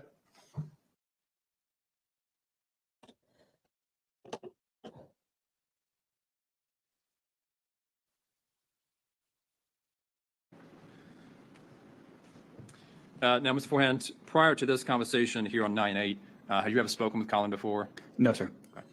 And what did Collin inform you was happening during this phone conversation? At that point, when he called, he informed us that Bree's okay. He said that Bree had removed their access to their financial to the financial information, as well as he put his computer through the dishwasher. He also at that point he also informed me that she had been missing her therapy appointments and had been skipping work over the past several days. And then he told me, or he told us, Hang on. Her husband had to tell her boss that she'd been skipping work.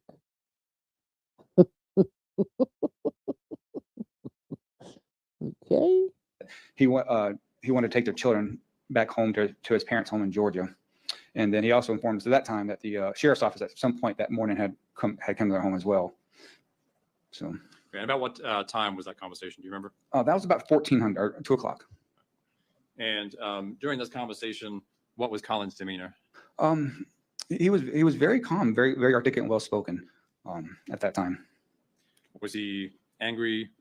No, sir. It was just a very general, casual conversation like we're having now. It wasn't, it wasn't escalated or anything. It wasn't any holler or screaming. Just it seemed very reasonable to me. Now he's reporting to you that she has cut off his access to finances. Is that correct? That's correct. Is that? Let me ask you: how does the military deem that, or is there anything the military can do about that for a military spouse? This is a bit of a long answer. So when we look at a couple of things here, we call it spousal emotional abuse and things like that. We determine, or not we, the Navy says when you remove financial capabilities or you start causing damage to people's equipment or stuff, it's a form of emotional abuse. Yep. And is there anything the military can do in terms of assisting in terms of the financial aspect? Okay, so in a situation like this, we don't have the authority to tell her what she can and can't do with her finances. But what we do have is a program. It's called the Family Advocacy Program, and that's designed to help families that are struggling.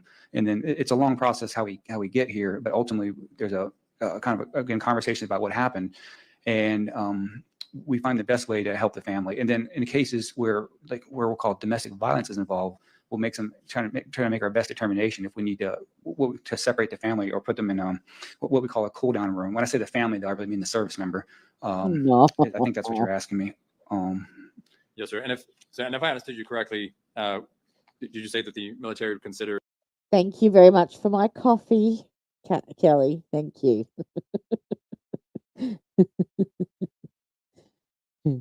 You're too generous. I'm not far off now. I'm down to double digits. I think I'm 97 away from being monetized. So I'm getting real close now. Where is it? Have a look. Let's do a real time check. Yeah, 97. 97 subs. That's all I've got to go. I've met everything else. So bring it on, YouTube Daddy. And thank you, Kelly. That is very generous. Cutting off someone's finances to be a form of emotional abuse. Is that what I understood you to say? That's correct. On our Family Advocacy Program. Now, in your position there, did you often deal with family issues, domestic issues of domestic violence? Yes, sir. One of my key roles is I was on part of that Family Advocacy Program. I was part of what we call the IDC, or Independent Termination Committee, where every single case of spousal abuse, domestic violence, those would go through a process where we would hear kind of both kind of both sides of the story and define if that case would have met criteria or not met criteria. So pretty much in my entire tenure there, that's something I was directly involved with for every single situation that involved issues like this. Okay. And with Ms. Kuhn being, I don't know what the right terminology is, assigned to you or under you, would she be familiar with that sort of process involving the domestic violence or spousal issues? She would definitely know I was part of IDC just because she's managing my calendar, and then also because of her position in the military, she would be familiar with the family advocacy program as well. Okay. And what was her position officially?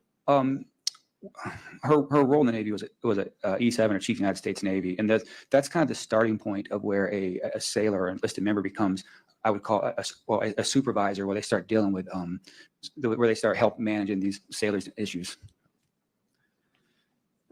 Now, sort of at the conclusion of this conversation, was Collin given any guidance or any further people that he could contact? You mentioned the family advocacy program. Oh, yes, sir. So at the end of this conversation, we kind of left off. I asked him, did he feel safe in the current situation? In which he responded he did.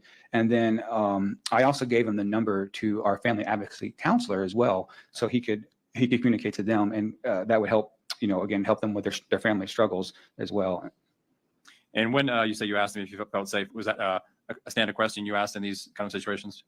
Yes, sir. Typically when I get a spouse calling or even any kind of event, what I call a family flare up, I always want to make sure, safety is always the number one goal.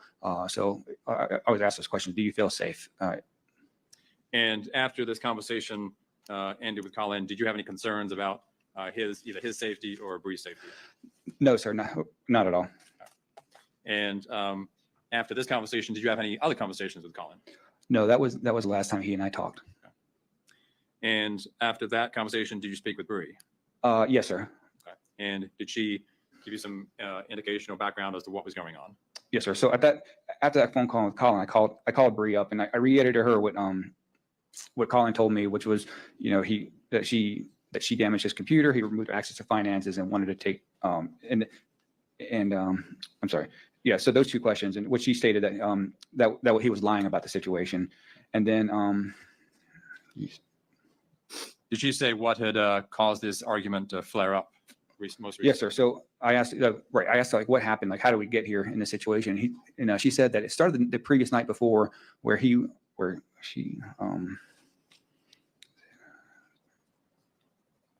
wanted to watch a TV show and he did not, and that was kind of the start of this situation.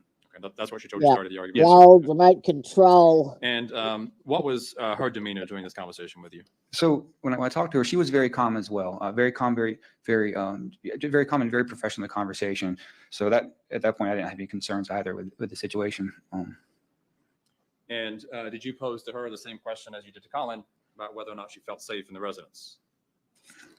I did. I asked her if she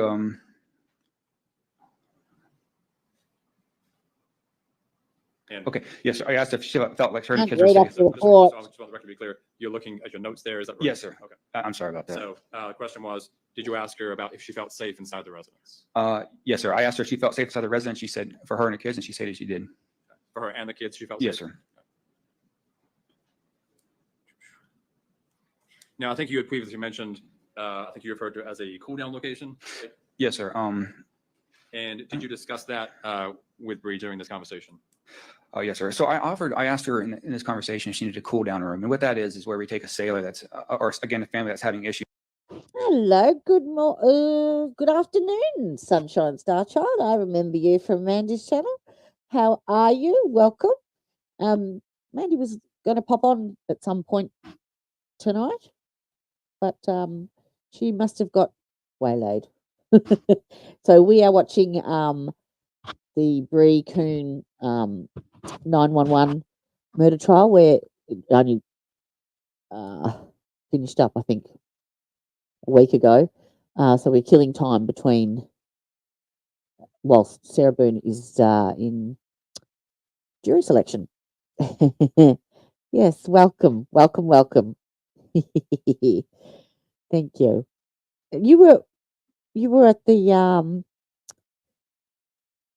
were you on the stream with Dear White Christian, where we did the Karen Reid special with Aussie Insider as well? I think I saw you there. Yes, you left me a message. Yes, you did. Yes, before the stream went up. Thank you. I recall now. Lovely. Thank you very much. So this woman is a Navy what was she called?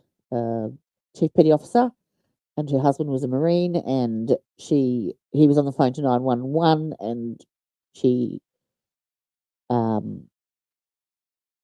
him 4 times. Well, discharged 4 bullets. I think 3 penetrated. And they have shown a lot of graphic stuff, so just be wary. This is her boss in the Navy that is testifying now, and once he's done, we'll wind up for the day. Yeah. So just be wary. There is some graphic content, and yeah, it was graphic. It wasn't quick enough. But just beware. I think they've pretty much passed all those now, unless we get to the medical examiner, which won't be today. It goes for 4 days, so this is day 1. So we'll see how much of it we get through before Booney starts up, and then we can finish it off once she's done. All right, let's keep going. But welcome, thank you. Issues, and we'll take and give the service member barracks room for the course of 3 days, 10 days, depending on the situation that's needed. At that point, she didn't. She said she didn't need a cool down room, and Did she say why she did not want the cool? yeah, she didn't want a cool down room because she was concerned that if she went to the cool down room, which would have meant that she wouldn't have been take her kids with her, that Collin would have been able to take the kids back to Georgia at that point. And did she mention anything about her immediate future plans? Oh, yes, sir. When we talked on the phone, we let the conversation off that she intended to file for it tomorrow or the next day for temporary custody with a lawyer. And then I ended it as, I'm sorry. What was there? And then Go we ahead. just kind of ended it. If there was any other, if she felt unsafe or the issue escalated, that she should call the police. And approximately what time was this conversation you had with Bree? That was about 2:30. And I know you already said about Collin. Did you have further contact with Bree later that day? Yes, sir. We talked again.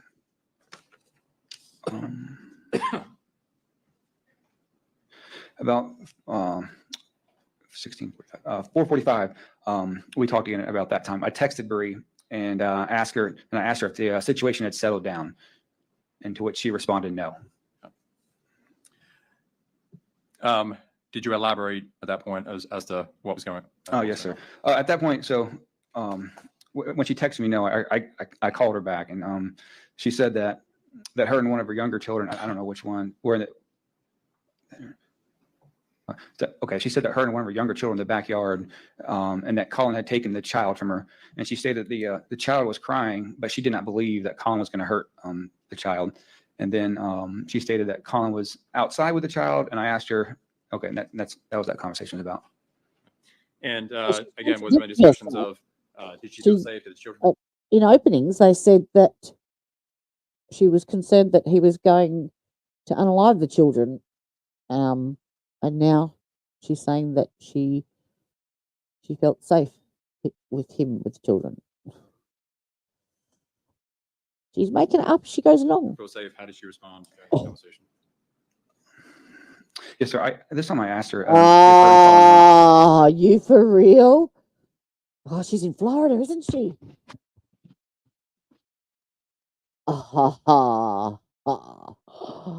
Okay, well, we're not going to get anything this week, are we? Good thing we started a new trial. Thanks for the update, Udham. Is it getting blustery down there? I didn't even think of that. Did not even think of that. The only person, but the first thing that came to my mind was poor Ty in Key West.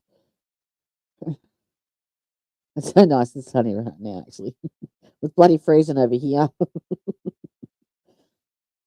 What's 9 degrees Celsius in Fahrenheit? Because that's what it is at the moment. And it's 2:30 in the morning. So this witness is the defendant's boss, and he's pretty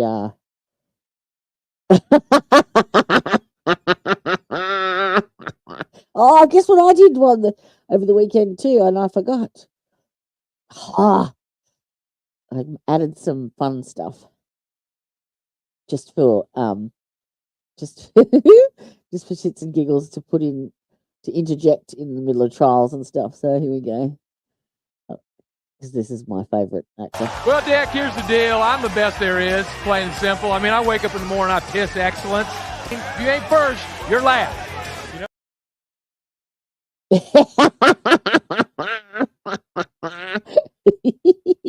How good is Will Ferrell? And this one? I'm 10 years old, but I'll beat your ass. Chip, I'm gonna come at you like a spider monkey. Like a spider monkey. Don't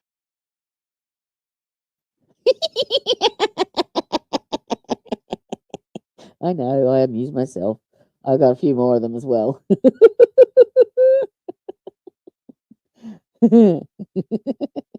Yes, yes, it'd be bloody, and apparently he's not particularly well either. A spider monkey, spider monkey. I wake up in the morning and I piss excellence. Had any guns, and she said Collin had the guns in the truck, and she stated that she had a handgun. I'm sorry, I say that he had a handgun and a rifle in the truck, and that she had a pistol. And then I reiterated at that point in the conversation that to call the police if the situation escalated, and she said she was safe and that Collin will calm down. He's just reading straight off his notes. And was that the last discussion you had with Bree prior to the shooting? Yes, sir. I tried to text her later, but no response at that point. So these conversations you had with both Collin initially and then Bree Kuhn, like you've described, but at any point was either of them angry, yelling, shouting?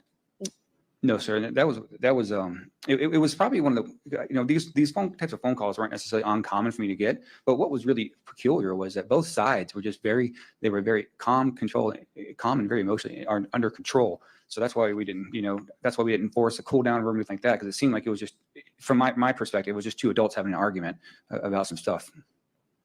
And would you have initiated or started the procedures for a cool down room if you had deemed it to be necessary? Yes, sir. If I felt like the conversation, if I felt like it was just going nowhere, or just being very aggressive, I would, at that point, I wouldn't give the sailor an option. We would mandate, or I'm sorry, I used the word I don't have that authority, but I would have recommended my commanding officer to assign what we call a no contact order to initiate it. But just based off the demeanor, I didn't determine it necessary. Okay. So the Navy can do that against the service members' will? Yes, sir. Necessary. The commanding officer can assign a no contact order or MPO. Now, at any point during this contact, or at any point during your, you said about the 6 months that you had known Bree, had she ever related to you any type of physical abuse? No, sir. Had she ever related to you any type of sexual abuse? No, sir. Had she ever related to you any fear for her children's safety in relation to Collin? No, sir.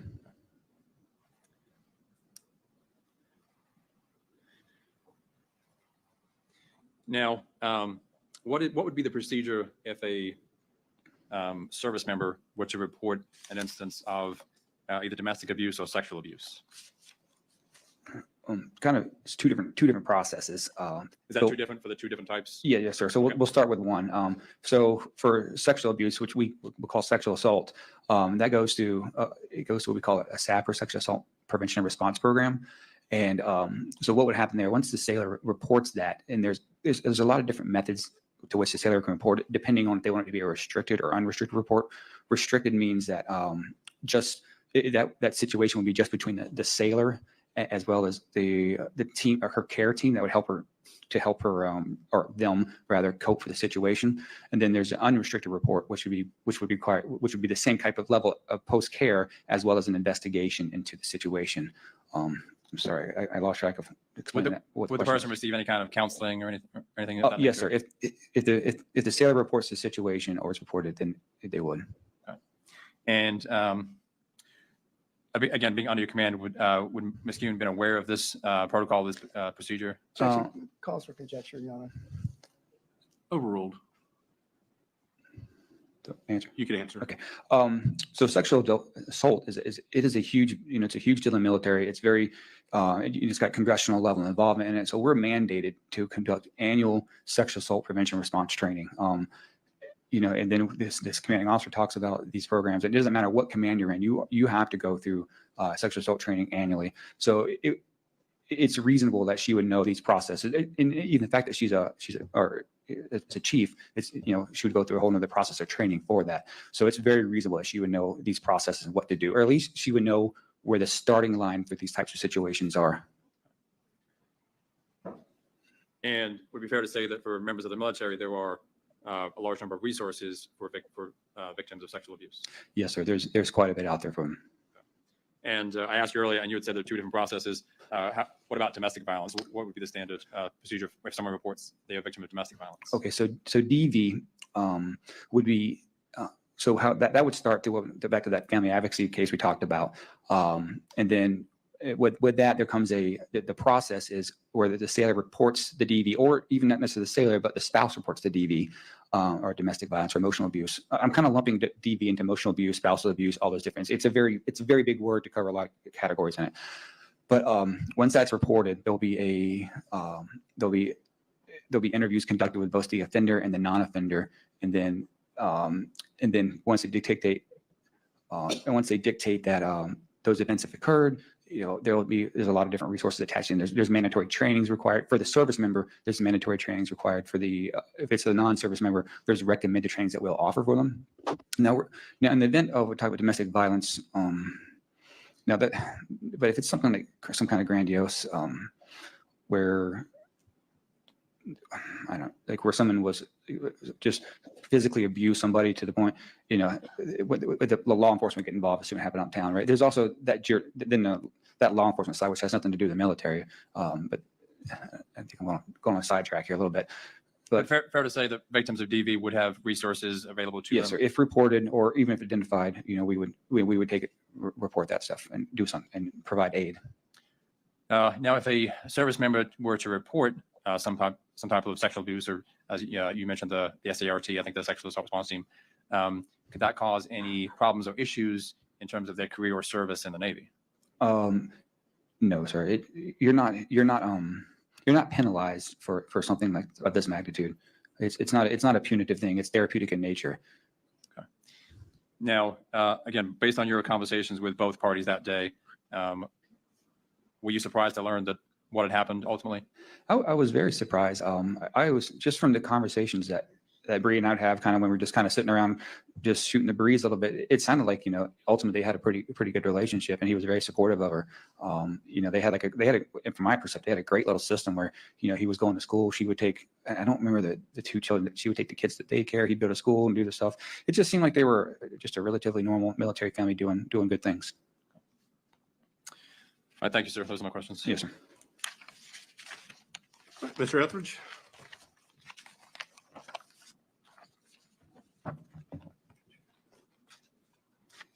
Good afternoon, Mr. Forehand. Thank you for your 24 years of service. Now, Bree originally came to you for medical reasons and for mental health reasons, didn't she? Yes, sir. Okay. And you knew that Bree had had a suicide attempt in the past. That's she correct. Came on board, right? And you knew that she was sent to a mental health unit hospital in Crestview, Florida, right?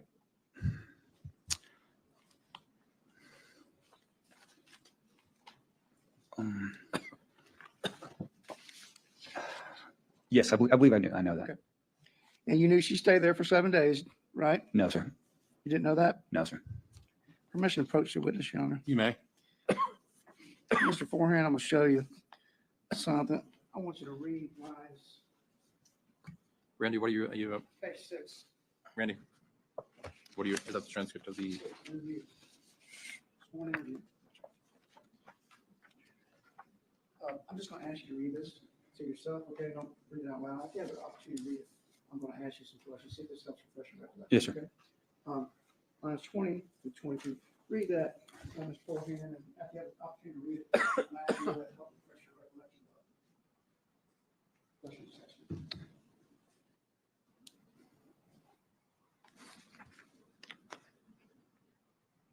Okay. Just keep reading. Or that's good from there. Okay, I'm sorry. Thank you. Asked you, you knew she stayed there for 7 days, right? Yes, sir. Okay. Now, your time with Bree was pleasant, wasn't it? Yes, sir. Now, on the day of the incident, September 8th, 2021, around 1:45, Bree texted you and said Collin was trying to call the command, didn't she? Yes, sir. And as you alluded to earlier, domestic violence is a big deal in the military, isn't it?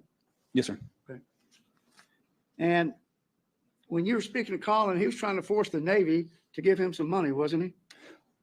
I don't know what his intentions were. Okay. Okay. Permission to approach the witness, page 12, lines 19, excuse me, lines 17 through 18. You may. You would, Mr. Former, read lines 17 through 18, please, to yourself, and if you have the opportunity to read those, I'm asking you that comes from fresh recollection. I'll ask you the question.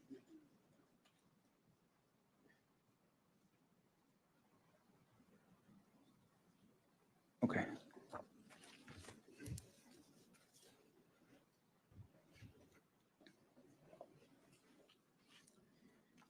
Now, was Collin trying to force the Navy to give him money? Yes, sir. It looks like, from my best guess, that was the case. And he wanted the money so he could leave with the kids, right?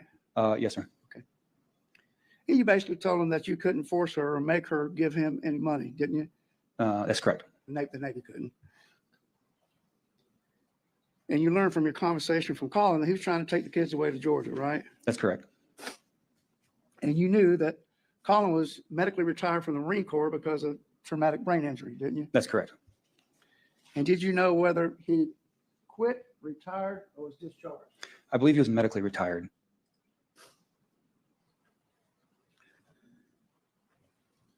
Now, Bree, when she was talking to you, she told you they were arguing about Collin taking the kids to Georgia, right?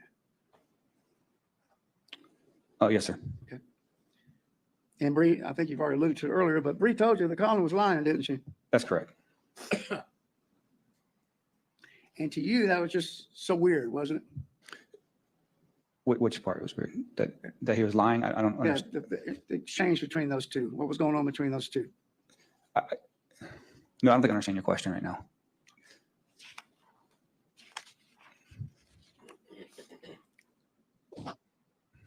Permission to approach the witness. Okay. Page 15, line 16. Just one line this time, Mr. Foreman. Read line 16 and see if that helps refresh your recollection. Judge, I believe the response was, I don't understand the questions. I don't know if the.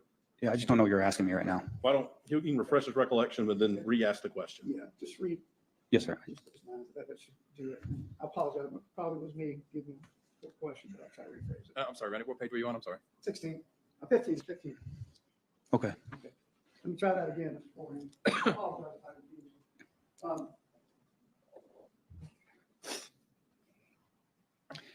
And I asked you beforehand, she told you, no, he was lying.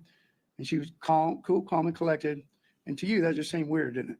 The situation was weird. In fact, that both parties were just very calm. That's not what I would traditionally experienced.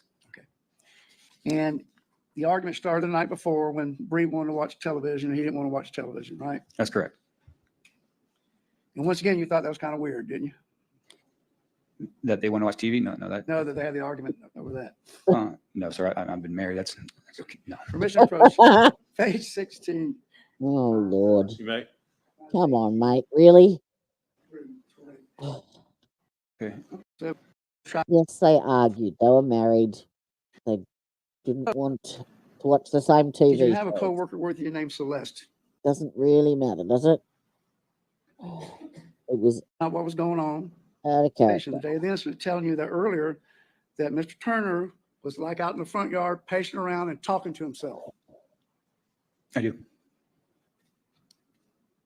And once And again, you had this. she had suicidal ideation. Potato, potato. Did you know that he was abusive to her? No idea. Or I'm sorry. No. You know, I would object to that question as per. I'm going to sustain its argumentative. Now, Bree had all kind of trophies for being such an excellent recruiter for the Navy, didn't she? Yes, sir. Back on her little bookshelf, she had quite a bit of recognition awards for what seemed to be a relatively good career in recruiting. She seemed to be an outstanding sailor, didn't she? Yes, sir. She and I always had very pleasant conversations. I enjoyed working with her. Would Bree sometimes work from 7 o'clock in the morning to 1 o'clock in the next morning? During my 10 of us together, no, sir. Was she was the only breadwinner in the family, wasn't she, as far as you do? I'm not sure their finances. I don't know. He would have been on some disability social services, surely. Is it fair to say it was hard to know exactly what was going on between Bree and Mr. Turner? Absolutely. Permission to approach the witness, page 38, lines 10 through 11. Okay. Sorry, Judge. Lines 10 through 12. Read those, if you would, to yourself, Mr. Forehand. And we'll ask you where that helps refresh your recollection.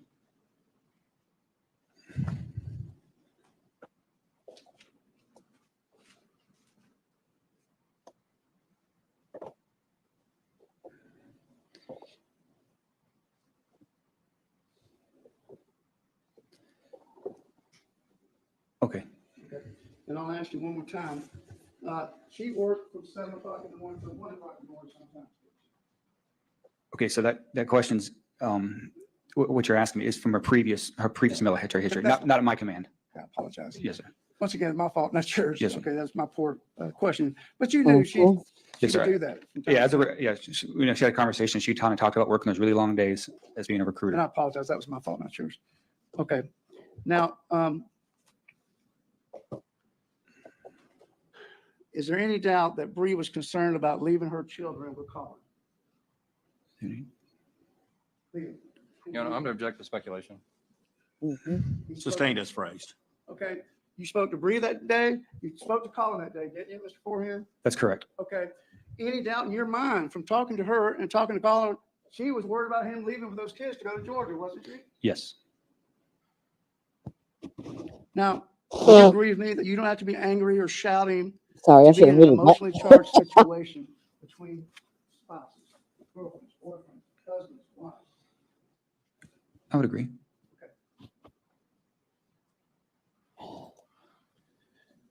In your 24 years of service doing what you've done serving our country, would you agree with me it's not unusual for sailors not to come up to you and tell you about some of their dark secrets or things that's going on between themselves? It's got nothing to do with the Navy. Yeah, It's I'm object for relevance. life. That's all he's been talking about is all these things. I'm not going to just stand the judge. Hold on. Overruled. Is it unusual for I think this is pointless. Just quietly.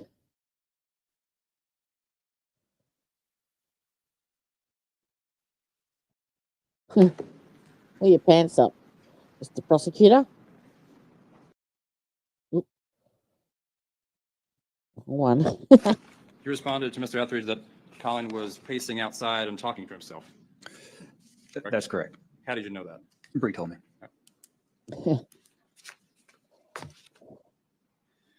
And he asked you a question about when you texted her and asked if everything was okay, and she responded no. And to the best of your recollection, do you remember what your question was? Did you ask her if everything was okay, or did you ask her if everything had settled down? Or did you ask her if she was okay, or has everything settled down? Yeah, I asked, had everything settled down? So she didn't say, I'm not okay. That's correct. Okay.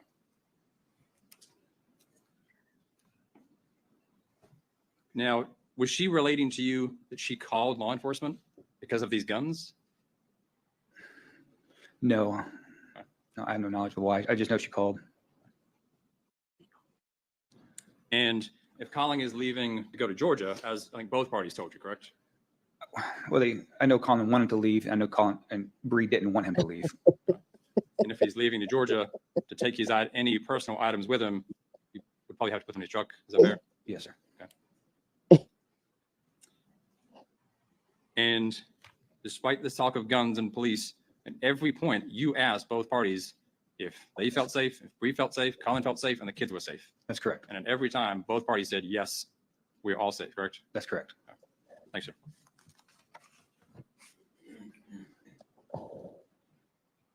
I think that might be Anything the else from this yeah witness? end of day one. Yes, sir. I think at this point he can be released. Again, originally I was going to be calling him, but I think we probably covered everything. So. Okay. All right, sir. You may step down. You're now excused. Thank you. Can y'all approach? Yes, sir. Or do y'all want? I have one more that I anticipate would be very quick. I agree, Your Honor. Does anybody need to get somewhere by like 5:30 or anything like that? Is everybody good? This should be quick, Judge. Okay. Everybody's good. All right. Then we'll go ahead and call the last witness for the day. That's what the prosecutor's told me. It should be quick. I'm sorry, Judge. Yeah, we can go ahead and call Okay. call the last witness for the day. Detective Mitchell Kelly. You probably need to bring in one piece of evidence or something. No doubt. Come on, Mr. Kelly. It's past my bedtime.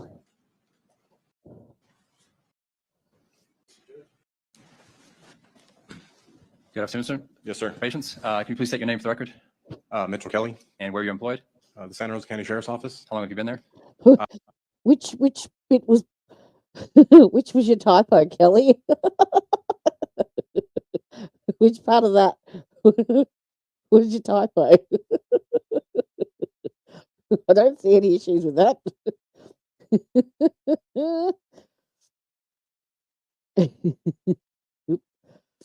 I've been with Santa Rosa for about 8 years. Okay. Do you have previous law enforcement experience? Yes, sir. I spent 12 to 13 years in Colorado as a police officer as well. Okay. And what are your present duties with the Sheriff's Office? Right now, I'm a patrol sergeant for the patrol division, but at the time of this investigation, I was a detective in the major crimes unit. Okay. And were you involved in the investigation in the case in the death of Collin Turner? Yes, I was. Okay. And who was the lead detective or investigator in that case? Detective David Rowell. Time. Now, at some point during that day, the day of the murder, September 8th, 2021, I agree with both. did detectives have cause to speak with Ms. Kuhn? Yes, Okay, where did that take place? at the major crimes office in our interview room. And are those interviews recorded? Yes, they are. And your interview there with Ms. Bree Kuhn, was Detective Rowell involved in that also? Yes, he was. And was the entirety of that interview recorded? It was. Was there any questioning of Ms. Kuhn that took place outside that room or outside of that or outside of that recording? No. Crack prostitution. Shortly thereafter, you had occasion to travel to interview a witness. Is that correct? That's correct. Who did you go interview? Myself and David and Detective Rowell went to Pennsylvania to interview the defendant's brother. And do you remember when that was in That's relation to the serious. murder? It was just a couple days after. And did you speak with her brother, you and Detective Rowell? Yes. Okay. And was that interaction recorded? Yes, audio and video. Thank you, sir. Those are my questions. Cross-examination. Thank you, Judge. Just a couple of real brief ones. Mr. Kelly, you're no longer a detective anymore. Prostituting prosecutor. That's correct. You're a regular patrol deputy now, right? Or I a, was promoted to sergeant, so I was reassigned. You know, or a prosecuting prostitute. never went to the scene, did you? No, You assisted with a search warrant for the residence, that's correct. and you conducted an interview of the gentleman just left you, Mr. Forehand, Bree's command, right? Yes, I did an interview with him. And the last thing you did is you accompanied your fellow officer Rowell to interview Bree's brother, Eric Kuhn Jr. in Pennsylvania, right? Yes, sir. Thank you, sir. That's my question. Any reader? Correct? No, sir. Okay. Can this witness be excused? Or Or do you want him to remain on standby? I'd say remain on standby, just in case, and I will notify if anything comes up. All right. You're now excused for today, but please remain on standby. Okay. And Judge, the other witness had released. I anticipate calling him in the morning. Okay. All right. Members of the jury, that's going to wrap up testimony for. Yay! Help me, Jesus! Help me, Jewish God! Help me, Allah! Ah! Help me, Tom Cruise!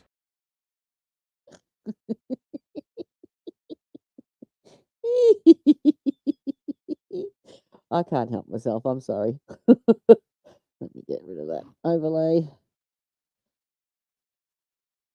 Oh, there we go. Look at that. Look at that.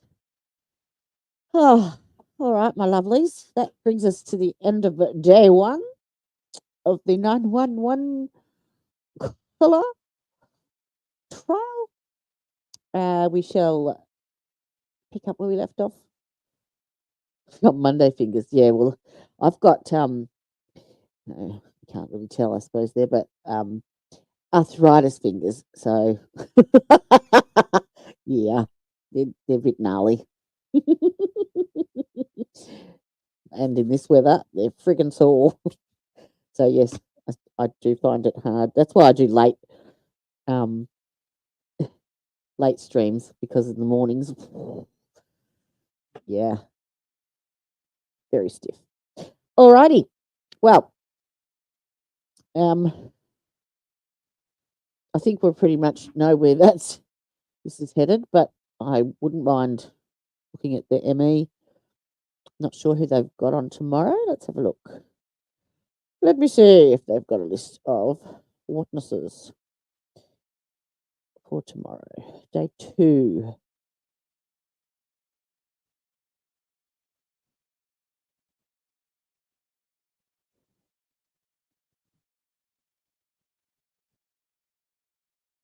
No. Nope. No list of witnesses. Yeah. Yeah, we had actually 2 days ago we had a lightning thunderstorm, but we don't get hurricanes or anything like that at all. Lucky.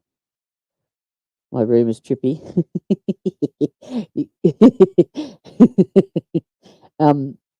If you saw it during the day, you would say it is boring as all hell. But basically, yeah, it was. I bought a lava lamp and a $15 disco ball with lights, a couple of LED strip lights, and the actual sign I got on Temu. It's like an online. I don't know if you've heard it, but it's an online cheap place to get cheap stuff, and they had these LED signs that you could write what you wanted on it, and so yeah, I ordered. I think it was only $30 Australian, something like that. And I thought it would be all LED, but it's actually it's like a piece of round perspex with one ring of LED, and the writing on it is almost like a fluorescent silicon. So it's a good money spinner if you can get one. Trust me. So easy to make, very very easy, but yeah, looks effective. In the nighttime, it pretty much goes straight off as soon as I'm off air. But yeah, it's nice to have something different in the background. Well, thank you, thank you, thank you. It's real pretty, like real pretty. It's a bit like Carly. Is it Carly?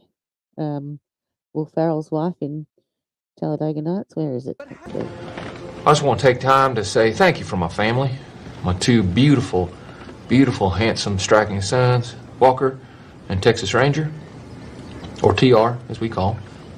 And of course my red-hot smoking wife, Carly, who's a stone-cold fox, who if you were to rate her ass on 100, it would easily be a 94. Ow! Yes. Well, the good thing is I can change the color of the disco, and I can change the color of the LED lights, strip lights, but the other 2 are that minty green. So I've sort of kept it. Yes, I've kept it tried like in theme almost, but yeah, I do change it up occasionally. All right, my darlings. Yeah, 4.5 hours. Yeah, I'm done. It's 3 a.m. and I thank you very, very much for sticking it out with me. You are all amazing, beautiful, beautiful people. And Kelly, I think you were off chat before when I thanked you for the coffee. Thank you very much. So it'll be same time, same place, same back channel on the morrow. I keep going the wrong way. for day 2. And yes, if you didn't hear, apparently the jury selection for Sarah Byrne has been temporarily cancelled due to the hurricane, because she's in Florida. So we'll just continue on with this. This goes for 4 days. And then we've got the verdict. So, but I've got plenty of other stuff. I've got actually some good compilations. So if this doesn't get us through this will get us through this week anyway, I think. All right. Love you all. Mwah. Thank you for being here. Thank you for all your support. And and you too. Thank you kindly. You're all just amazing. That's all I can say. Amazing. Thank you. It means the world to me. All right. Love and night to you all. And I shall bid you adieu. Night.